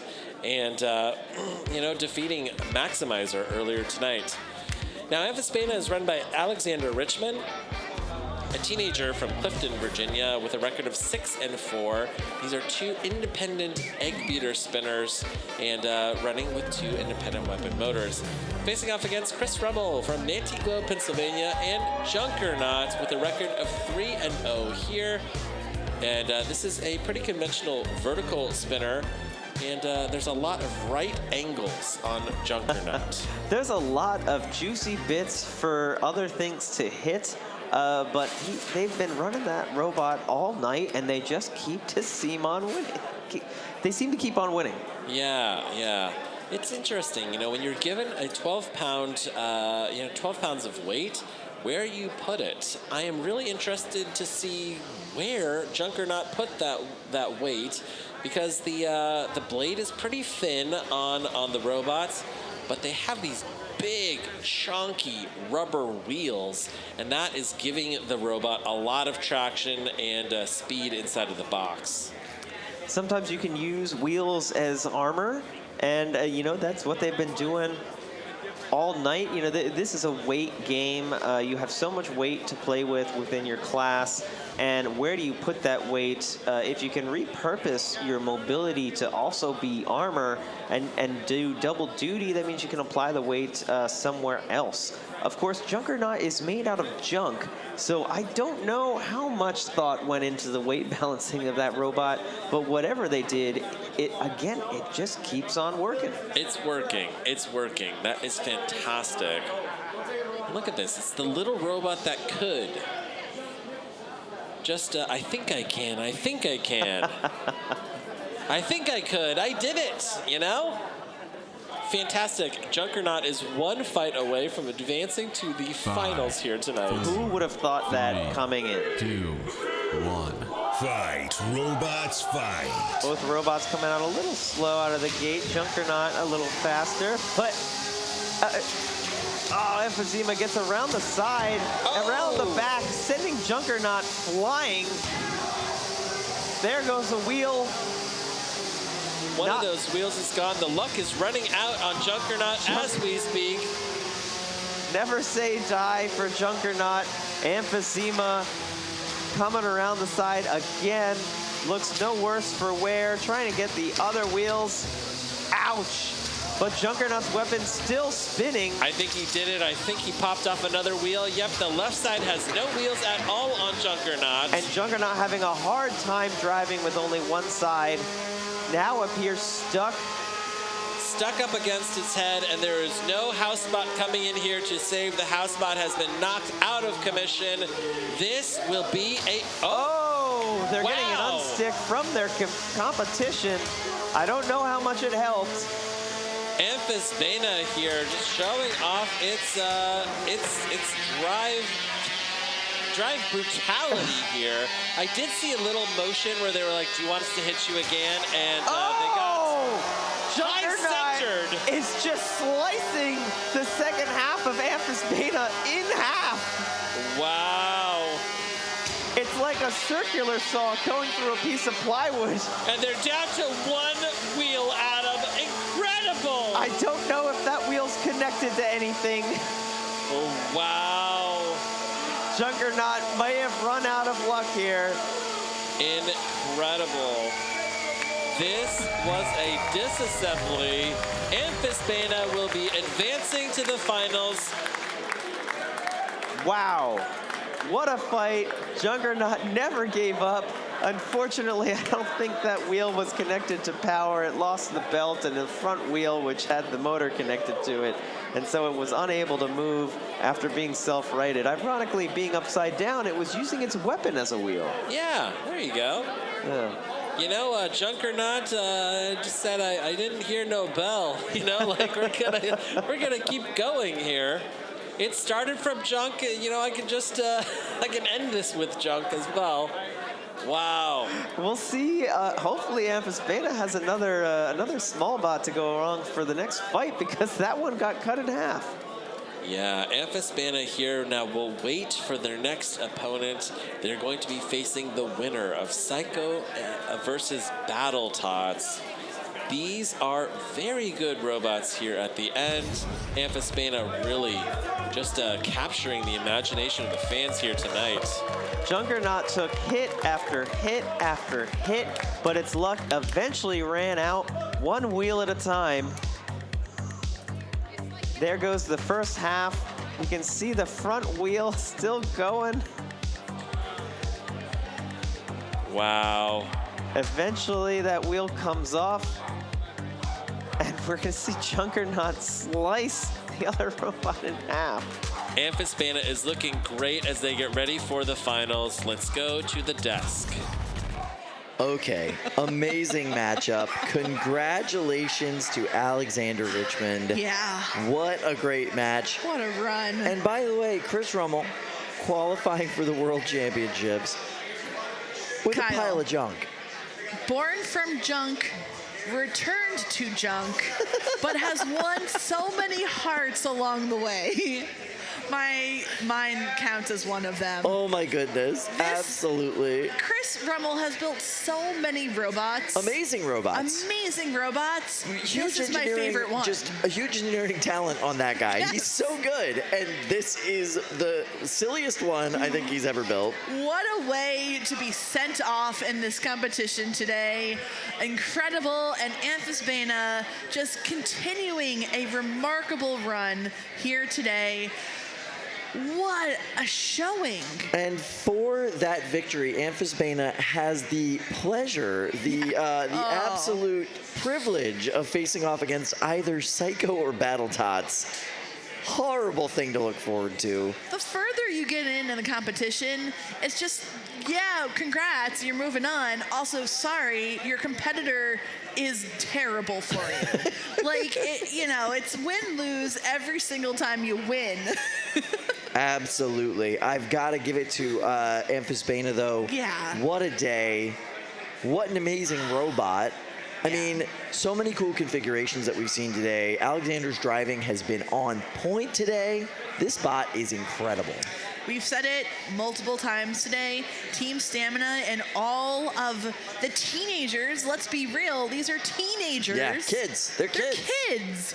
Are so impressive. This sport teaches so many skills beyond just engineering skills. It is incredible, and the way that this is going to set them up for the future makes me really happy. Absolutely. Yeah. Making it all the way to the finals. It's a team effort. I am so proud of them. Yeah. All right, so that means we are going to be getting ready now for our second 12-pound semifinal. They still got to clean up the box after that one. It was quite a mess, mostly of Junkernaut. Yeah, mostly Junkernaut, correct. I see two gigantic brooms frantically sweeping in box one. Checking all the cameras to make sure that they are still fully functional, that they're charged, they're ready to go.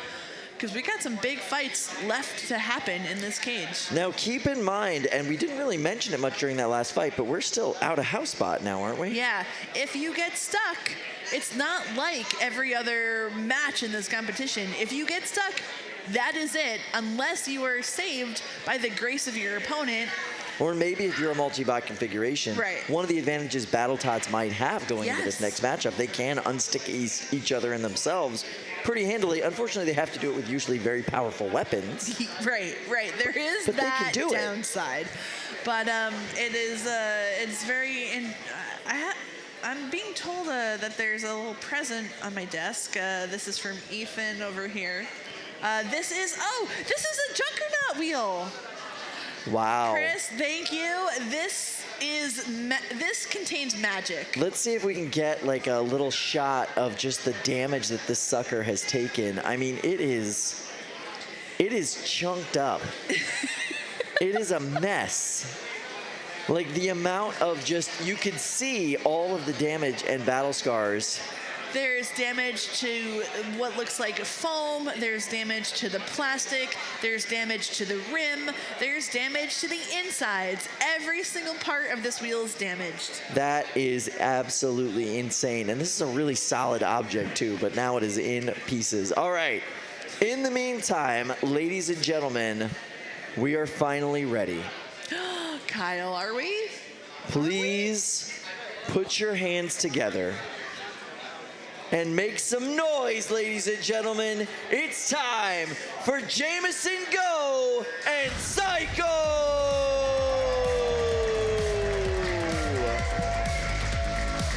This is the meta design from Jameson Go, Saiko. Jameson is 100% ready to go. He has understood the assignment. He is here for Robot Carnage. I cannot wait. He's got his stance ready. He's all smiles, but you know deep down he wants to win this. Oh my goodness, you've got to love it. And ladies and gentlemen, his opponent in the semi-final matchup, put your hands together for BattleTots!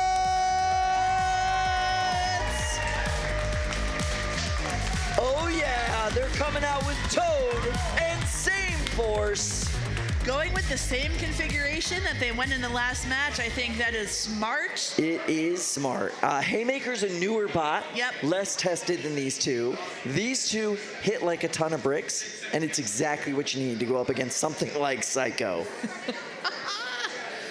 Oh, I am on the edge of my seat here. BattleTots really, against the odds, have made it so far in the competition. Again, when you have multi-bots like this, yeah, hey, you get 2 robots, that's cool. Also, they're way underweight compared to your opponent, so you're gonna be more likely to go get sent flying, and it's kind of a crapshoot. And Saiko is going to be there to capitalize on every weakness a multi-bot configuration might have inherently. Now, there's a weird connection in this fight. So Same Force was originally built by JMO, who gave the CAD to Kevin.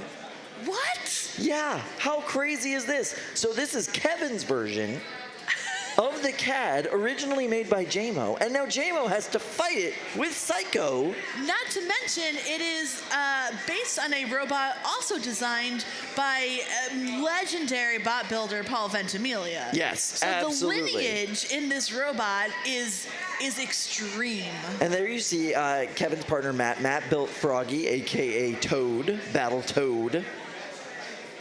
And it's so much fun. This is a bunch of 7.5-pound versions of larger robots, homages, if you will, to these larger robots. And these are, I mean, Kevin and Matt, 2 of the best drivers in the game. Amazingly talented guys. Once those doors close, it is just left to the robo gods and the drivers of these magnificent machines. All right, so to call this magnificent semifinal, we go to the fishbowl with Adam and Luke. All right, let's take a look at the tail of the tape here.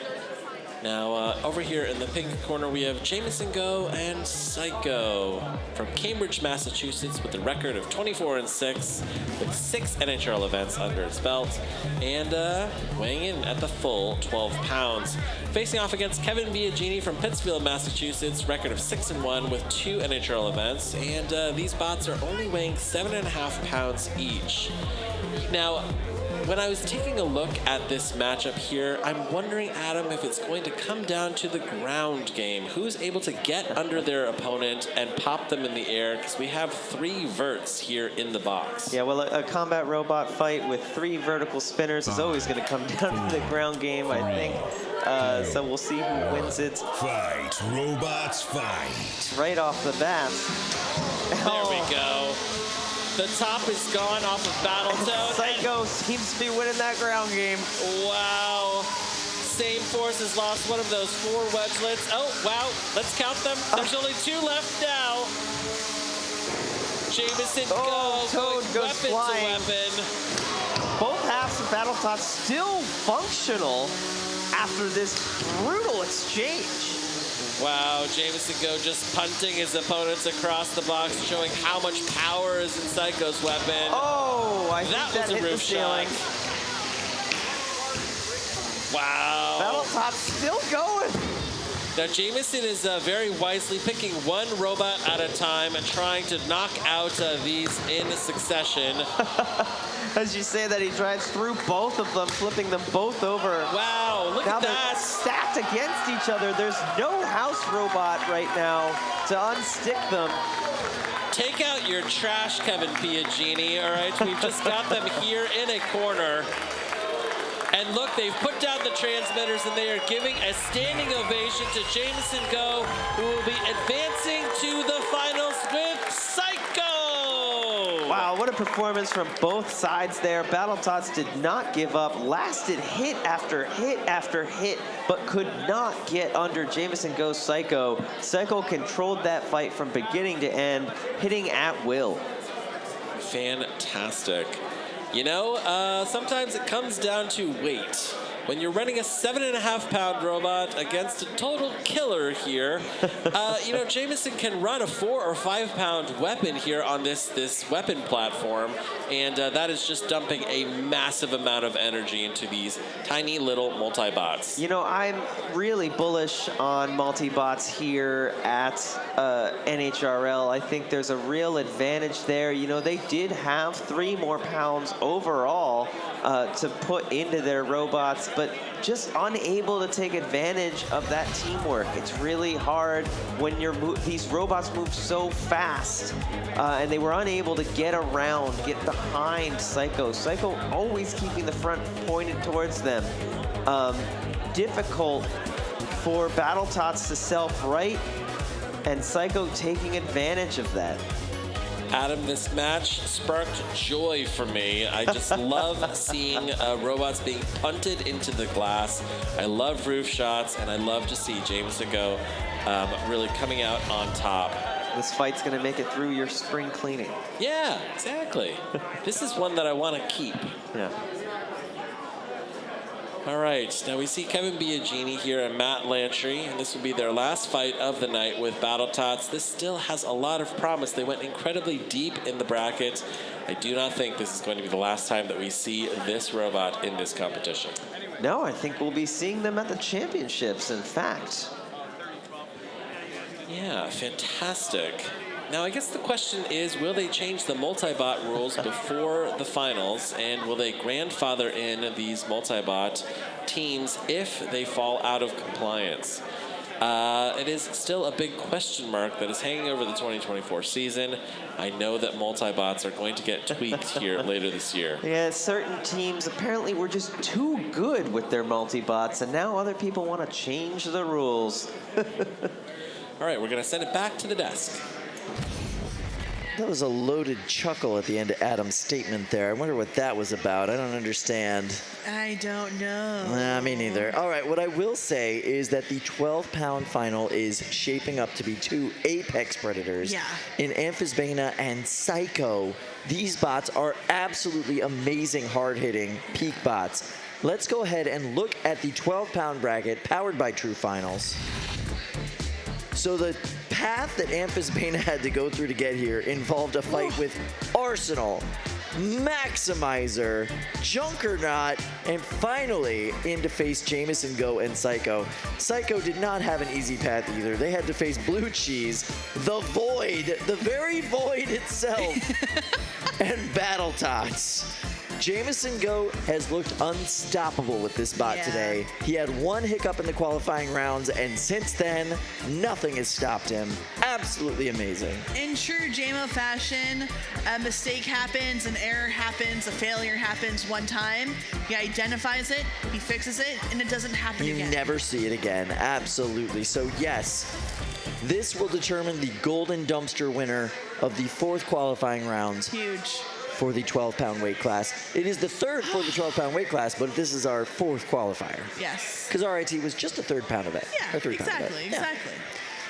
Fascinating how this has all come about. We're getting down to the wire now. correct me if I'm wrong, Kyle, there are 3 fights left. Well, I see another fight loading into Cage 1 here, and this one is not in the bracket. What is going on here? This is Tony Clifton? Former fictional lounge singer Tony Clifton loading in a toolbox. So he sings and lounges, and he builds robots? Yes, and I gotta say, this is not just Mr. Roper, but this is Mr. Roper's? Mr. Roper's. I don't understand. We have the evil red Mr. Roper and the heroic blue Mr. Roper. Now, in Mr. Roper's of past competitions have kind of had these like wrenches, hammers, that kind of like they flail up and down. This is a little different here. Yeah, it's upgraded now. Golden bats. Yeah, these are bats. They're bringing in a bat to a robot fight? Now, originally this team was captained by a Kiwi. Yes. And then it passed hands to Dr. Magnus Ambrose Detritus. And somehow now it has been passed on to former fictional lounge singer Tony Clifton. How do these 3 people know each other? I don't know. What is the overlap? And who keeps buying a combat robot made out of a toolbox? These are good salesmen down the line. They fight them once, they say, hey, this is junk. Let me sell it to some fool, and here we are. Yet somehow Mr. Roper improves every single time we see them. I mean, this is truly an unkillable robot. I'm really excited about these bats. I'm hoping that we see some good dents in the toolbox that is Mr. Roper. I had a good look inside of these toolboxes earlier today, and something that I will tell you that's really cool about them, there's definitely enough room inside of both of them to fit a ball-peen hammer. Oh, wow. Yeah, with all the components, motors, batteries, everything. Wow. So still functional as a toolbox, technically. Someone in the chat, GTC Robotics, said that these bots remind him of Rock'em Sock'em robot toys from the 70s. I have to say, I agree. Yes, absolutely. Check out those carpenter squares as the wedges in the front. How perfect. The pink robot is in the pink square. The blue robot is in the blue square. Here we go. Countdown is happening. Oh, they're so mad. They are having a tantrum independently. They have not. Oh. Guys, we have to have 2 championship finals in this box afterwards. Please stop denting the floor. There we go.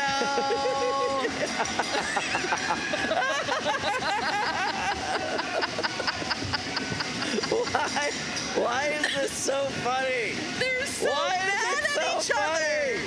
Oh my goodness, they're so angry about this. Oh! Get him! Get him! No mercy! He's got a foot up. He's never coming back. So angry. He's on his back and he's so mad about it. They're so angry. Why are they so angry? Get to that undercarriage, Mr. Roper. The self-righting mechanism is not happening. This is absurd. The sound of these bots. He self-rights with pure rage. We're happy, but they're still angry. Get him! Oh gosh. Listen, I had siblings. I get it. Okay. Wow. There can only be one. Even upside down, they still move, they still attack. It's really, truly a bulletproof design. The ability of Mr. Roper to continue to pound the ground, even upside down, is extremely impressive. This is the best combat robot ever. I never knew I needed a Roper on Roper fight But now this is all I ever want. Mr. Roper is both an unstoppable force and an immovable wall. Oh boy. Oh, this is too good. Oh, they're slowing down a little bit. I mean, wouldn't you? This has been like 2 minutes of pure rage. Just when you think the bats are going to stop, they power right back up. You think when they were in the lab inventing lithium polymer batteries, they said to themselves, maybe one day toolboxes will use these to beat each other with aluminum bats. Yeah, yeah. This is life-changing technology here.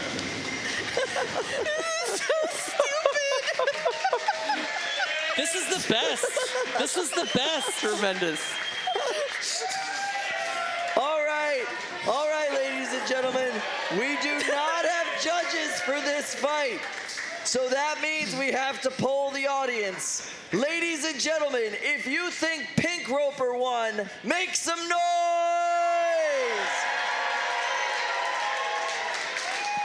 If you think Blue Roper won, make some noise!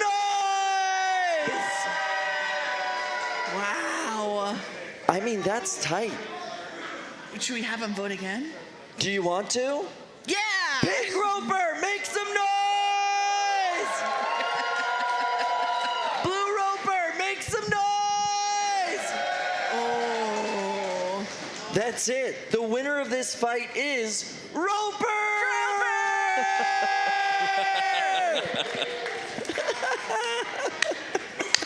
Tony Clifton, you did it again.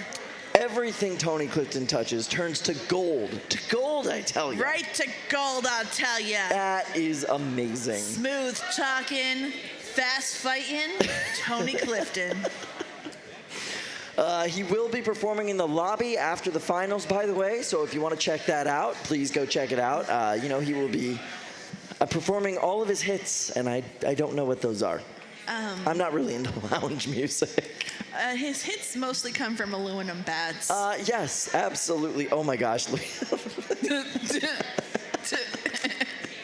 I do appreciate that he got fully dressed up for the occasion. Yeah, well, he never leaves the house without the tux. No. He never leaves without the tux. Oh, look at this. Look at this. Safety clamps. You gotta put safety on these guns.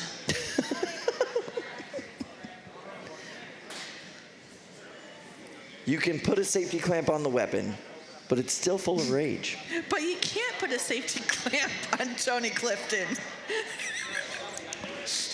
Many have tried, none have succeeded. It looks like we have Chris here ready to talk to the man, the myth, the legend himself, Tony Clifton. I'm here live with the backside of Tony Clifton. Oh no. Who is currently making safe both Blue Roper and Pink Roper. Let me ask you, Tony. You come out here. You were supposed to play a show over at the Jazz Club, but you quit. You're here. You brought a couple of ropers. Tell me about your day. Next question. Tell me about your yesterday. Oh, that was a good one, but next question, please. All right, let me ask you a question. Velvet or velour? Oh, definitely. Next question. All right, I got only one last. Velour, definitely velour. Blue Roper, Pink Roper. Oh, yeah. Yeah, there are two ropers. One is blue and one is pink. Thank you. What do you think of both the future and NHRL here? Oh, I think Roper's going to win every championship from now on. I got into it and managed to get some robot money, and I feel like we're doing real well. Thank you very much. Is this the end of? Is this the end of you here? Are we going to see Tony again? No. This isn't ending me. In fact, I got a song for you. Okay. Everybody's ready. Wow. Okay. Everybody, you might notice one. When the wrenches come down and they're hitting the ground, that's a roper. If their eyes are bright red, that means your body's dead, that's a roper. If he's in the ring and he's flailing, doesn't mean anything. That's a roper. No, wait, there's one more. Okay, well, here you go. Give me that one too. Let's go.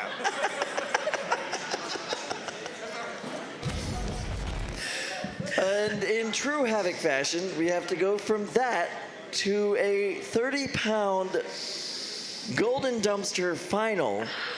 It doesn't get more serious than this. This is for everything.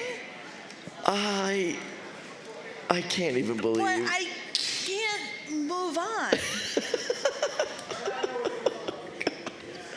This is unhinged, but we gotta move on. We have no choice. This is the 30-pound final. Yeah, I mean, meanwhile, Tony Clifton is struggling to get his ropers out of the box so we can have our 30-pound final. He's gonna milk every last second he can in that box. Now, let's take into account that we have no house bots, largely because of Tony Clifton earlier tonight with a giant plywood robot. And then we now have dents all over the floor. All over. Because of Tony Clifton. So Tony Clifton's had a huge impact on this event. The course of human history has been irrevocably changed by fictional lounge singer Tony Clifton. Now let's be clear though. It's not that he's had a huge impact on the event. It's that he's had thousands of tiny little impacts on this event. All right, so ladies and gentlemen, let's get ready for our 30-pound final.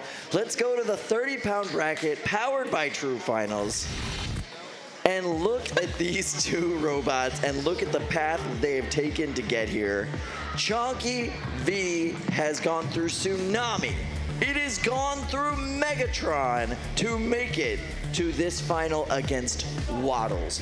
Waddles has had to take on the punish machine of Vacatank, the MIT team of Ares, and now they are here, vying for a golden dumpster against Chonkiv. That's right, it is a collegiate final. It is a collegiate final. They are going up against a robot that systematically dismantled every component, every part, every facet of MegatRON.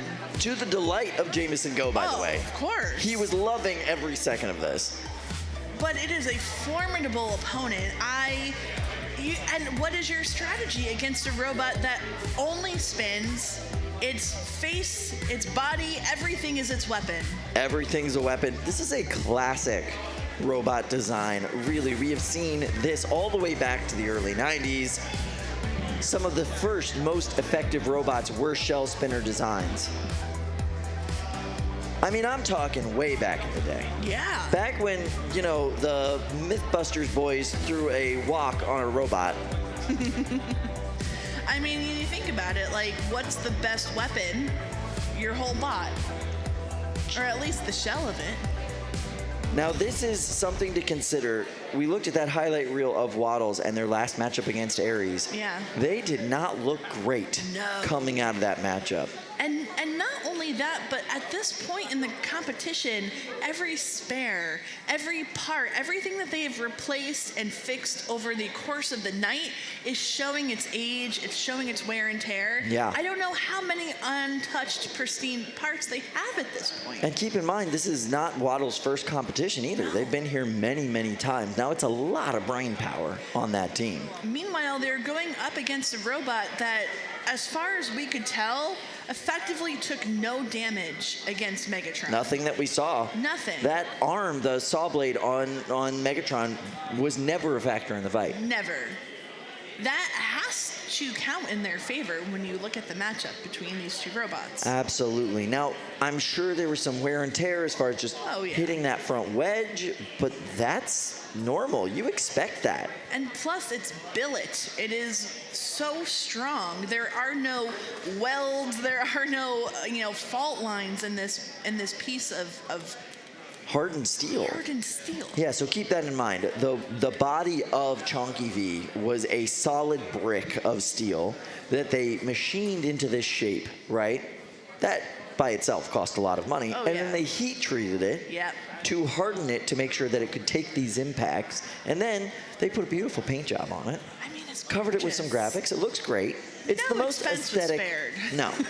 It's the most aesthetic bot that this team has ever put out. Yeah. I think it looks so good. Yeah.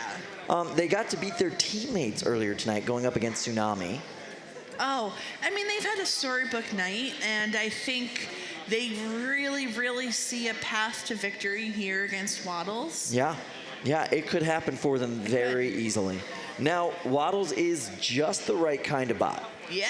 If you're looking for a bot to take this bot out, Waddles is just the right kind of bot. That weapon is, what, 7 pounds of just pure speed and destruction. Mass. It could get underneath them and just bobble them in the air for the entire fight.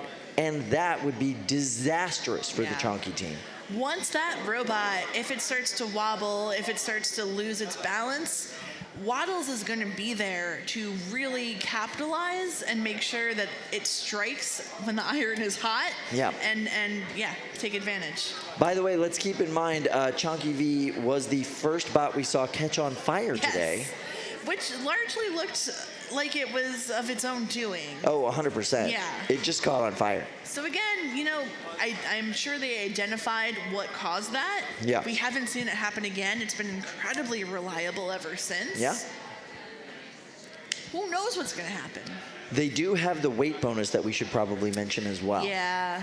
It's coming in with a shuffler weight bonus that gives them a huge advantage going into this fight. That's 45 pounds, and they can put so much of that weight into that shell, into the body, the armor, the combination armor weapon package of that bot. And so Waddles also used to be a shuffler, wasn't it? At one point? At one point. I'm not sure on that one, actually. That would be interesting, though. I would like to see that. I'm almost positive. I could be wrong. Fascinating. It is a modular robot. They do run an undercutter as well as that that vertical spinner on it. They've run the vertical the whole event today, though. It's been working great. I mean, why fix what's not broken? It's true. They do tend to stick to a module at events. I haven't seen them do a lot of switching up. Yeah. There was a while we didn't think that vertical Waddles was a real thing. Yeah, they went horizontal a lot, but you know, they're here to prove that vertical Waddles does exist, and it is in fact And you very should deadly. be afraid of it, yes. Yeah. But they've had a great day today. I cannot wait to see how this final goes out. We are down to the final in all 3 weight classes. We're going to be seeing Amphisbaena and Saiko in the 12-pound final. And in that 3-pound final, it's going to be WPI. On WPI action, Red Panda taking on the wide boy, Clyde. Now we have some time to get to that fight because I'm hearing reports that right now our 30-pound finalists, our competitors, are walking down the stairs to enter the arena. It's happening, Kyle. Love it. Super excited to hear it. Let's get ready for some 30-pound action. Ladies and gentlemen, the officials have made it to the arena. This is for all the marbles. So stand by. We are almost there. Man, what time is it? It is 11:28 in the PM. It could be 4 a.m. It could be 6 p.m. It could be 1 p.m. I have no sense of time anymore. All of space and time exists in this moment. And I'm never leaving. This is my life now. 11:28 p.m. The stands look ridiculously full. Everybody's very excited about this. All right. And ladies and gentlemen, put your hands together for the team from Georgia Tech. It is Chonkiv!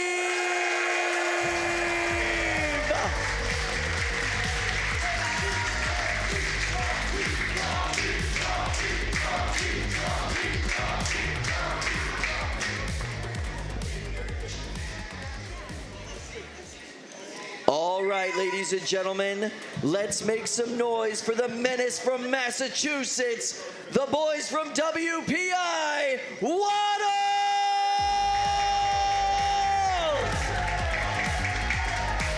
I feel it. And they have gone horizontal. What? Oh, Kyle! my goodness. They're trying to take out some shuffler pods. I can't wait. All right, these doors are closing. The bots are in the box. They got to take the safeties off first, but we're almost there. Yeah, that would make for a terrible fight. I'd watch it. I'd still watch it. I'm in. Let's go. All right, ladies and gentlemen, let's toss it to our friends in the fishbowl. Luke and Adam, what do you see here? I see a lot of horizontals here in the box, Adam. What do you think about this matchup, horizontal on horizontal? Waddles throwing out a bit of surprise. I think that we all thought they were going to go with the vert module for this one. Let's take a quick look here at the tail of the tape. Chonkiv from Atlanta, Georgia, from Georgia Tech. A record of 9-5 with a weapon weight of 24 pounds on that full body shell. Incredible. Facing off against Connor Howard from Worcester, Massachusetts, and Team WPI. This is the Team WPI Team Robot with an incredible 17-7 record, but only sporting a 7-pound weapon. You can see that vertical module there. I was expecting to see a vert here for this fight. Now, does Waddles have their second robot with them, or is it just the one?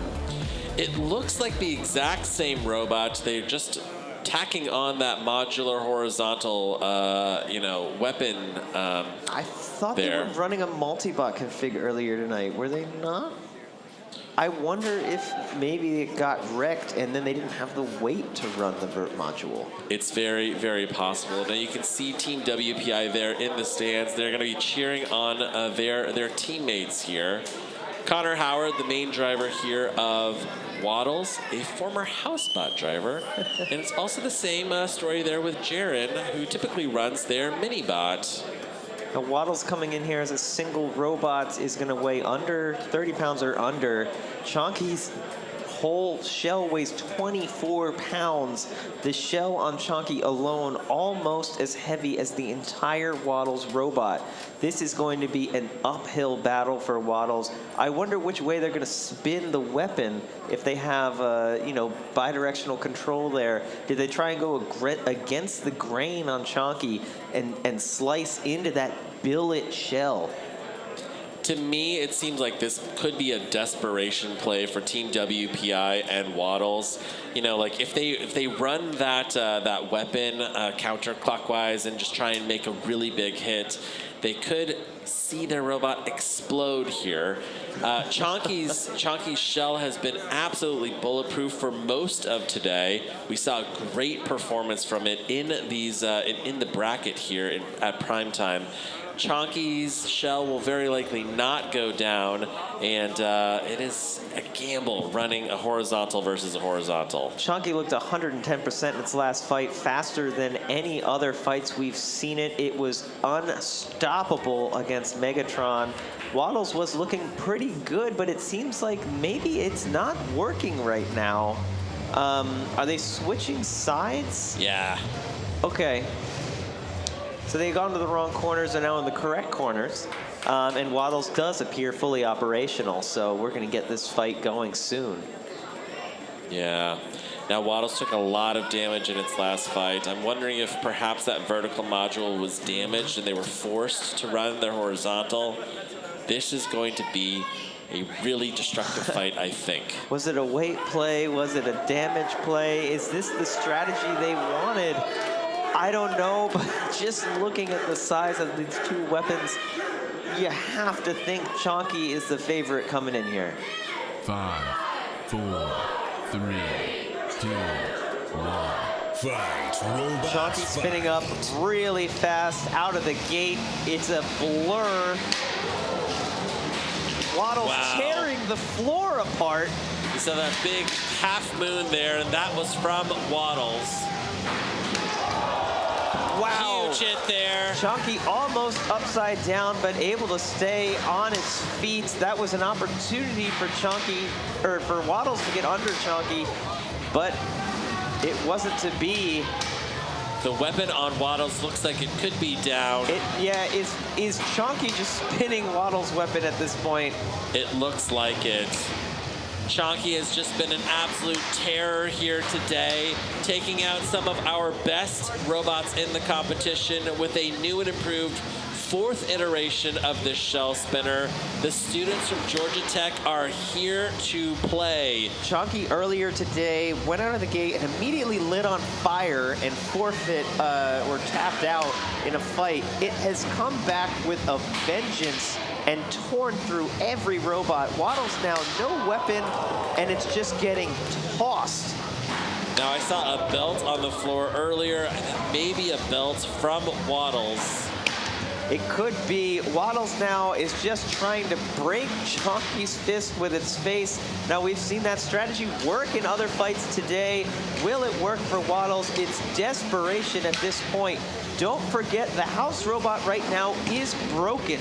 If either of these robots were to get stuck on the wall, they would not be able to be unstuck, and that would be it. If Waddles can send Chonky flying into the wall, that could be their chance at victory here.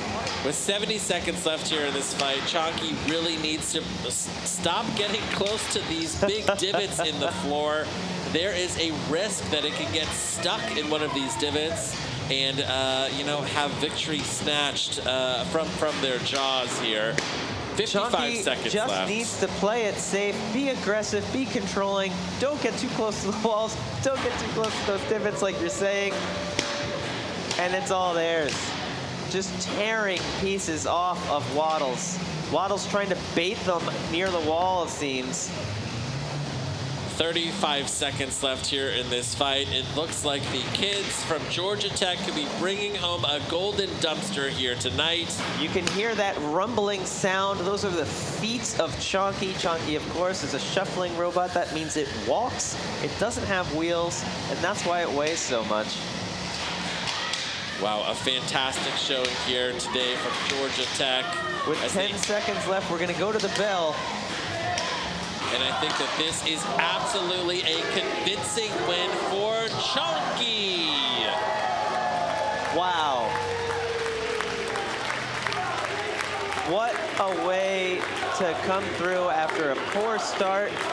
They rip through the competition, and they're going to take home a golden dumpster. Fantastic. Now, of course, this one's going to go to the judges. And the judges are going to be scoring this. The judges will be deciding who wins, but this was a very convincing performance from Chonky. That is a scary shell spinner. Now, as somebody who likes to run a 30-pounder in this competition, you are taking a look at potentially your competition later this year, Adam. Do you want to go up against a bulletproof shell spinner? Who could look at that fight and say they want to go up against it? I think it would be a fun fight. You know, I think both robots would have a good shot, but there's a lot of kinetic energy in that robot, and it is scary. Fantastic. I love to see a college final here in the 30s, and it's really cool to see these engineering students really applying everything they're learning in school for something very cool here. Waddles came out aggressive at the start, but just didn't have the energy in that weapon to do anything to Chonky, and then their belt came off, and that was that. Chonky hit after hit after hit after hit on Waddles, taking seemingly no damage at all, fully functional at the end. Incredible, incredible. If you're spinning, you're winning, as someone famously says. And they kept spinning the full 3 minutes. It's nice to see a shell spinner come out and perform well. I think everybody likes a good shell spinner. Absolutely. All right, now as we await this judge's decision, we're going to send it back to the desk. Kyle, I think because there was no house bot in that match, even though it was clear that Chonky was way ahead on all of the points, every single hit, every single movement where Waddles would kind of goad them towards the wall, Nerve-wracking. my heart was on edge. You could see the strategy in their brains. You could see it functioning. You could see what they were going for. And quite frankly, they could have achieved it given just the right circumstance. Yeah. That was a thrilling match. And I think actually the horizontal was a pretty smart way for them to go. They could have gotten a chance at those shuffler pods if things had just shaken out a little bit differently. I think they just didn't have an option. I think that I think that the vertical weighs a little bit too much without the multi-bot to give them the weight class. Yeah. I think that they had to run. We're gonna have to ask them about this to get confirmation. I think they had to run that. I wouldn't be surprised. And the only shot they really had was to get under the shell if they could and get to those pods. But man, that means you're putting everything on your bot right in the way of that shell. Ugh, terrifying. I couldn't imagine the amount of stress that was for those guys. A lot of brain power on that team. Tough choices to make. Kyle, we have a judge's decision. We are gonna head over to Chris with the winner. Let's see who it is. That's right. I'm here with the winner of the 30-pound division here in April. Congratulations to Georgia Tech and Chonkiv. You've won yourself a dumpster. Daniel, let me ask you, looking across the field today, MIT, WPI, Cornell, some of the best combat robotics clubs that we've ever seen in the sport, and you're bringing home the dumpster to Georgia Tech. Tell us what's going through your mind right now. Look, this morning, we first fight lit on fire. I thought we might be out for the whole thing, but we ended up coming back, rematched MegatRON, and I guess basically just went from there. I don't know. Connor, a great run for WPI today. It was awesome seeing you guys go on a tear. All your bots were looking fantastic. Tell us a little bit about the team real quick. This has been the biggest turnout WPI has had ever at a Norwalk, ever at a competition. We're just so excited by the performance of all of our bots. We're just keep getting better and better and better. This new version of Waddles, basically brand new chassis. The modules are the same, but everything else is completely different. And it's been on a real tear. We can't wait to improve it more. Daniel, give any shout outs that you want to throw back to Georgia Tech right now for helping you get all the way here, and you're about to be hoisting a dumpster over your head. Seriously, wouldn't have been possible without like everything at Georgia Tech, especially the people on my Robotics team. They're all amazing. Literally couldn't have done this myself. They're the whole backbone of it.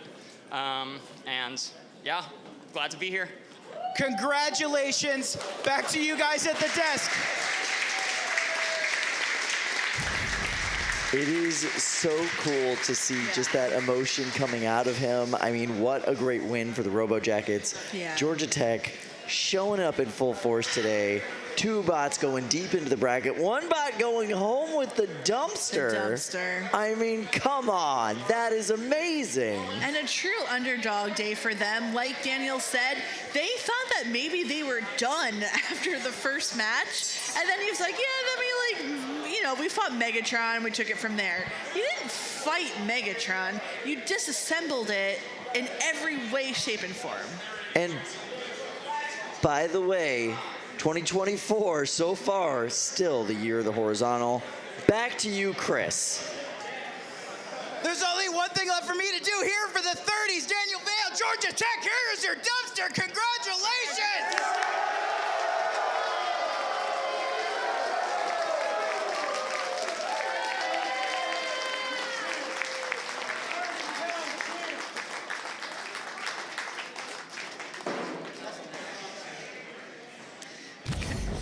I love that Daniel is so tall they had to change that frame once he hoisted that dumpster up over the rest of his team. That was amazing. So much emotion coming from Daniel today. Yeah. Fantastic performance by those Robo Jackets. 30 pounds in the books. That is the 3rd qualifier for the 30-pound division so far. We've got 2 fights left. 2 fights left, ladies and gentlemen. That was incredible. Congratulations to both of those teams. They can finally go relax. Yeah. I mean, they have been fighting for, let's see, it's almost midnight, 14 hours? Yeah. 14 hours culminating in this moment. I'm such a softie, but that really got me in the feels. So proud of them. All right, but ladies and gentlemen, now it's time for what most people consider the most competitive division here at NHRL or anywhere in the world, to be frank. Let's take a look at the 3-pound bracket powered by True Finals. There you see right at the top of the bracket is Clyde, a bot that has gone through the ringer today, taking on Rhino, taking on Spartan to make it into the finals. But below them you have another bot from WPI and Red Panda. Red Panda taking on Fully Defined. Red Panda taking on Hodor. Let's have a quick replay of their day today before we get into this final. Let's take a look.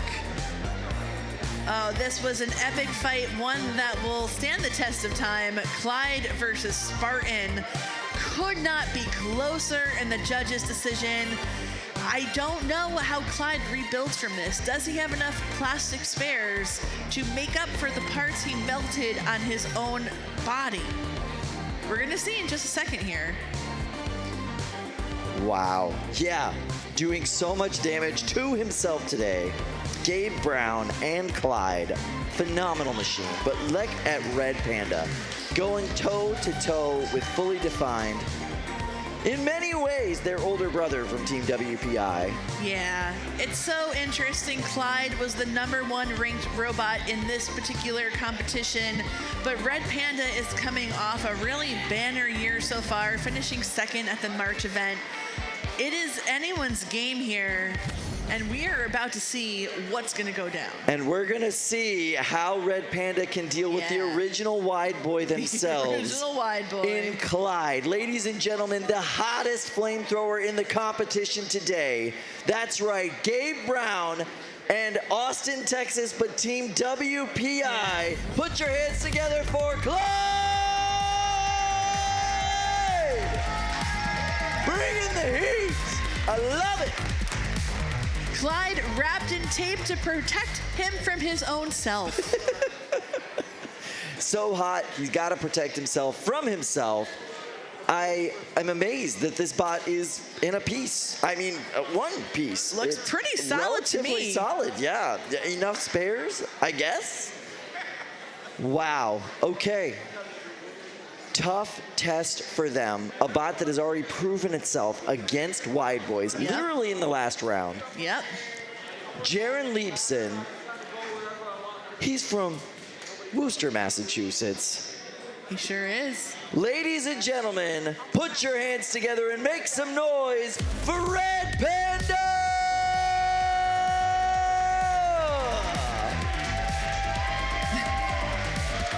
Not so red. Not so red. Silver Panda. It's the Silver Panda wrapped in the heat tape, looking like a baked potato out there. You know, this is interesting. We learned from Johnny a little bit earlier that he only kind of half-taped his robot so as to not bottle in and trap in all of the heat.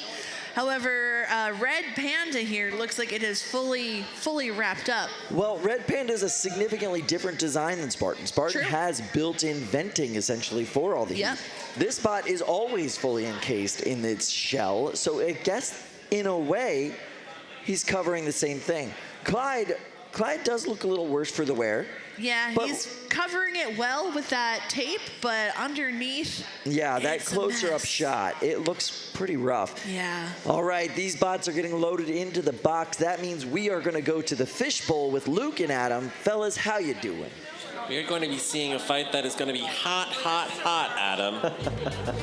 Now, here, let's take a look at the tail of the tape. Clyde, run by Gabe Brown, originally from Austin, Texas, a student at Team WPI. This is an all-WPI Beetleweight final, WPI versus WPI. Now, these are both veterans of the sport. Clyde coming in here with a 26-12 record, and Red Panda coming in with a 23-8 record. An incredible win-loss record for both of these robots. It really shows you the pedigree of the combat robotics program at WPI. Both these robots have been very high performers today, obviously making it to the finals. Clyde had a rough outing in its last fight, basically lighting itself, melting itself almost entirely. It was in pieces, and I mean, just an incredible job getting it back together for these finals. Yeah, it was looking a little droopy and a little sad coming out of that box. And let's see if it's maybe you threw it into that drink case, you know, up there to kind of cool it down. Yeah, exactly. It's still looking a little bit melty, but you know, solidified at this point, so that's good. The hat is still looking strong. Yeah, important, very much. You know, you got some googly eyes as well on Clyde, so I'm sure that those are ablative. We're going to have to see. The googly eyes were looking pretty good. Yeah. I think they give the flame an extra 5 degrees. Yeah. Now, I have really paid a lot of attention in recent competitions to Red Panda. This is a robot that has flown under the radar, but came in second in March and potentially is 3 minutes away from potentially hoisting a golden dumpster here. Yeah, interesting to see what they do here. I mean, you know, box rushing a flamethrower doesn't really do much because they don't need to spin up. Sure. So we'll see. Oh, they went for the box rush and right into a pile of flame. Wow, into the gaping maw here of Clyde and that very, very powerful flamethrower. The two smaller robots battling each other in the background. Of course, damage to smaller robots still counts a lot in the judges' decision, so that could come into play here.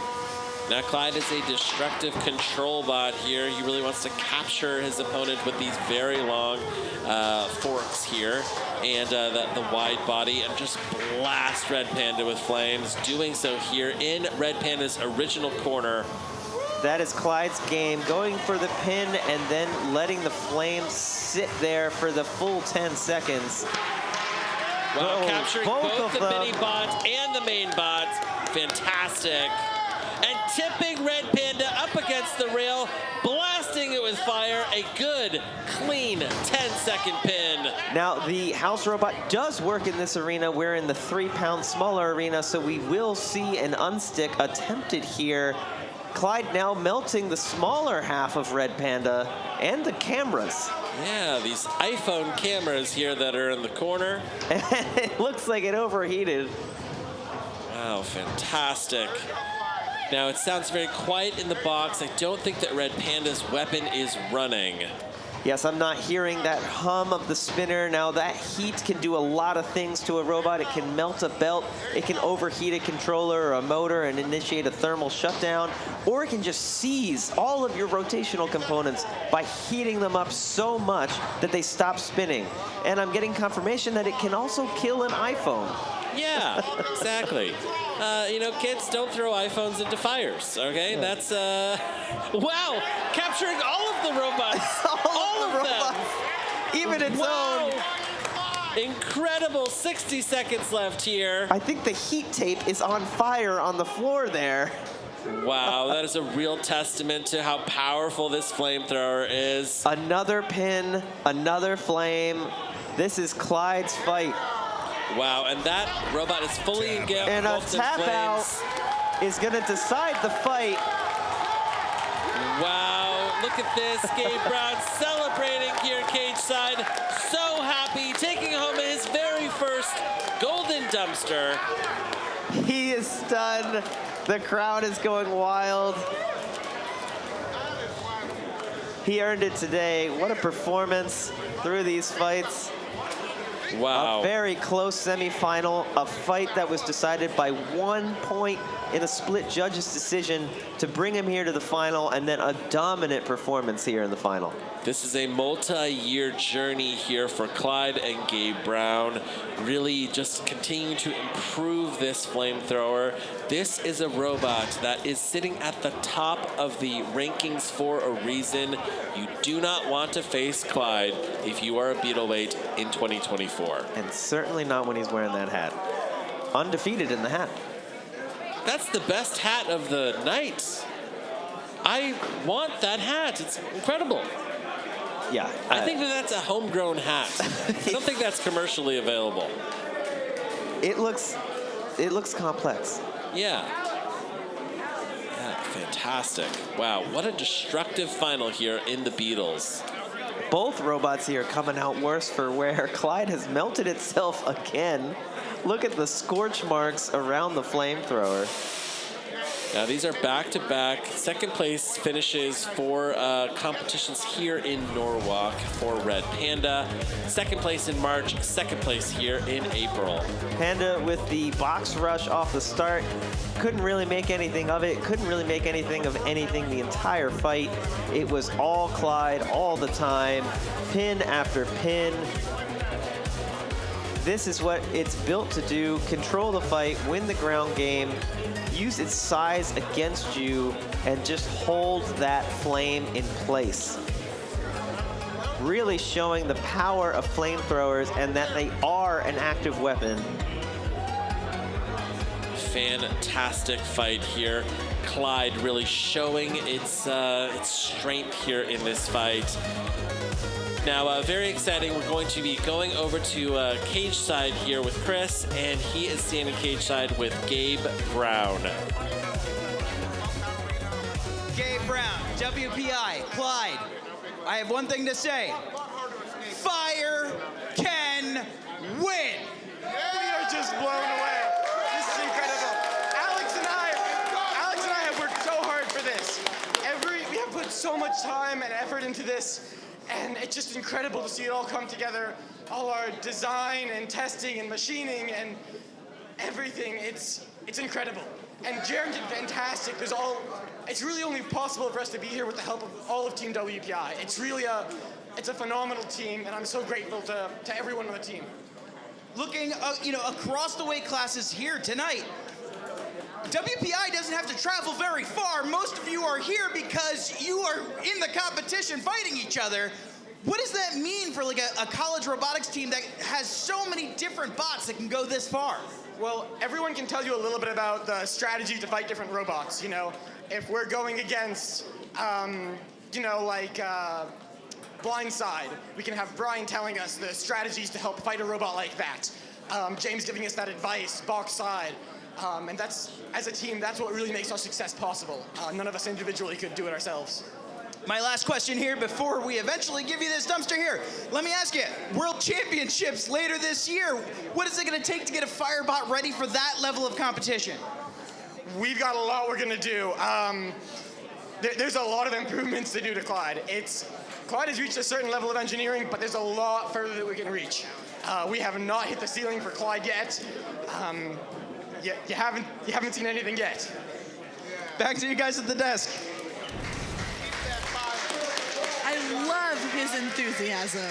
So the improvements on Clyde, to be specific, ducted air intake on the back, improved capacity for fuel, nearly twice as much capacity for fuel, and I don't care what the Discord discourse says, I don't care what the YouTube chat says, that freaking hat. Kyle, I guarantee you tomorrow, sales for that flame hat are going to skyrocket Buy your astronomically. stocks right now. Absolutely. Yes. 100%. Congratulations to Team WPI. Congratulations to Gabe Brown. Let's send it down to Chris right now. Gabe Brown, WPI, Clyde, one last thing, here's your dumpster!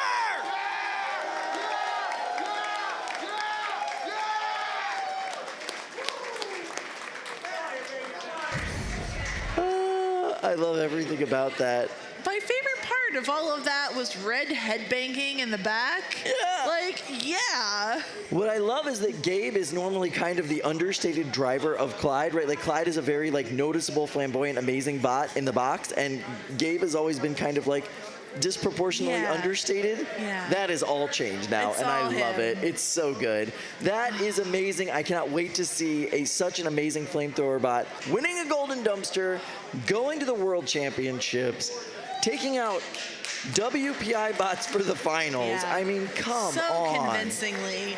Now, Kyle, something that I want to highlight, we've had an incredible night from start to now, and it really would not be possible if it wasn't for so many of the amazing staff, the people who make this event possible. And really, when you think about it, Robotics, they don't know any gender. none of this knows any gender. And there are so many fantastic women behind the scenes that make this run. And I just want to make sure that they all get their shine. Here is Katie. She makes this building run. She makes us run. I don't think any of this would be possible without her. We have Libby here. We've seen her cage managing and cleaning all night long. Gwen, our amazing, incredible ref. I love her to death. Just always, I know that person. Yeah, that's me. Love announcing fights with you.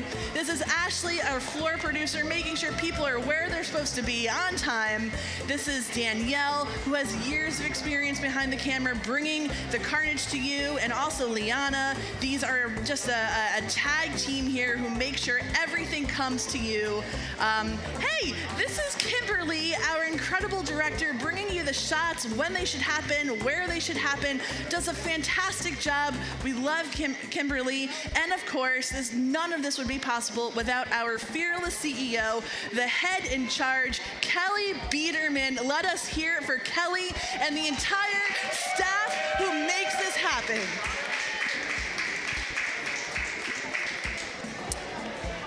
I love them all. I love them. None of this is possible without these people. That is like the most quintessential Kelly shot too, of her just like crouched down on the laptop, like making things happen on the fly. I love it. That is so good. Kelly does it all.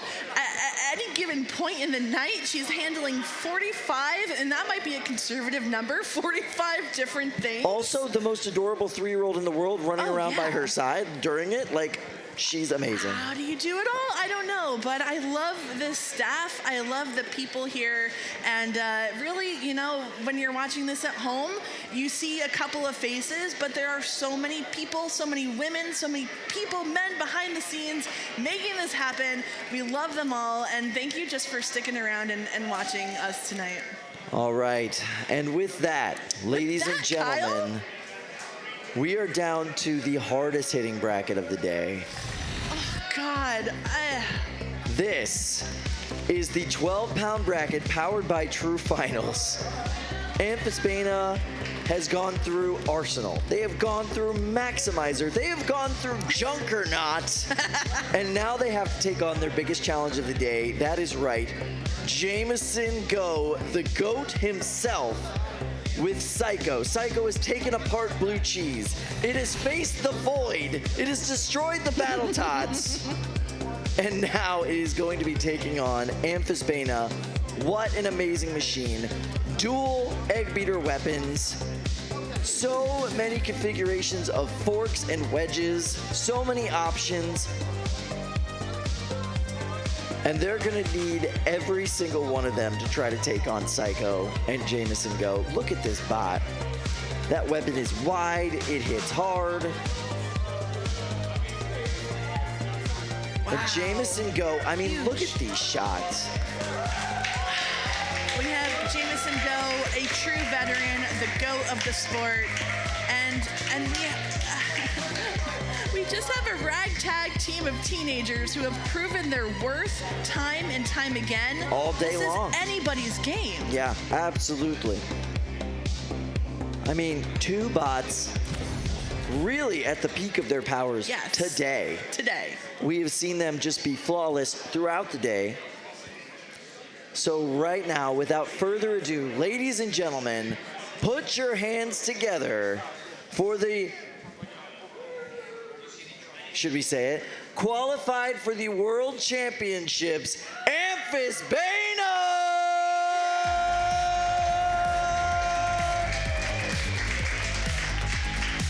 Team Stamina represent.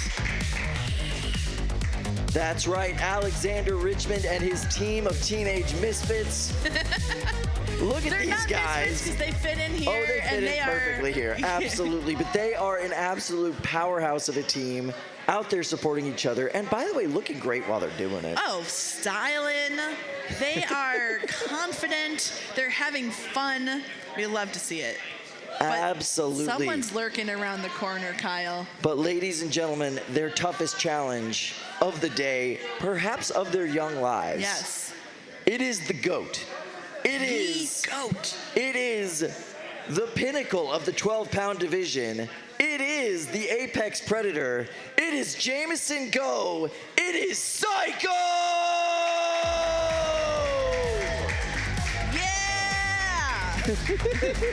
Dancing on in, JMO. Jameson Go, full of personality, but also full of engineering prowess, coming out with his partner, Aaron Fan. He has got a deadly machine. It is small, it is compact. It is hits hard, optimized. it is optimized.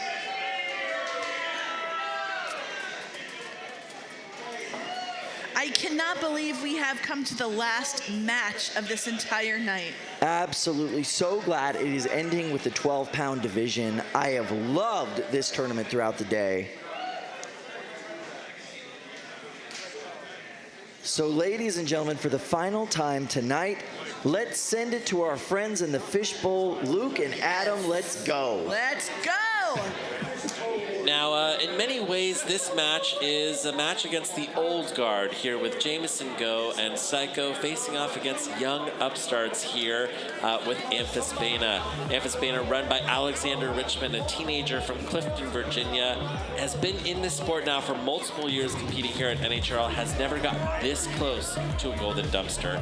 This would be Alexander's first golden dumpster ever. Now, this is a really interesting double beater bar design with a record of 6-4 and 25 NHRL fights, facing off against Jameson Go, which has fought here 196 times over the past 5 years, with a record of 24-6 with Saiko. And this is a really big David and Goliath kind of moment here. Now, Saiko has already won 2 golden dumpsters. They would love to win a third. Amphisbaena here has never won a golden dumpster. They would absolutely cherish that. Yeah, you know, in a way, this is a little bit unfair. You know, Amphisbaena has 2 robots, whereas Saiko only has 1, and then Amphisbaena has 2 separate vertical beater bar weapons, and Saiko also only has 1. Yeah, you know, you take a look at this and you go, Jameson, you gotta add more robots and more weapons.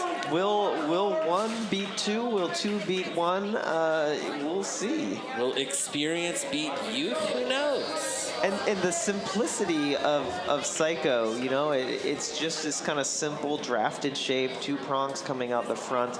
You look at Amphisbaena, so much going on, so much design going into that robot. You know, complexity versus simplicity here. It's a real battle. The robots are so similar, but yet so different. Who's gonna come out ahead here? Again, oftentimes the first hit can really show you what the rest of the fight's gonna be. 5, 4, 3, 2, 1. Fight, robots, fight. Both robots up to speed. A little bit of a tentative start here, and Amphisbaena bringing it to Saiko. No big hits yet, just some small hits back and forth. Who's going to land the first big one? Now what I am seeing, Saiko kicking Amphisbaena back into the rail. Oh, but and Saiko on its head is the first one to go flying. Amphisbaena, did they just roof them? Wow, that was a big hit. Wow, Amphisbaena not letting up. That's what you need to do. Stay aggressive when your opponent is upside down. Saiko having a hard time self-righting. That is unlike them. Usually they can self-right immediately.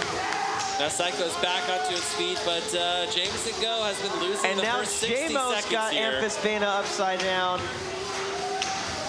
Wow, another big weapon-on-weapon hits. You got to give the first minute of this fight to Amphisbaena, but there's still 2 left. Anything could happen. Wow. The smaller part of Amphisbaena just went flying, but I still see it moving out of the corner. Now I think the right side weapon here on Amphisbaena has gone down. It does seem like they've lost half their weapon. That's going to count in the judge's decision. Saiko's got to keep the pressure on here. Yeah, with 90 seconds left here, Saiko has to make up a lot of points. Amphisbaena has really been It looks like Saiko's lost some maneuverability here. Have they lost the side of drive? I think I see a wheel missing. Yep, there it is on the ground. Incredible. Good eye there, Adam. The smaller robot of Amphisbaena now lifting Saiko. This can only last for 10 seconds. If they can't release, it kind of doesn't count. But they're trying to release here. We've got a doorstop situation here for the smaller robot from Amphisbaena. Amphisbaena also not moving. I would have expected them to go in for the hit. Of course, there is no house robot. You can see Jameson go calling for the hit. The fight is paused. Maybe they'll be going in to split them. Yes. Yeah, when the house bot does not work, we can send in humans to, with a big broom or whatever to, remove this mini Now, bot what's interesting from Saiko. here, so I think they'll split Saiko and the mini bot, but I would imagine they would not let Amphisbaena off, right? The rule isn't that you get unstuck from yourself. You can just get unstuck from the opponent, right? Interesting. So we'll see what they do here. Has Amphisbaena also burned up their one save? Yeah, well, because it's not, we're not going to see a save here. It's because two robots are stuck together.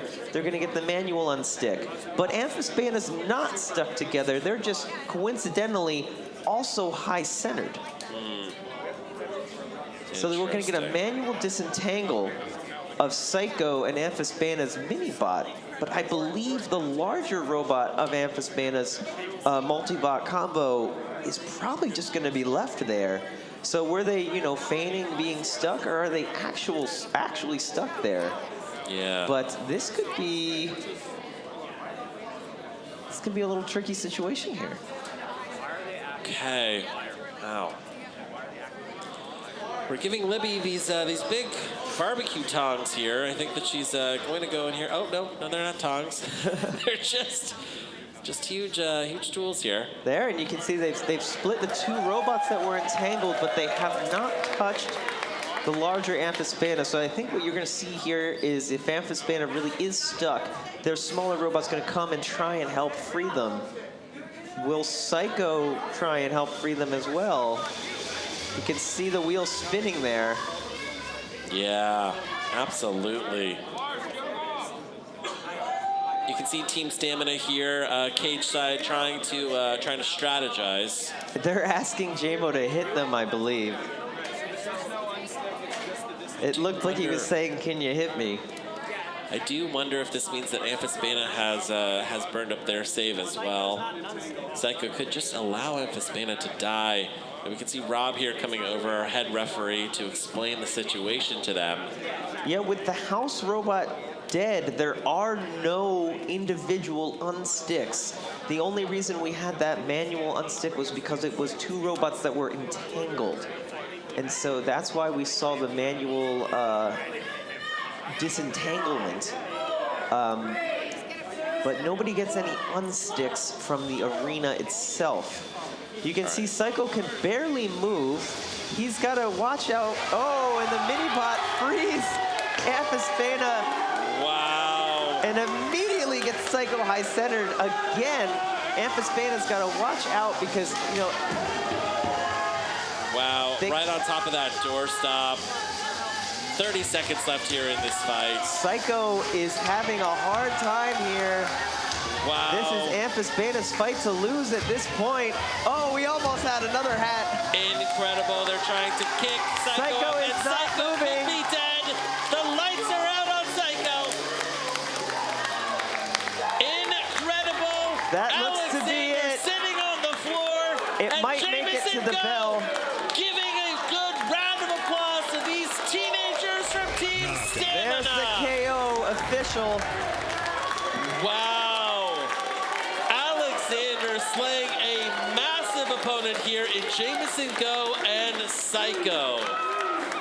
Wow. An absolutely punishing finish here for the 12s. And look at Amphisbaena these. came out, got the better of the early hits. It looked like reliability might cost them. There was a little bit of a moment where that fight was swinging JMO's way until the wheel fell off. Literally. The young guns here have slayed a very big opponent. This is going to be incredible for Amphisbaena's record. They have qualified for the finals, and Alexander going home to Virginia with a golden dumpster, a huge trophy for Team Stamina. JMO's going to finish second here, but he will qualify for the championships later this year. Now, there's of course a cash prize for each one of these, finals. If you win $1,000 and a golden dumpster. Second place, $400. Not bad. Not bad, but you're not coming here for the money. You're coming here for that dumpster. Yeah. Well, Jameson has like a dozen golden dumpsters now at this point. Across those 196 career fights, he's won quite a bit. And, for him... Does he even have shelf space for these anymore? Yeah, he's got to get a bigger shelf. Now, this was an absolutely punishing final fight of our April qualifier. I don't think that we could have chosen it any better. The young upstarts really just aggressively driving here and killing multiple systems on Saiko. Non-stop aggression off the start, and Saiko couldn't really come back from it. It had a spurt in the middle where we saw half of the weapon go down on Amphisbaena, and it looked like maybe the veteran's durability was going to come into play here. All those design tweaks over time, but Amphisbaena takes off the wheel and then keeps going. And we're going to hand it over to Chris at the box. All right, they're making safe right now. I'm gonna have Alexander join me here in just 1 second.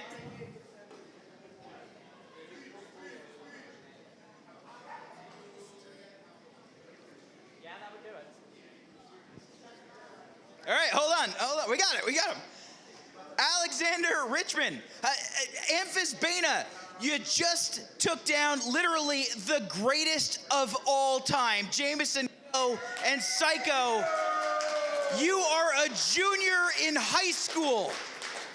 How did this happen? Before I even start any of this, I want to thank Johnny, Lars, and everybody else who helped me through this. I could have not done any of this without them. Any of this. It started off the day, everything was dead on it. And throughout the day, I just kept fixing little thing after little thing. I tried as hard as I could. And to be able to have a match like that, unbelievable for me.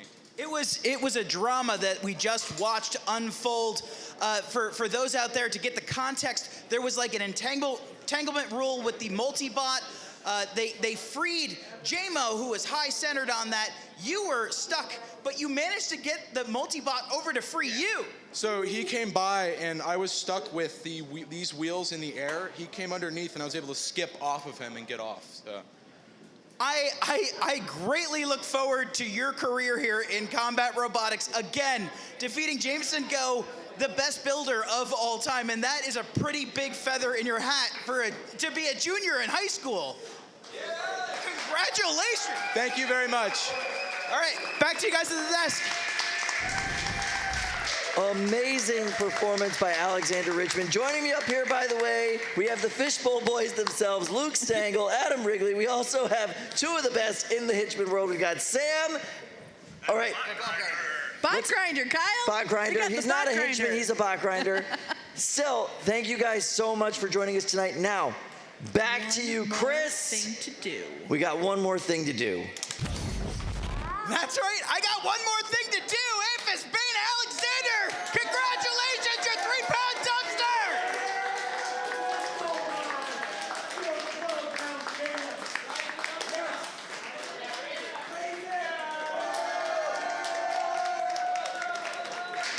A passing of the torch, a changing of the guard.